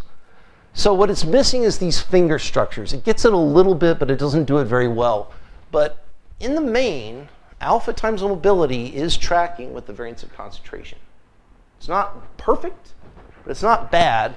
And one of the conclusions we came to was, look, if I was about to do a Lagrangian study and I wanted to find a good mixer quickly, do the Eulerian study first, because it's going to seed your search. It'll help you find the good place for mixing early on. And then you can proceed and do a full Lagrangian long calculation, get a perfect answer, but this is a good way of doing a search. It rejects the poor areas of mixing well. All right. 2013 to 15, we switched from 2D flows or 2.5D flows to a full 3D flow with the Hill spherical vortex with a time-varying perturbation. Again, the Hill spherical vortex, imagine a bullet's flying through the air, and as it's flying through the air, it entrains the air with it, but as the bullet's left, now the air kind of has this backflow, and it turns into this kind of toroidal version of this. So this is the Hill spherical vortex. There's a barrier mixing along the edge here, and then it comes down and comes back out, comes down, and inside it's a nice toroidal kind of mix. On top of that, add a perturbation, add a wobble to it. If you just have the straight Hill spherical vortex, you won't have mixing. You need the wobble to get those streamlines to start to cross in different positions, and then you get this. For the Lagrangian metric, what we did was we seeded a bunch of positions downstream, and then we allowed the flow to go over it, as well as inside the sphere. And you can actually see them come around and come out. So if I imagine a particle, a parcel of fluid here, and I go along the outside, and I come over to here, we chose a spot downstream and simply computed the time it took to go from here to here. In other words, the resonance time. It's not resonance time, but it's like resonance times. The time it took to go from its initial position to its final position. For the guys that started inside the sphere, some of them were trapped inside the sphere and would not really come out for a long time. And here you see a guy with his 4 neighbors, and they would move around, and eventually they'd separate. One of them would come out later than the other 4. And so you get some degree of a measure of how well the system either holds things together or pulls them apart. It's not quite a mixing measure, but it's similar. We incorporated Stephen Guth, who was fresh out of UMD's applied math department, but he's an undergraduate. He's a post-undergraduate. He wasn't a postdoc. He was a post-BA. He was good. He went on to MIT in graduate school, and I think he's finished by now. Last I heard, he was going to become a lawyer, so one of us got out. So we were interested in expanding the Eulerian indicators into 3 dimensions, time-dependent. It turned out in the process of doing all this, we needed to revise our definitions of the Eulerian indicators, now in 3 dimensions, but we wanted to make them 2-dimensional and back-compatible.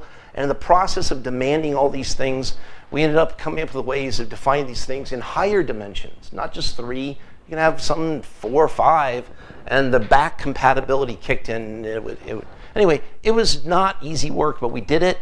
And we came up with a Lagrangian metric, the escape time. And then here's where we came up with transverse shear. This is a new definition of transverse shear, but it's backwards compatible with the one we had before. Remember the one we had before is they were all going along, say, in a curve, and they were being pulled apart along their streamlines. So transverse to them, they were shearing apart. So one way to think about this is now suppose you have a fully 3-dimensional velocity field. So here's one point in the field, u. Look at the magnitude of the velocity field as a field and compute the gradient of the magnitude of the velocity field. That's another vector at this point. It's this dashed line. The transverse shear, the new definition is look at the transverse component of this vector onto this one. So if I take the dot product of this onto this, I'm getting the component along the direction. I want the transverse component. So define rho as the gradient of the magnitude of the velocity fields. Project rho onto v hat. That's your rho cosine phi.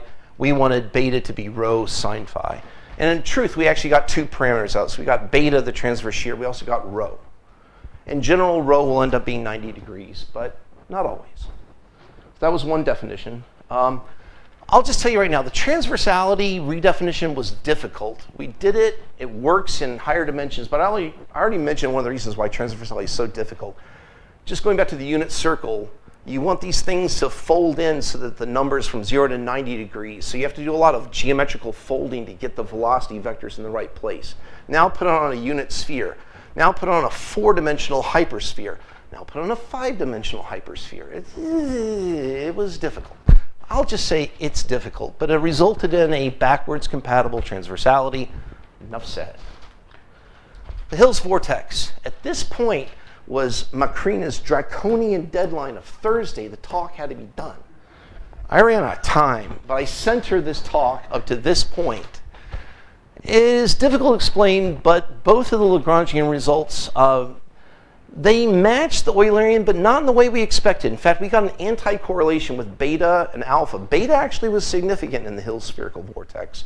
Right at the edge of the sphere, you would get a huge amount of transverse shear because the flow that went outside of the sphere did not entrain with the sphere, and the stuff that was trapped in the sphere generally was trapped in the sphere, and so you get this large transverse shear at the edge of the sphere. So transverse shear did play a result. It anti-correlated with what we thought. We were going to go with the product sum, And this kind of started to beg the question of, what are we really doing when we put these combined Eulerian indicators together, alpha, beta, and then we multiplied them together before? Maybe we don't want to do that. So I'll just point this out. Suppose you have two measures of something, and I want to make a kind of a yes or no decision. If this thing is good and this thing is good, when I take the product sum of them, it will be good. But if any one of these is bad and I take the product sum, the whole thing is bad. So product sums are kind of like a logical and. All right, what if I do it the other way? What if I just add them together? If this guy is good, added with, if this guy is good, if they're both good, great. If this guy is bad, this guy is still good, we're still good. That's like an or. Problem with doing the or version, the problem with adding a bunch of Eulerian indicators is they're not normalized to each other, and they don't even have the same units. At least when you take a product sum, you don't care about any of that. All the units get mashed up together, all the normalization, it's just good or bad. But if you're going to start to look at a sum, you really have to normalize everything properly, get all the units right. It all has to make sense so that one number, if it's big, is the same as the other number if it's big. One can't be 10 orders of magnitude bigger than the other. So that kind of forced a realization about this business with trying to determine when you have more than one or two Eulerian indicators, in our case, and now we had 6 at that point, what are you going to do? So incidentally, this got published in Physics of Fluid in 2015. Just so you know, we weren't sitting on toy model problems all that time. From 2012 to 2014, we looked at the Kuroshio. Kuroshio is a western boundary current in the northern Pacific Ocean. It's a strong current. It's one of the strongest in the world at 3 to 5 knots. And it has a meander. I know you guys know all this. I'm just going to say it anyway. Sometimes the Kuroshio follows along the Japanese coastline, comes up from the Philippines and goes out to sea. Great. Sometimes it comes out, and once it leaves Tokyo, it oscillates. That's the KESS. You guys are familiar with that. But sometimes it comes up along here and then just takes a 400-mile deviation way out here, away from the coastline, and then goes out to sea. And always comes back to around Kyoto. So what we did was we created a set of transects, and we tried to understand the large meander problem of the Kuroshio. The problem with it is it has 2 different time dependencies. Decadal, meaning every 10 years or so it'll go out and come back, but also yearly. So it'll go out for 10 years, maybe 9, but then 1 year it comes back, and then it goes out and it hangs out for 9 years. And then it comes back for 9 years, and 1 year it goes out.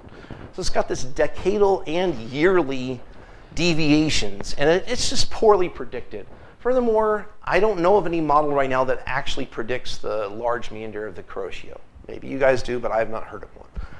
At the time, around 2013, CCSM4 had just come out. This is the product child of NCAR, the National Climate and Atmospheric Research Lab in America. They just put out an article about CCSM4, which is also part of CESM 1.0 at the time. That's the Community Earth Model System. That's CESM. And that's a ocean, atmospheric, sea ice, and geothermal model where they couple all those together at their boundaries. So that's the Community Earth Simulation System. And then the CCSM one is just the climate model. And what we were interested in, because we were looking at the Kuroshio, was a model that would give us about 100 or more years of simulated data.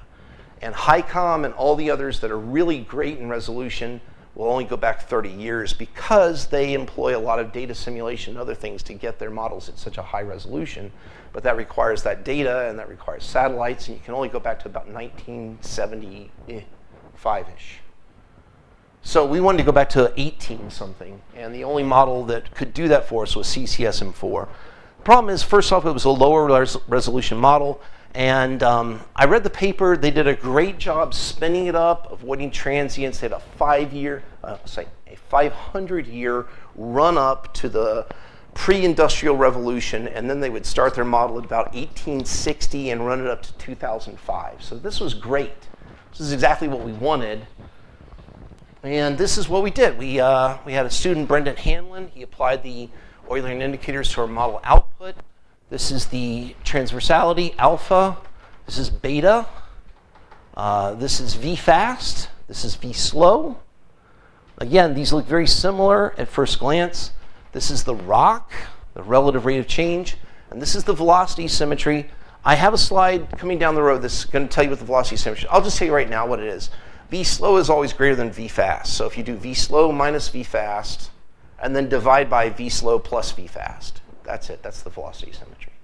What's nice about the velocity symmetry is it's always a number between 0 and 1. So that's one of those really nicely normalized numbers that you can work with. Transverse shear did its job. It showed the boundaries of the strong Kuroshio current. The V fast and V slow both showed great values for a strong current. The rock and alpha both showed low values for the Kuroshio, as they should. So everything was working great. The dots are the grid. It was I want to say a 1 degree model. Not great. So fine. This is Google Earth. This is where we put our transects. I like this relief map because it does show one thing. Right here is the beginning of the Marianas Trench. I know what you guys are thinking. The Marianas Trench goes down all the way around the Philippines. And this is the bottom of the Marianas Trench, where it's the deepest point of the ocean down here. But the top of the Marianas Trench is right here. This is about a 6,000-foot drop-off. And from the coastline of Japan to within 50 miles is a 2,000-foot drop-off. And the thing you got to appreciate about Japan is all these islands here and all these islands here. An island is just the tip of an underwater mountain. So what you're seeing here is a giant valley. There's a large valley here, and that valley comes to an intersection here, and then a huge fall-off, a huge cascade and fall-off. So some of the dynamics around the Kuroshio, maybe I could understand in terms of the bathymetry around Japan.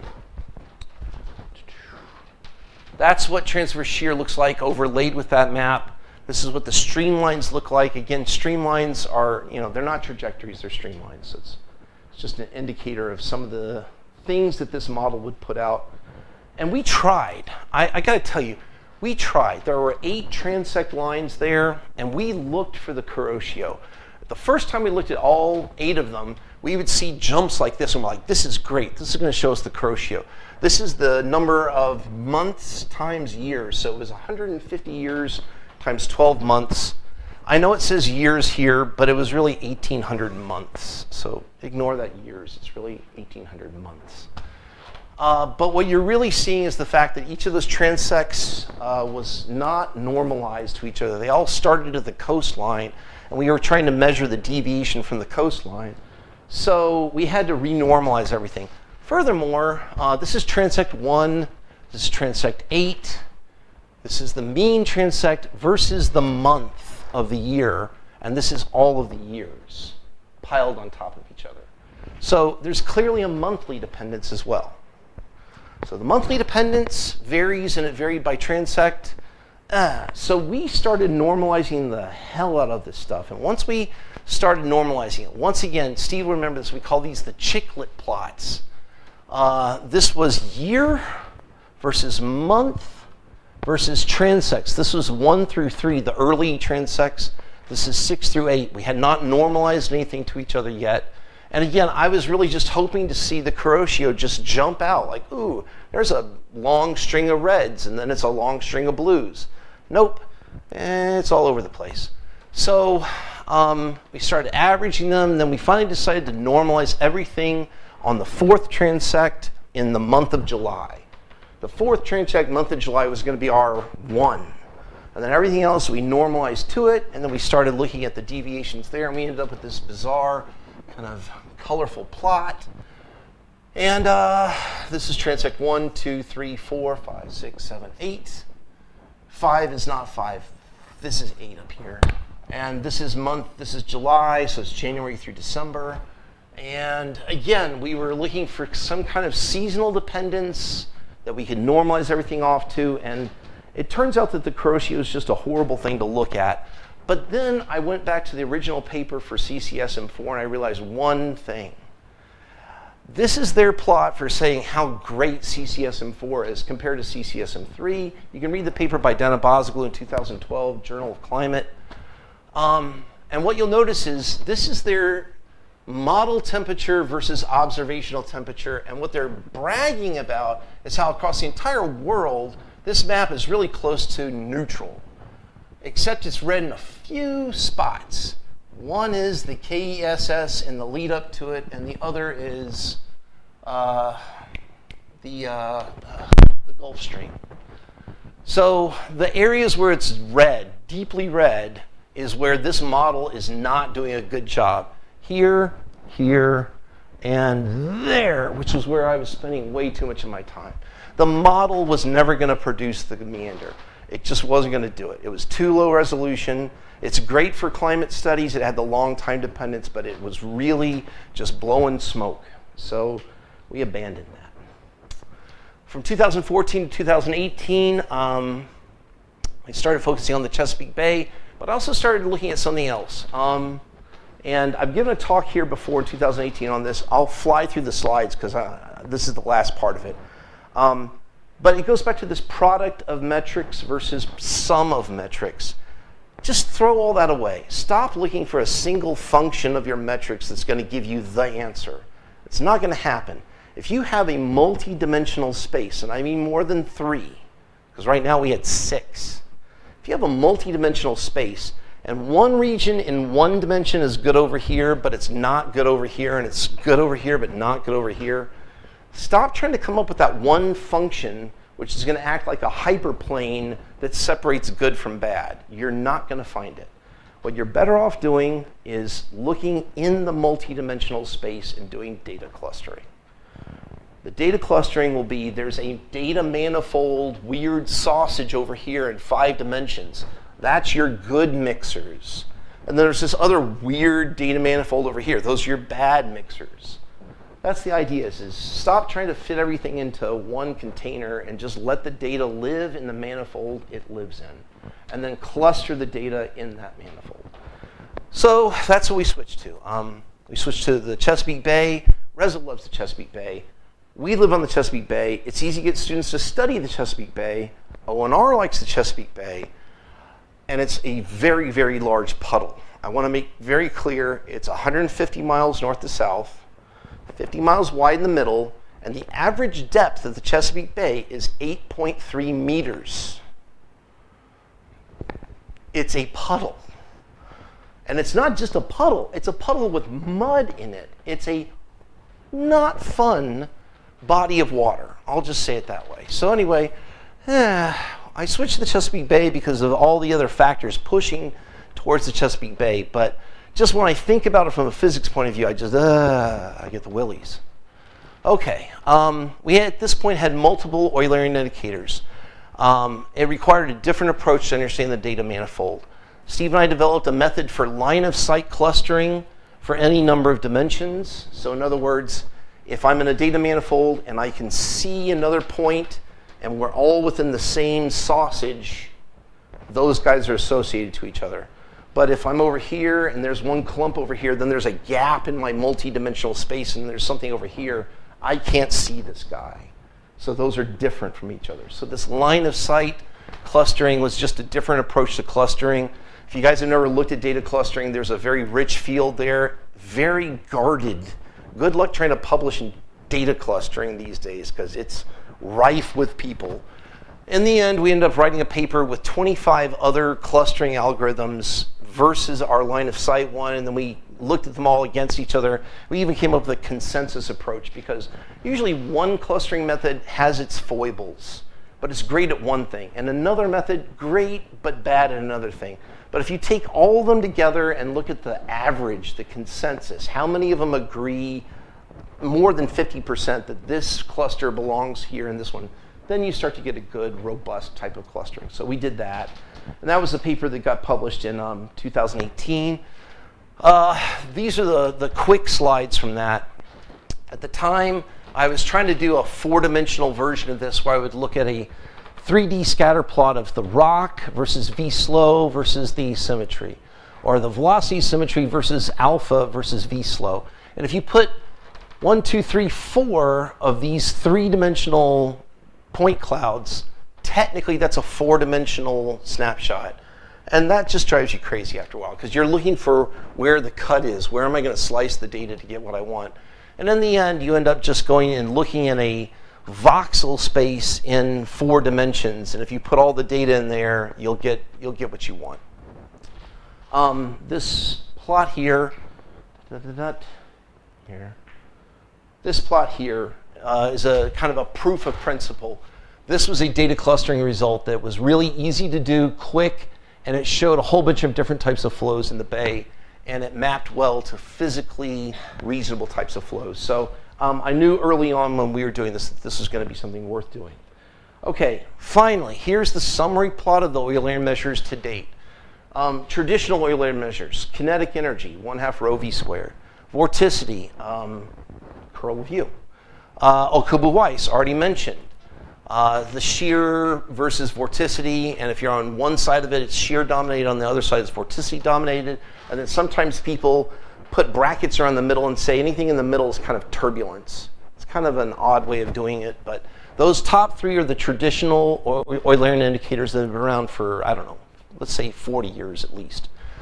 And then the stuff that Steve and I started working on: transversality, the variance of the angle of velocity vectors over some time window. So that's the easiest way to say transversality.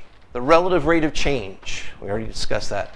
V fast and V slow, there's the velocity symmetry, and there's transverse shear. So in a weird way, we got victimized by our success of coming up with too many of these indicators. They all meant something. Just what do they all mean together? And that's when you ended up in this 7 to 10 dimensional miasma, and then you really need data clustering. For those of you not familiar with Chesapeake Bay, it's everything I just said. 8.4 meters deep, huge. People do twisted grids, people do traditional grids. People just look at the mouth of the bay, which is what you're seeing there, and the contour there is for the transversality at the mouth of the bay. What's fascinating about the transversality is that it's very dynamic. It has a lot of structure to it, and the trick is to pull that apart. This is what kinetic energy looks like at the mouth of the bay. There's vorticity, Okubo-Weiss, transversality, relative rate of change, the velocity symmetry, V fast and V slow. So I just put them all together there. And transverse shear.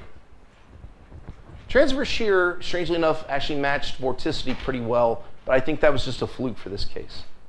Okay, so if you look at them all together, try to look at them all together, pick one point. This is what the kinetic energy was. It's kind of cayenne. Same point, transversality a little bit greener, velocity symmetry light green, relative rate change yellow, V fast. That's one point on the Chesapeake Bay, and line them up like little chiclets again. That's one point in the Chesapeake Bay, looking at 5 different measures. That would be another point. That would be another point. And if you start to stack up all those points along different places, you end up with what we call a DNA plot. This would be layer 1, day 1, and we combined, I think, 5 of them for this. No, it's 6 of them for this. And again, this is my attempt to try and look at a multi-dimensional data manifold in my limited 2D lizard brain. And you can do it for a while, but you get a little bit crazy. This would be just about 250 points. This would be about 10,000 points. And you're just looking for clustering there. And eventually, that's what led me to doing the paper on clustering. If you want to look at why the Eulerian indicators that we developed where I think are interesting, that's kinetic energy, Okubo-Weiss, omega, vorticity. Okubo-Weiss can also be written in terms of a Q criterion and shear. So shear and vorticity are kind of separate, and then you can combine them to form Okubo-Weiss. But this is transverse shear, and that's one of the first things you'll notice is it's much more spread out. These are the other 6. This is what I mean by choosing the right normalization, choosing the right way of writing it. You get more fidelity out of the metric. It's not a spike that you have to take log axes just to see any structure on. These are pretty much in your face. The velocity symmetry is by definition normalized from 0 to 1. It spreads it out, it fills the space. Alpha, when you're really transverse, is peaked at 90. But there was a huge set where it was at 0, where they were really aligned. I'm almost done. V slow, V fast, and velocity symmetry. We know these three are related to each other, so it's only good to show 2 of the 3 of these. And then the relative rate of change. So I'm just trying to show, I'm done. I'm finished. Just trying to show that by digging around looking for different Eulerian indicators, you might find better measures. It's not that there's anything wrong with Jacobi-Weiss or vorticity or kinetic energy. They're good.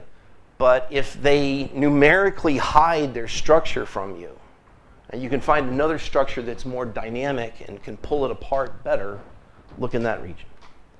And for traditional people, this is how you would look at a histogram. You would take one of these parameters, make a histogram, and look for some peaks and hope there's a dip and place a cut there. When you go to multi-dimensions, you just don't do that. The data is separated itself in the higher dimensions. You can look at first nearest neighbors. This is that plot I was showing you earlier. This was doing the stupidest data clustering I could think of. I took 4 parameters, alpha, V slow, the rock, and the velocity symmetry.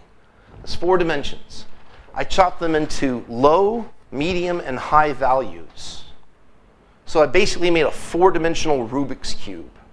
Right? It was either low, medium, or high in each axis, but it was 4 dimensions. And then I looked at the data, and what you see is this tongue or finger structure coming out of the mouth of the bay. This is a common structure you'll find in bays. There'll be an effluent push out of the bay occasionally. This is what it looked like from the top. So what I'm saying is I clustered doing the stupidest low, medium, high version in 4 dimensions, and this is the structure I started to see. It's a vibrant structure. The data clustering is a good way of finding structure in the flow.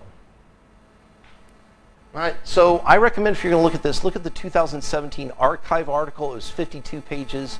We published in 2018 in JDIPE, the data something, information something, 32 pages. We had to cram 52 into 32 pages, so I always recommend the archive paper.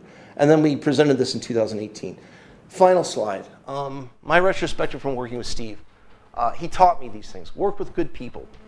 Pick good problems and work hard.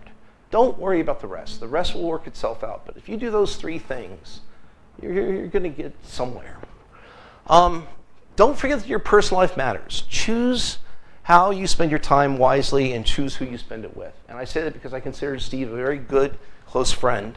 And your friends will always be there for you. I went through a really rough time, and Steve was helpful all through that time. And recently I was able to pay back that favor. So the last thing is Steve is a remarkably patient person. He dragged me through all of this, and I learned a lot, and I can't thank him enough. So that's it. Thank you, guys.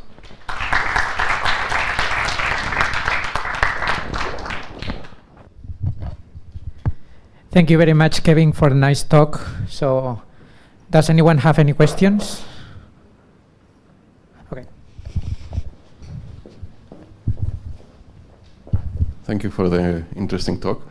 Maybe this is a little bit naive, but I just had a question related to the earlier part of the talk that you talked about this angle-based metrics. So these are strongly related to geometry.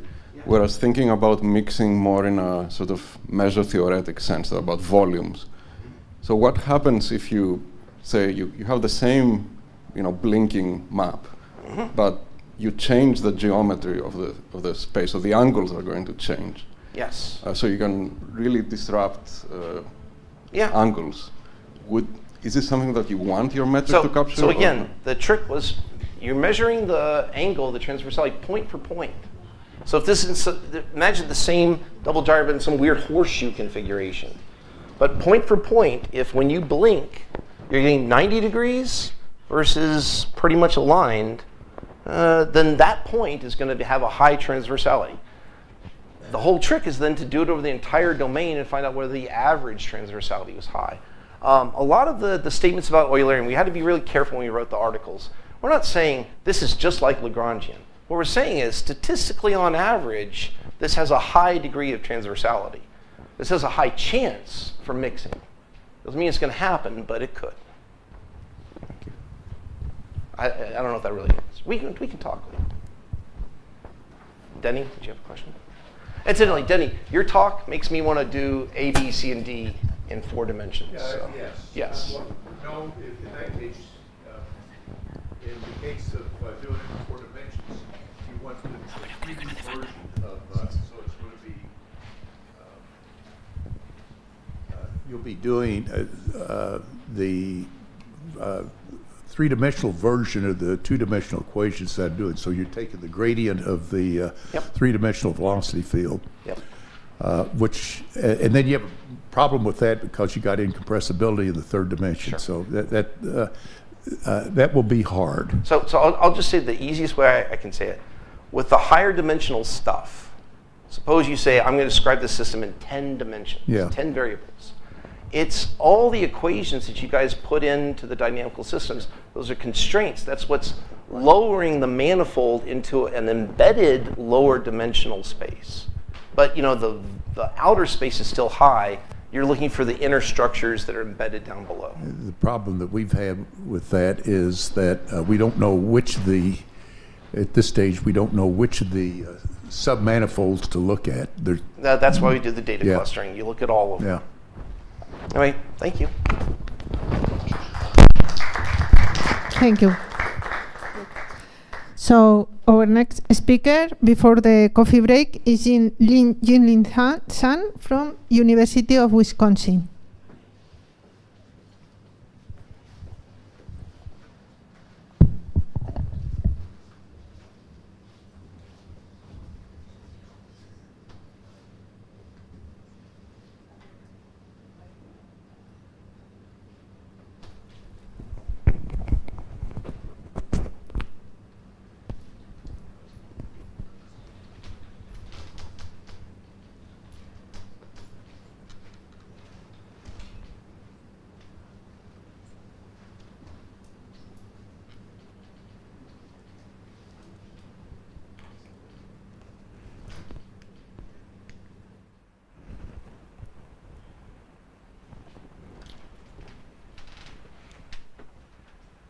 Start. Hello everyone, I'm Ning Zhang, and I will present the multi-scale model about the ANSO and MJO. Basically, this talk is about how the applied math tools, especially stochastic model, uncertain quantification, and the dynamical system can help us study and understand and modeling the nature. And first, I will give a quick introduction about the ANSO and MJO. And I will discuss the new stochastic model, which has a lot of unique features. And then I will present how the uncertainty quantification is related to the model, and then the results and the conclusions. First, what is ANSO? ANSO, or El Niño Southern Oscillation, is a major climate phenomenon happening in equatorial Pacific. It affects the local and global weather and climate. So look at the feature in the middle.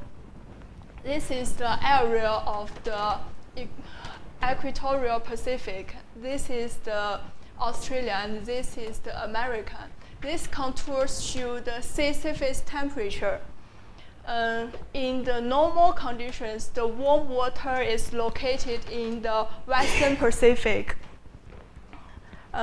Because of the higher temperature, we can expect lots of convections here.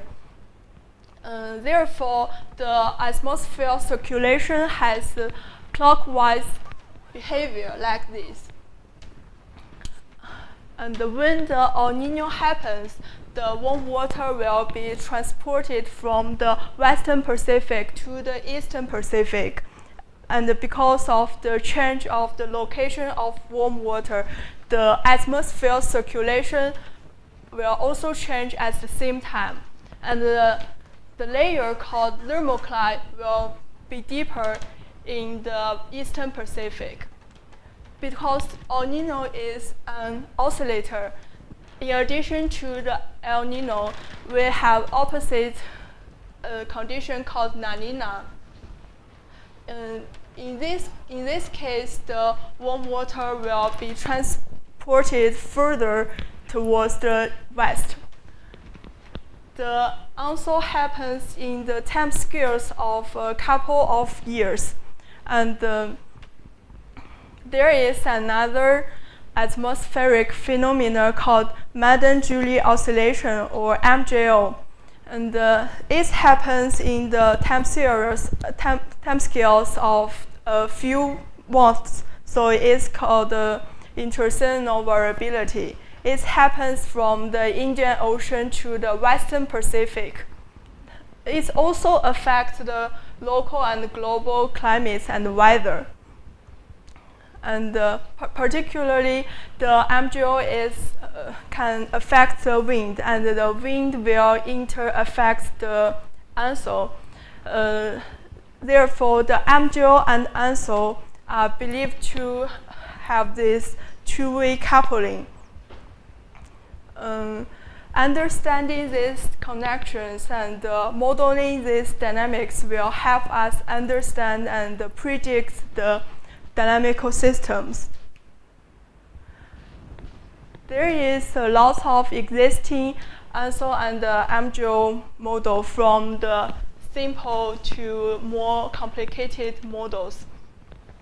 Many of them can capture the very basic features of ANSO and MJO. However, these models usually cannot capture the key dynamics, such as the statistical behavior and many diverse features, because there are lots of model error. They don't have the good uncertainty quantification mechanism. That's why we are motivated to develop a new model. We try to use the stochastic tools to develop a statistically accurate MJO and ANSO model. We can make use of this model to capture the important observed features, and then we can use the model to study the features that cannot be captured by standard models. And look at these two fingers. The x-axis here is the longitude. It goes from the west to east. And the y-axis here is the time. The left three panels shows the simulation from the MJO model.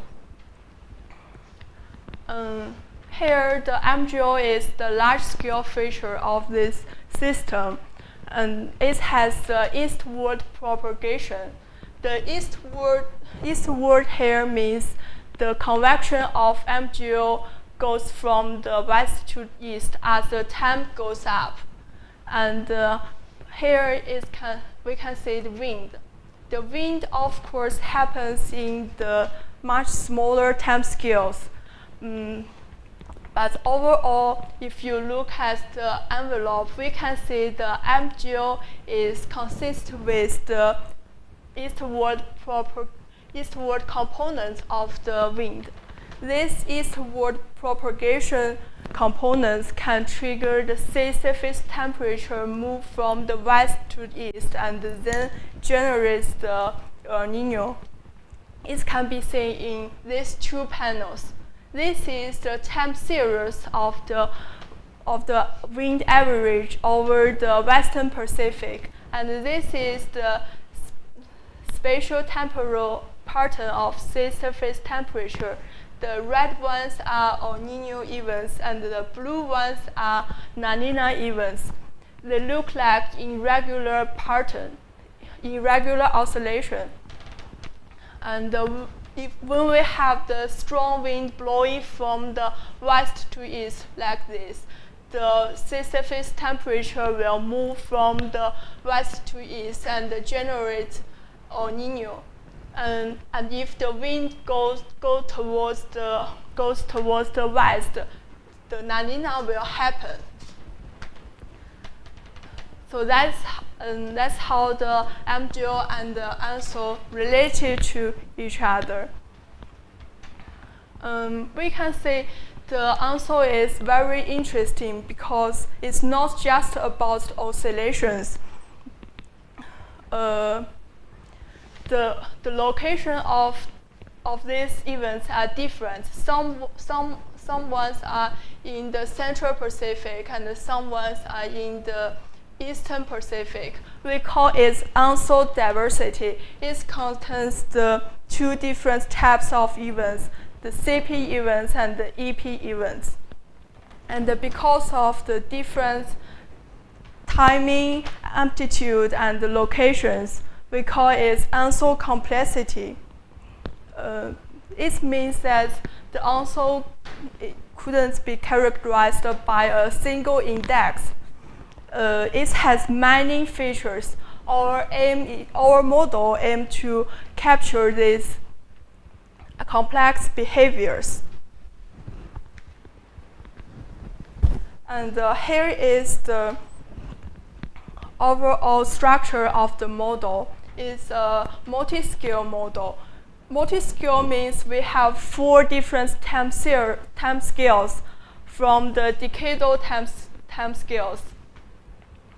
It means that the slow changing of climates will affect the ANSO, and to the interannual time scale, which is the key component of the system. It includes the sea surface temperature, atmosphere, and the ocean interactions. We also have the seasonal cycles and the interseasonal behavior. The interseasonal behavior comes from the wind. And the wind is affected by the MGO, and it also can influence the sea surface temperature. When the sea surface temperature change, it will drive feedback to the atmosphere model to change the background states of the convective activity. Then the ANSO will affect the MGO. That's how the MGO and ANSO coupled with each other. And here is our stochastic model. We have the interseasonal atmosphere, which could be used to describe the MGO. And we have the stochastic terms here.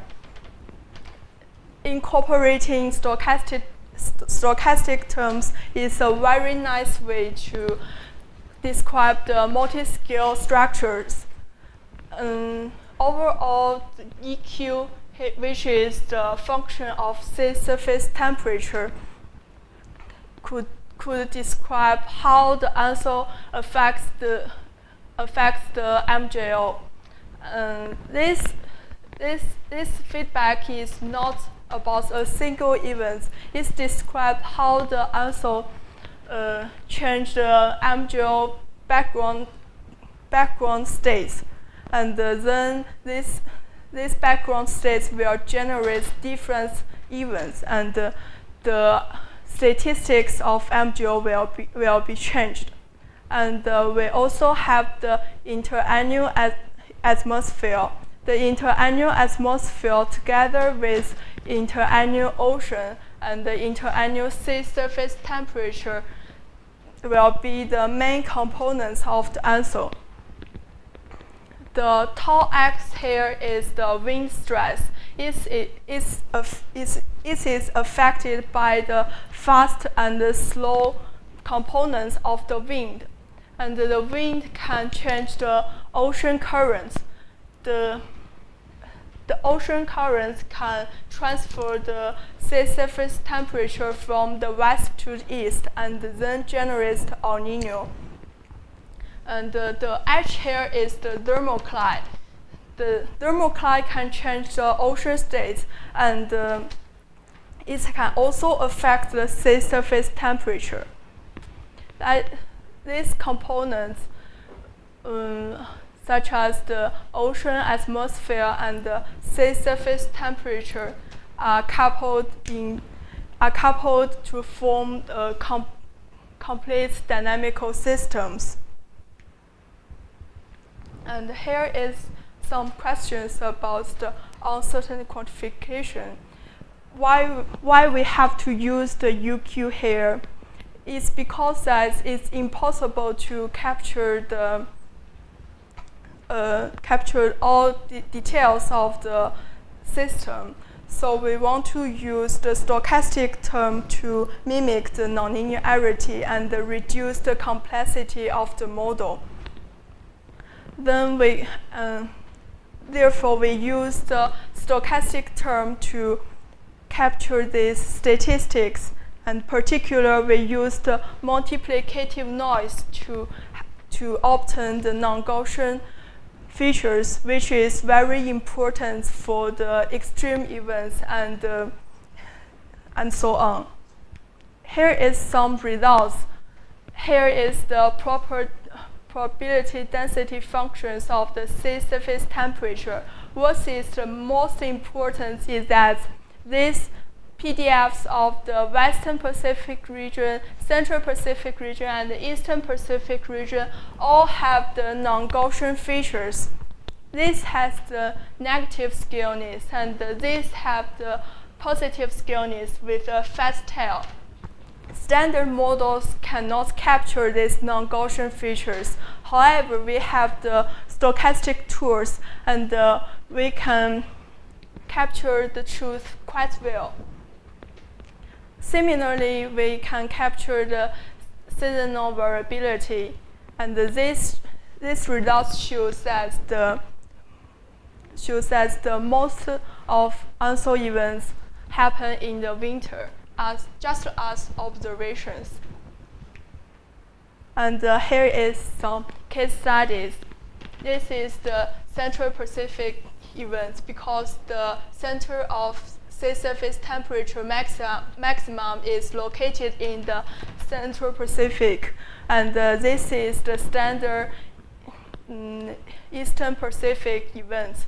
It's also an extreme event. Here is the MGO. We can say when the MGO happens frequently and has strong amplitude, it will be more likely to generate the strong El Nino events. And here for the CP event, it's more about the ocean current. Therefore, the advection could generate the Central Pacific events. The wind also plays some roles, but it's not as dominant as the CP event. And here is the statistics of the MJO. It's a famous spectral analysis of the observational data. The x-axis is the zonal wave number. The y-axis is the frequency. We focus on this box, which is about the intraseasonal period and the large-scale feature, because the MGO is in large scale, and our model can generate something similar to the observation. The energy the spectral energy happens in the time scale from the 30 days to the 90 days, which is exactly the period of the MGO. This is the evidence that the model can capture these statistics, and this is the timing and location of the wind for the westerly wind burst and the easterly wind burst. we can say that the westerly wind burst and easterly wind burst all happens in the, or mostly happens in the Western Pacific. This is consistent with the observation. So it's another evidence that the model can capture this variability. To summarize, in this work, we develop a multi-scale model. It's a stochastic model that captures many important features, such as the non-Gaussian features. This model can produce the time series and the spatial patterns of the state variables to mimic the nature. And here is some future directions, such as we can use this model to do some parameter estimation and the bifurcation analysis. We can also apply this model to do the multi-scale data simulation and the forecast. That's it. Thank you. And finally, happy birthday to Professor Stephen Wiggins. So thank you, Jingling Thang, for the nice talk. Does anyone have any questions?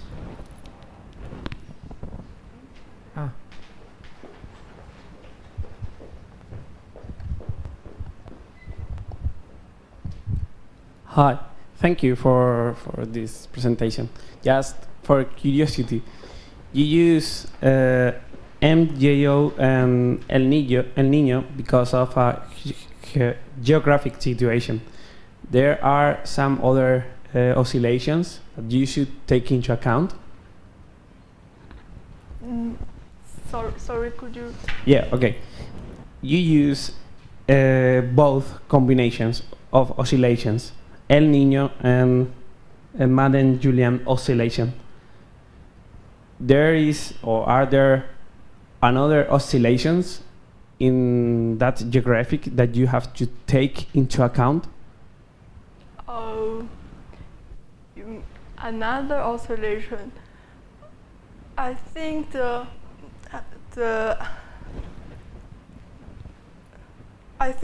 in this model we focus on the ANSO and the MGL, these two oscillations. For the other oscillations, we also have the signal circles, such as that. But we focus on these two oscillations. Okay, thank you. Okay, thank you. Let's thank again Jing.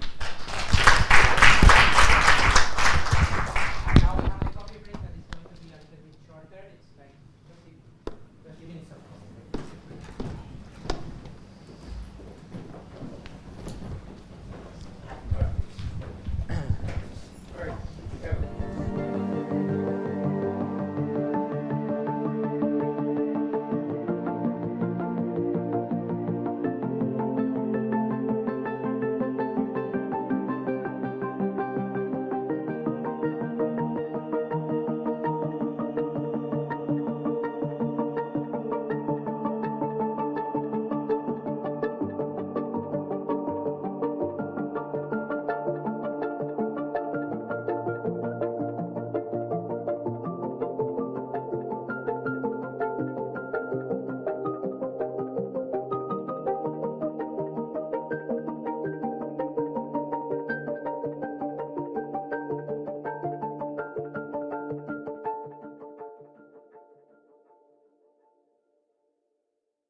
continue with the last talk of the day. So it is a pleasure for me to introduce Eric Bolt from Clarkson University, and he is going to talk today on geometry of information flow for causal inference. So please welcome Professor Eric Bolt. Thank you for having me. Glad to be here. So it's about information flow, which is something that you'll see I work on for a very long time in different contexts. And I choose this because actually there's a recent paper where it's collaborative with Steve Wiggins, some part of it. The what? Oh, I need a microphone? Okay. But this is kind of a, well, like a bit of a review of some of the stuff that led me to some very modern work, which is not the part with Steve, so it's a bit of a surprise. Where? Oh, silly me. Technology, what do they think next?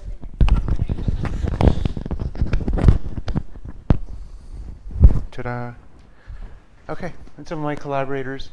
So a little before geometry, a lot of fun here. That's what our university looks like. Here we are in Madrid. We live in very close to Canada in New York State. So you see I flew out of Montreal, and on the way to Montreal, I drive through, well, I'm in Potsdam, New York, of course named after Germany. And about 10 miles away, there's a little town named Madrid. Except they don't say it right. They say, oh wait, we say Madrid. They say Madrid. I've been there so long that I've been saying it wrong. Happy birthday, Steve.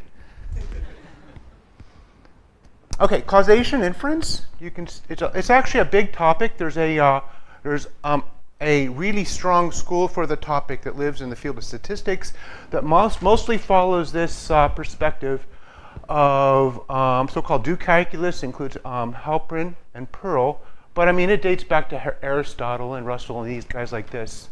There's a second school of thought which is the perspective that all my work takes that leans on Wiener and Granger. So two more respectable names. Wiener of Wiener processes, 10 years before Granger made some statements. And Granger was an economist who I think independently ran with a lot of it in the late 1960s and early 1970s, an economist that eventually won the Nobel Prize in economics for his particular test for Wiener-Granger causality.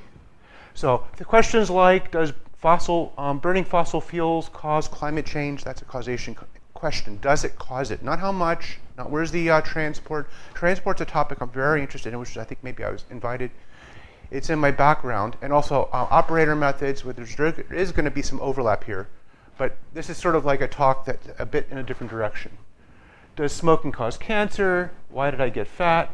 Does the chicken cause the egg, or does the egg cause the chicken? So does YG cause X? The methods in this line are Granger's method, transfer entropy, CCM, CSE, which is my thing, causation entropy. And this is kind of still an overview kind of question thing. So given a time series, you make observations at components, and you'd like to identify what is interacting with what is causing what. So technically, I'm not literally doing causation, I'm doing information flow, and there's a way to define that, but they're very related questions. So I'm going to skate over that mostly. So applications from gene expressions or neuronal activity, social interactions, and I've had some good fun in social interactions for like intelligence data and so forth. Which bad guys are talking to which bad guys. Food webs, which animals are important for the evolution of other animals and so forth. But anyway, you have time series at nodes, and you'd like to infer what's the network. And it used to be called network tomography. Why do we care? Because it's sort of a precursor for doing things having to do with inference and control, forecasting, and then, depending on the problem, policy decisions. So again, sort of a big overview slide. Mostly my talk is going to be technical in nature, but I want to point at some applied math, all the different things I've been working in over the years that are applied problems. I never worked in chickens and eggs, but damage detection, this was a cover in Siam News at some point where we did bridges and damage detection with instrumented bridges with accelerometers on them and drove trucks back and forth and tried to detect whether something has changed in the bridge, damage detection. We are currently working with fMRI images from brains, so it's obviously some sort of information is flowing in my head. Cooperative behavior of swarms, cooperative behavior of humans, and this is just a lot of data collected by intelligence agencies, and it's so small you can't see it, but which are the bad guys, and what are the influences, and so forth. Boolean function inference that includes problems like gene expression, also medical diagnosis. State estimation problems is the bottom row picture, which is related very closely to one of the big underlying tools in data-driven science, which is inverse problems. And deciding what is the true sparsity structure. Actually, if you think you can do problems like that, then causation inference is the thing you want to do. And then, of course, this was the thing that said, you know what, I'm going to pick this. This is the talk I'm going to talk about because it's a recent paper that I just learned was published yesterday, which I talked a little bit about, state estimation by Lagrangian drifters with Chen and Wiggins. So this is the basic question. That's Sir Clive Granger, Nobel Prize 2003 in economics. So the question is, Wiener-Granger causality, is does X allow sufficient information to forecast the future of the variables X? Or should I be looking at other variables Y to forecast X? So if the quality of the forecast improves with X, then somehow Y is influencing X. There's information flow. And he made a statistical test at the time, using the technology at the time, which were ARMA models, auto-regressive moving average models. So suppose you have a process that makes time series X, stock market or whatnot, and I look at values of X, and I want to forecast values of X. Are they somehow coupled to what Y is doing? Does X process, X sub t, G cause Y? That's the question. Long before I learned that, as an undergrad taking a really cool class in dynamical systems at Berkeley, I learned symbol dynamics. And I just thought that was so freaking cool. That's amazing. That a dynamical system can be symbolized. So when I teach dynamical systems and symbol dynamics, I like this little toy that I got. It's called a Wild. It's just a double 2-degree freedom pendulum, and it has painted on it the color sectors, and on them it says things like quit, yes, maybe, go to. But you can think of it as a pendulum goes, and you read off a symbol every time it reaches local maxima. That's just like the Poincare section that Lorentz made. And so 6 colors, the dynamics in theta, theta dot, phi, and phi dot, the angles, somehow symbolizes. And what's surprising is it can be one and the same dynamics, just like a crazy change of variables. Now we know from digital technology and Turing machines and all that, once I got symbols, I have information in some sense. So the dynamical system is speaking information as it runs. It's just that we might not know what the information is. But this is the part that I also was thinking about for a long time, which is, what if I have 2 pendulums? So these particular pendulums, they have magnets on the end, and if I bought 2 of them, and I did, this is just on my desk, and you run the 2 of them, obviously the little pendulums attract each other. So whatever the one guy was going to do, it ends up doing something a little different because this guy's moving. So obviously they're attracted by magnetism, but there's a second story. Whatever symbol this was going to do, it's something slightly different. It's like that guy was talking to it and is saying, down the road, do something, change your symbol to be something. And you could think of that as like information, like as in bits, a bit stream between them. So it's a second story of physics. So forces in nature describe how objects push each other, they exchange energy. And then the second story for the same thing, a second interpretation, is there's a flow of information. States influence each other through a channel. And the channel is the force. So this was kind of my first hit where I actually did something in this. And you look at my return address, that's me. This is a PRL from 1997. I looked a lot younger then. I'll show you in a minute. I used to look younger. I used to be younger though. You see my return address? Department of Mathematics, U.S. Naval Academy.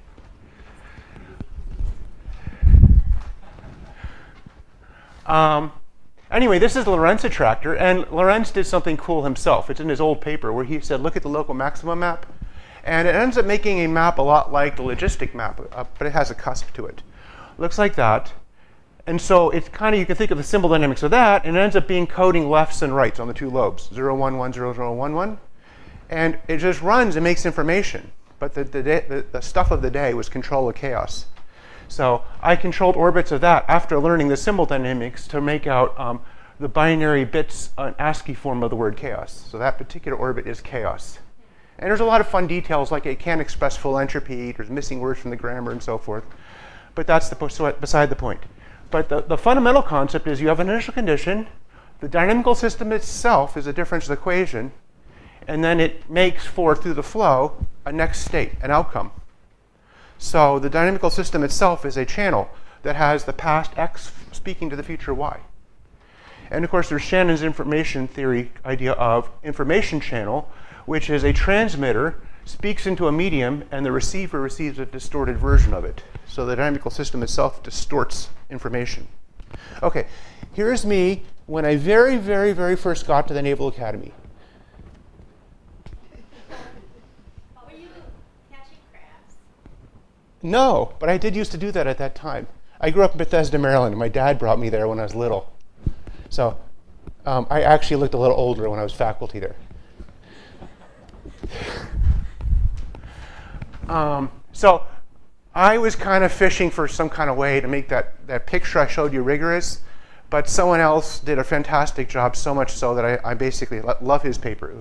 Thomas Schreiber in 2000 wrote a paper where he invented this thing called transfer entropy. And transfer entropy, my words, is an interpretation of a question. The question is, which of these two is reality? Okay, so does x depend just on x, or does it also depend on y? So you have two questions of reality. Is the next value of x dependent just on x, a function just of x?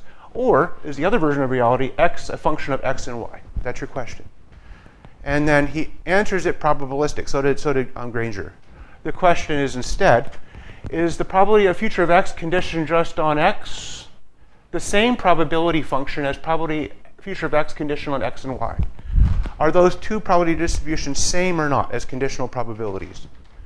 So now that you have a question of probabilities, which is over ensembles of orbits, you can ask a question like, compare those two distributions. So there's a whole category of divergences for comparing distributions. One of the most popular is Kullback-Leibler divergence. It's kind of a measure of how much like distributions are. So you just take these two guys and you put them into a Kullback-Leibler divergence and call that transfer entropy. It's the information flow. And the reason it's nice to think of as entropy is because it's a Shannon entropy-like quantity, and it comes in units of bits per second. And then the rest is just following your nose on how entropies work. And it's not a symmetric quantity, so if you do it the other way, you don't get the same value. It's a fantastic solution. There's been a tremendous number of publications on it. But there's a key problem to it if you use it wrong, and a lot of people use it wrong. Not Schreiber's fault. I'll show you what goes wrong with it in a minute, but this is kind of like me in 2012. This was a little paper I made where I was thinking about synchronization. And I made a lot of examples like this, but here's just a problem with two oscillators that you think of as running in a Cartesian product space, and there's a coupling between them. And I was measuring transfer entropy as I changed the couplings. I was also measuring mutual information. And as you turn up the coupling strength, the information in bits of these two things, when they synchronize, the mutual information becomes high, but the transfer entropy becomes low. Before they're synchronizing, the mutual information is kind of middle, and the transfer entropy is increasing. See, once they're doing the same thing, it doesn't take much for them to keep in sync. That's the main story in that one. Here's what goes wrong if you use transfer entropy wrong. What if you use it for a system of three elements? So here's a few, but let's just look at the top one.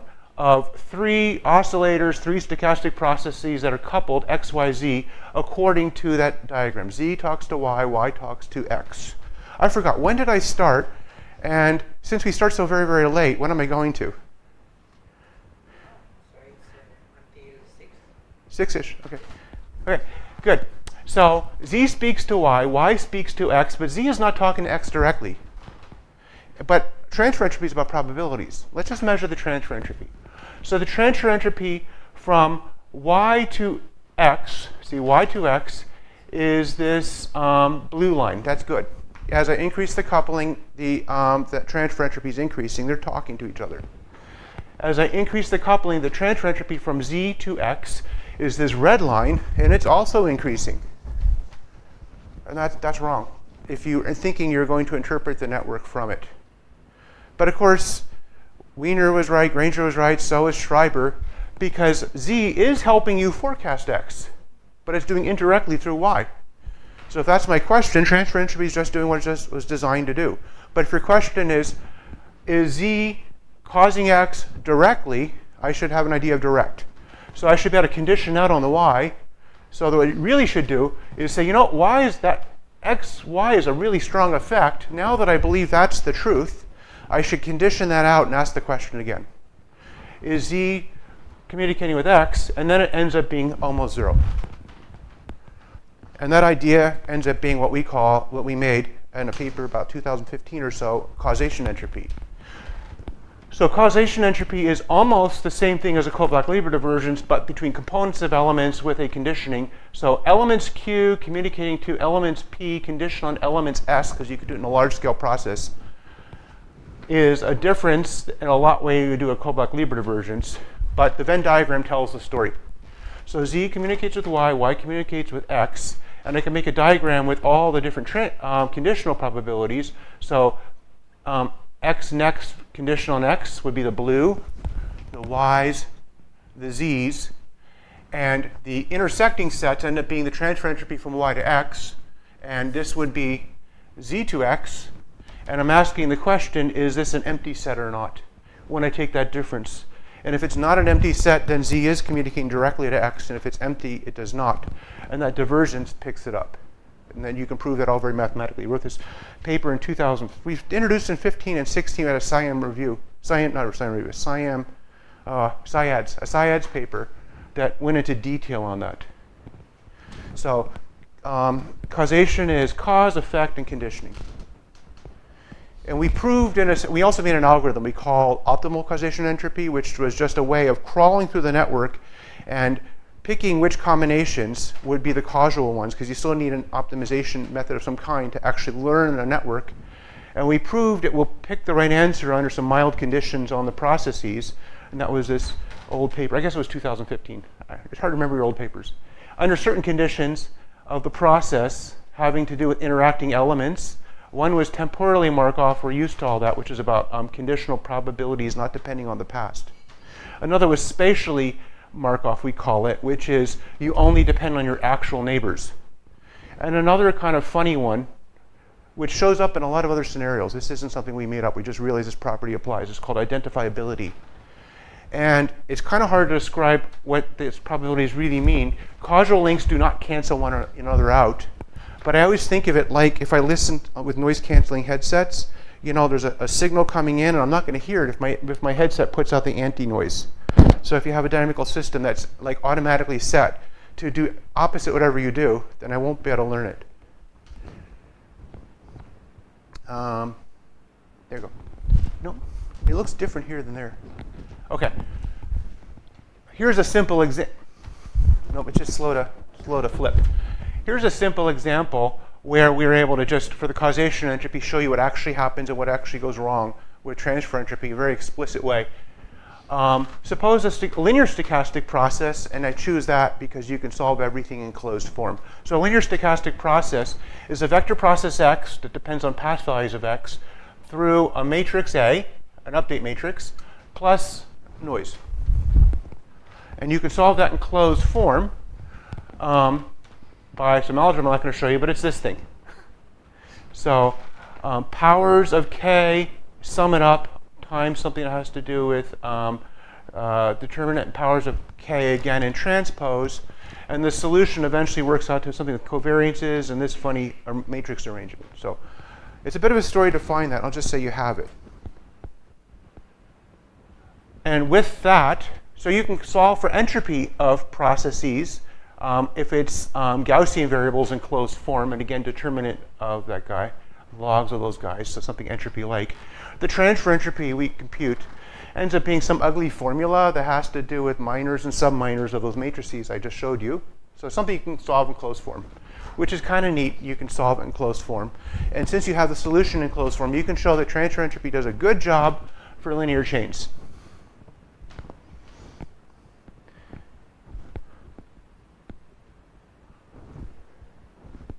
Nope.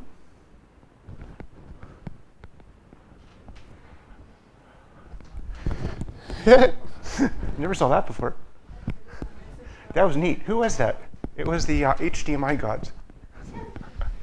Okay, this is what happens if you do something that's not a linear chain. So the next kind of level of complexity of a network would be, of a network process, would be something with ancestors.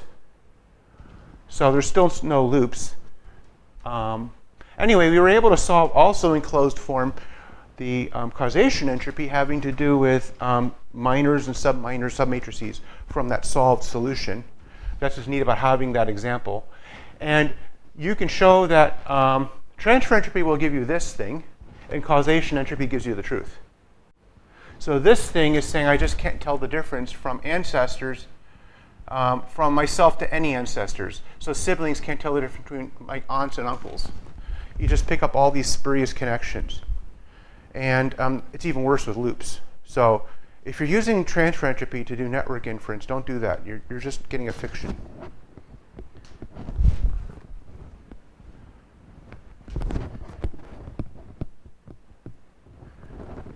Okay. There we go. Now here's the geometry part of the story. The geometry part of this, so that was all through entropies. And I was thinking in terms of bits and flows, as I showed you, and thinking in terms of entropy as in Shannon entropy. But then eventually, and more recently, I was thinking in terms of there must be some geometry to the same story. So the probabilistic terms, you say questions like, is probability of x's future conditional on x same or different as probability of x conditional on x and y? And there's distributions running around. So I should make these two distributions. The Kolbach-Lieber divergence between those two distributions was transfer entropy. Well, let me study those two distributions. What makes distributions evolve is a little bit of a geometry question, and a little bit like a transfer operator question. And I've been very interested in transfer operators for a long time. So let me try to look at it through that lens. Right, so causation inference is the kind of question, does x cause y? And it ends up having to do with something with certain derivatives that you can describe. So there was the basic question, does x just a function of x, or is x a function also of x and y?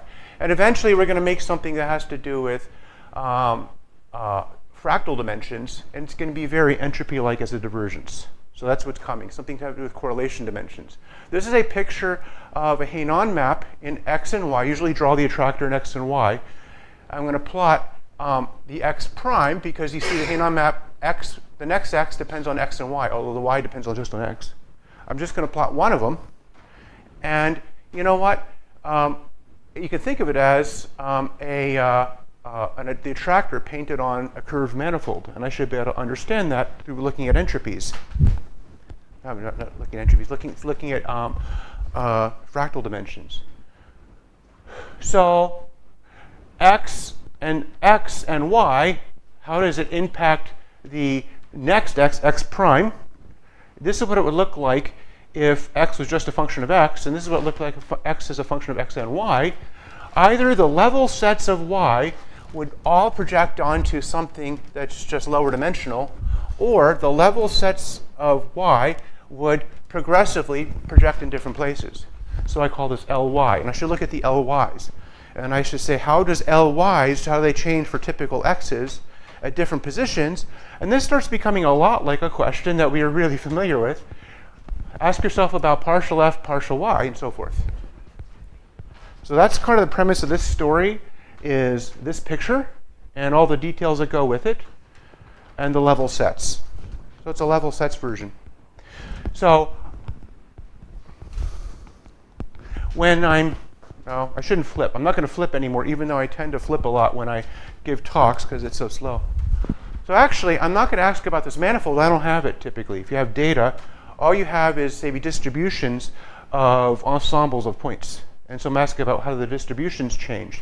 So what involves distributions? It's Frobenius-Perron operator. The Frobenius-Perron operator connects dynamical systems with probability. And this stuff was kind of a star in, I'm going to point at my book because I know it well, but there's been other excellent books like Lasota Mackey and so forth on transfer operators.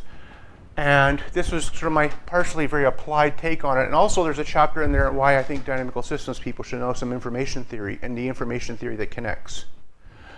But the Frobenius-Perron operator says instead of looking at individual orbits of a dynamical system F, how x goes to fx and fx goes to ffx and so forth, look at the distribution of like many initial conditions, ensembles. And the Frobenius-Perron operator moves densities to densities according to this equation is one version of it. The new density at a point x equals the old density at a pre-image point, but scaled by the derivative at the pre-image point. This question? Oh, just a risk. So for logistic map, points x go to new points x prime.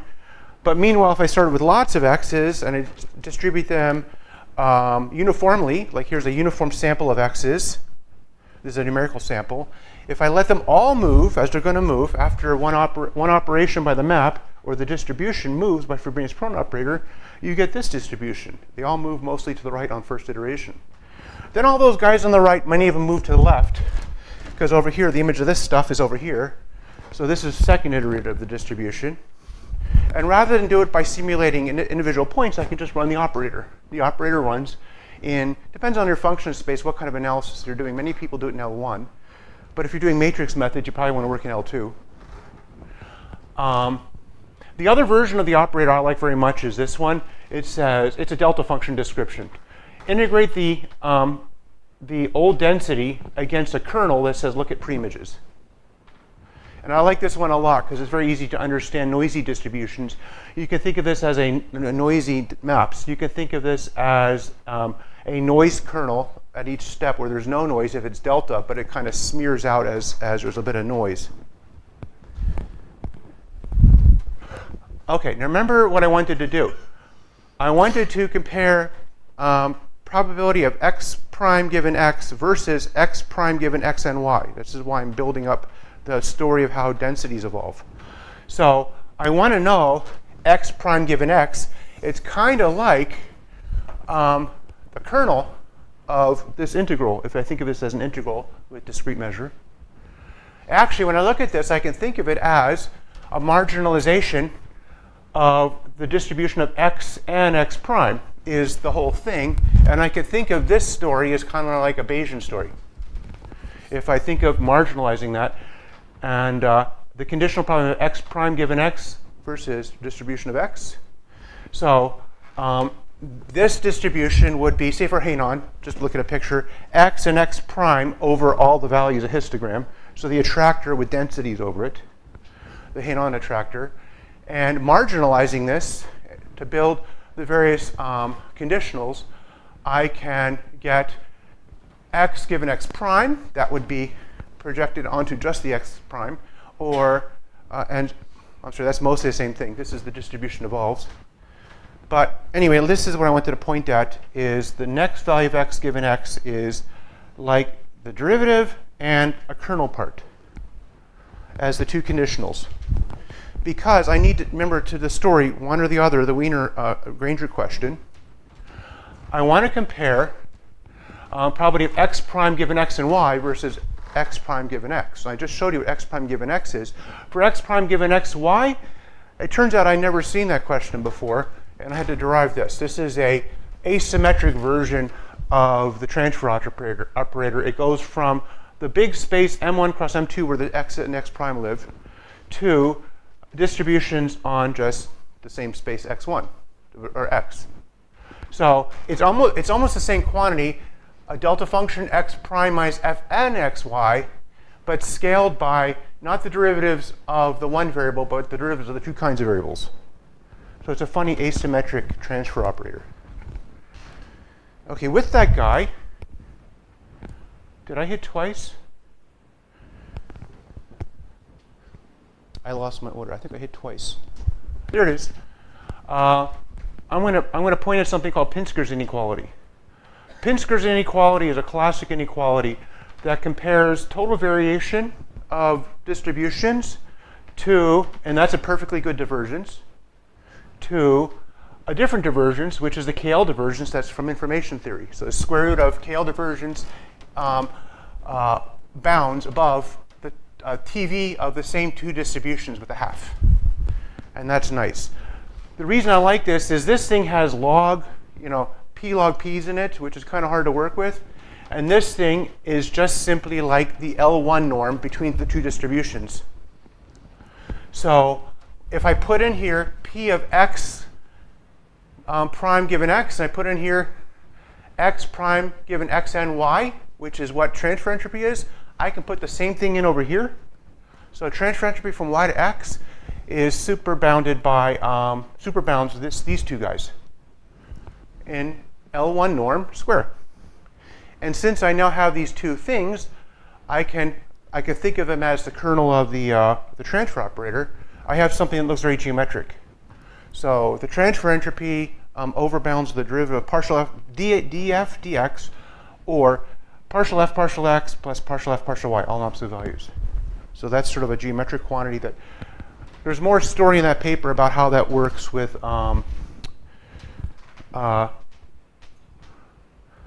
multivariate distributions and so forth, but I'm going to leave it for that. So that geometric story, and also looking at that picture with, I'm afraid to run back, so normally I'd flip back. That picture of the hand-on attractor painted onto a manifold. I say, how big are those sets and how do they project? Well, that's an old question that's been around for a long time. How big are sets? And that's sort of a fractal dimension question. So there should be some kind of fractal dimension that helps us answer the same question. Is x prime a function just of f, or is x prime a function of just f and x and y? And remember, if I actually had the manifold that project into, I could just take those derivatives I showed you. But typically, you just have data. I'm going to show you a data problem where I have something from heart rate variability. So I won't have the manifold. I don't even have the dynamical system. I'm trying to make a data-driven method now. I want to do it with fractal dimensions. So if x and y was not influencing x, were the dynamical system, then the level set in y would look like a line in this little simple example, and all those ensemble of points would all go to a smaller set. On the other hand, if the dynamical system was, say, a flat dynamical system like this, then x and y would kind of give you a new distribution that would spread things out. So I'm asking, am I getting this, or am I getting this, or something in between? And if it was going to be like large dimension sets, I wouldn't need fractals. I could just sort of count it up and tell you it's a Euclidean dimension, but it's not, typically. So consider the dimensionality of the data.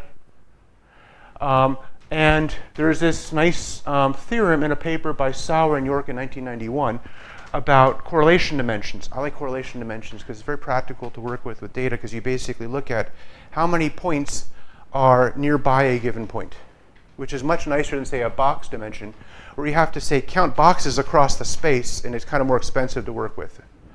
I also like it because I didn't tell you how I compute entropies.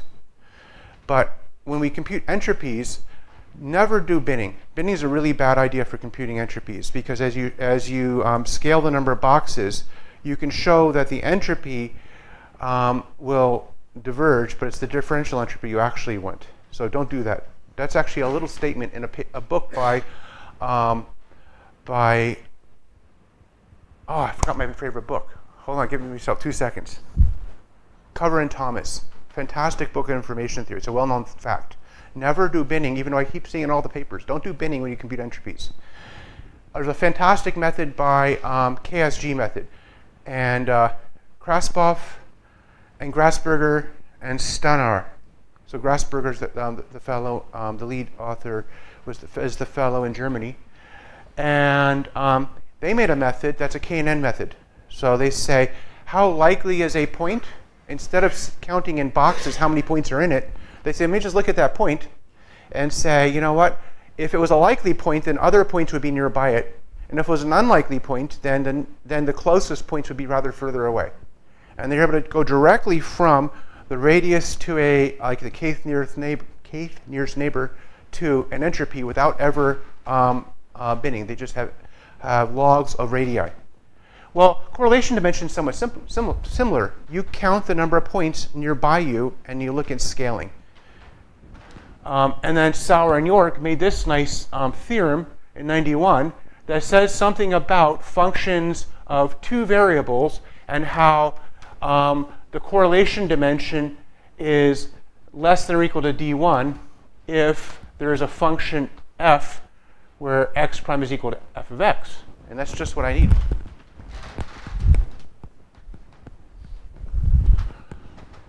So we adapted that to our causation question, which is that guy again, that says, let x and x prime be in the space of, the projected space, called omega 2. It will be 2D one-dimensional, which is the embedding space, and let x, y, and x prime for other data be in omega 3, which is in the full space. It'll be embedded in R d21 plus d2. And we assert there's a causal inference from y to x if the dimension of this omega 2 is bigger than d1, and d1 is less than the dimension of omega 3, which will be less than d1 plus d2. And it's just the picture. So that picture over there on the right, and then this one, is what motivated the search for this stuff.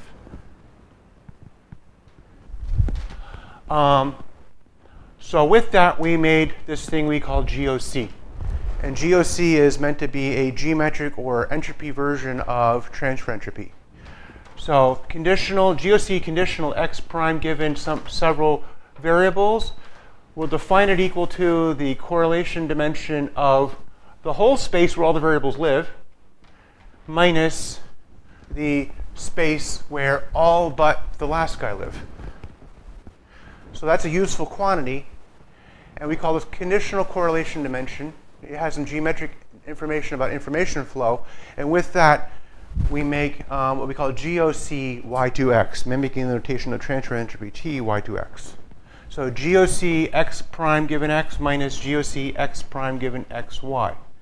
So this thing is very information flow-like, but it's not information in the sense of Shannon, but it does tell you about causal inference questions, and it's more data efficient. It's kind of more direct to the point because you're just asking how big are sets. So almost to the finish here. So to the little guy I showed you here, and tilting it different amounts, you can compute the GOC. Transfer entropy gives you the correct answer, of course. GOC gives you a very similar answer, but the numbers are different, of course. So they move together. They're monotone with each other. You can show they're monotone with each other. When one rises, the other one rises. When one's positive, the other one's positive. One's decreasing, the other one's decreasing. And usually that's all you really need. Because if I tell you there's a transfer entropy from my breathing to my heart rhythm, and it is 0.3 bits per second, you'll say, okay, that's nice. And now I can tell you it would be like fractal dimension 0.4, and you say, okay, that's nice too, but it's nice to know there's an influence. Here it is for the Hainan map picture I showed you, and they're moving in similar ways. You see, this is the pictures of the two. And we did apply to a number of different real data sets. This was heart rate, that's why I talk about heart rate. Heart rate versus breathing rate as sampled data, and they eventually make GOC versus transfer entropy. They're kind of similar. Actually, in this case, they end up similar in value. But what's most important, they're positive when the other guy is positive. They're zero when the other guy is zero, and they increase or decrease depending on what the scenario is. I had planned to skip this one because it was not exciting. It just said, here's some more examples. What's currently under process is I have a new postdoc. We've been working on the multivariable version of this. That includes indirect influences. That story X influences Y, Y influences X, and how to adopt GOC to do that. And it's very straightforward to adapt it, and it works quite well if you do the math right, which you won't always want to try to do the math right. I've showed you some famous measures in causal inference. They're mostly probabilistic in nature, and I kind of pulling it towards, there's a geometric story underneath it all, including the story about the embedding manifolds I haven't talked about here today because it's a whole different story, but we're on top of that too. I'm using correlation dimension to identify the measures and so forth. It's a bit simpler, and of course, because of which conference I'm at, I want to point again to this paper by by Nanchan, Steve, and myself. And it was this causation-based computationally efficient strategy for deploying Lagrangian drifters to improve real-time state estimation. And you can kind of guess what we're doing maybe a little bit, right? If you want to update your state estimation, it'd be maybe a good idea to look where stuff came from and where stuff's going.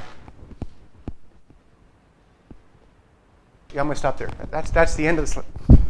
I could keep going and going. Thank you for having me. So thank you very much, Professor Bolt, for the nice presentation. Does anyone have any questions?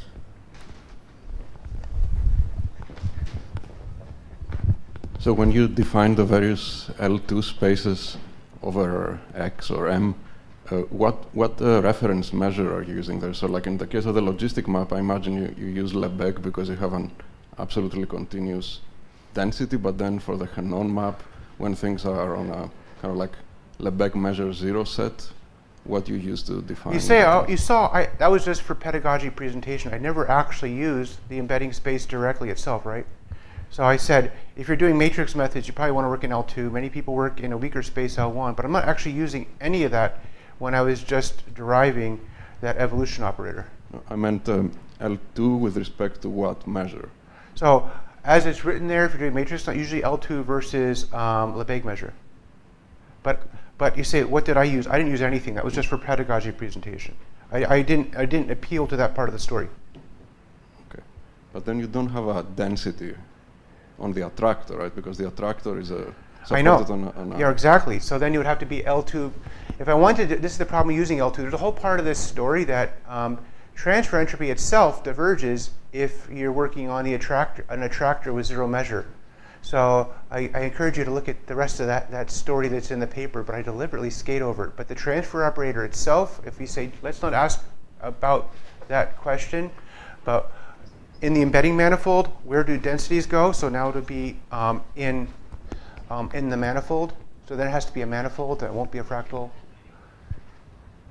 Okay, thank you.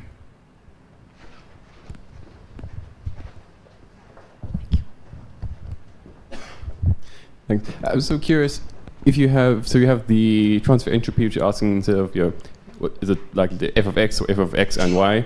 Can you tell anything about hidden variables or things that might degrees of freedom which might be affecting it? Oh, that's awful. That's an awful problem. Like it's a good problem. It's a superb problem, but it's an awful difficulty. It gets a name. It's called co-founding variables. So it's very hard to tell, and there's ways with assumptions to try to infer there might be a co-founder, but what your method will be depending on what you assume that you might observe, what might be observable. But the co-founder question just generally goes like this. Smoking causes cancer, and smoking causes yellow fingers. So if you observe the patient and you see yellow fingers, you say, well, yellow fingers cause cancer, so what we should do is put fingernail paint on the person, and that'll cure them. So in principle, if you assume nothing, you can know nothing. You'll never know is there a hidden variable or not. Yeah, but there are some tests you said you can sort of estimate or heuristics to try and figure this out. There's a whole story of heuristics about that, and it's a big thing in statistics. And in medical uses statistics a lot, this kind. But they more so follow the Halper and Pearl school. So I skated all over that when I said we're doing causation inference, but then I said not really. I said information flow. Thanks.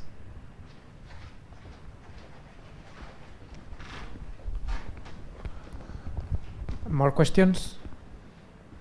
No? So let's thank again Professor Bolt. Thank you. So now we finish the presentations for today. Tomorrow we will resume the talks at 9 in the morning. So thank you very much, everyone.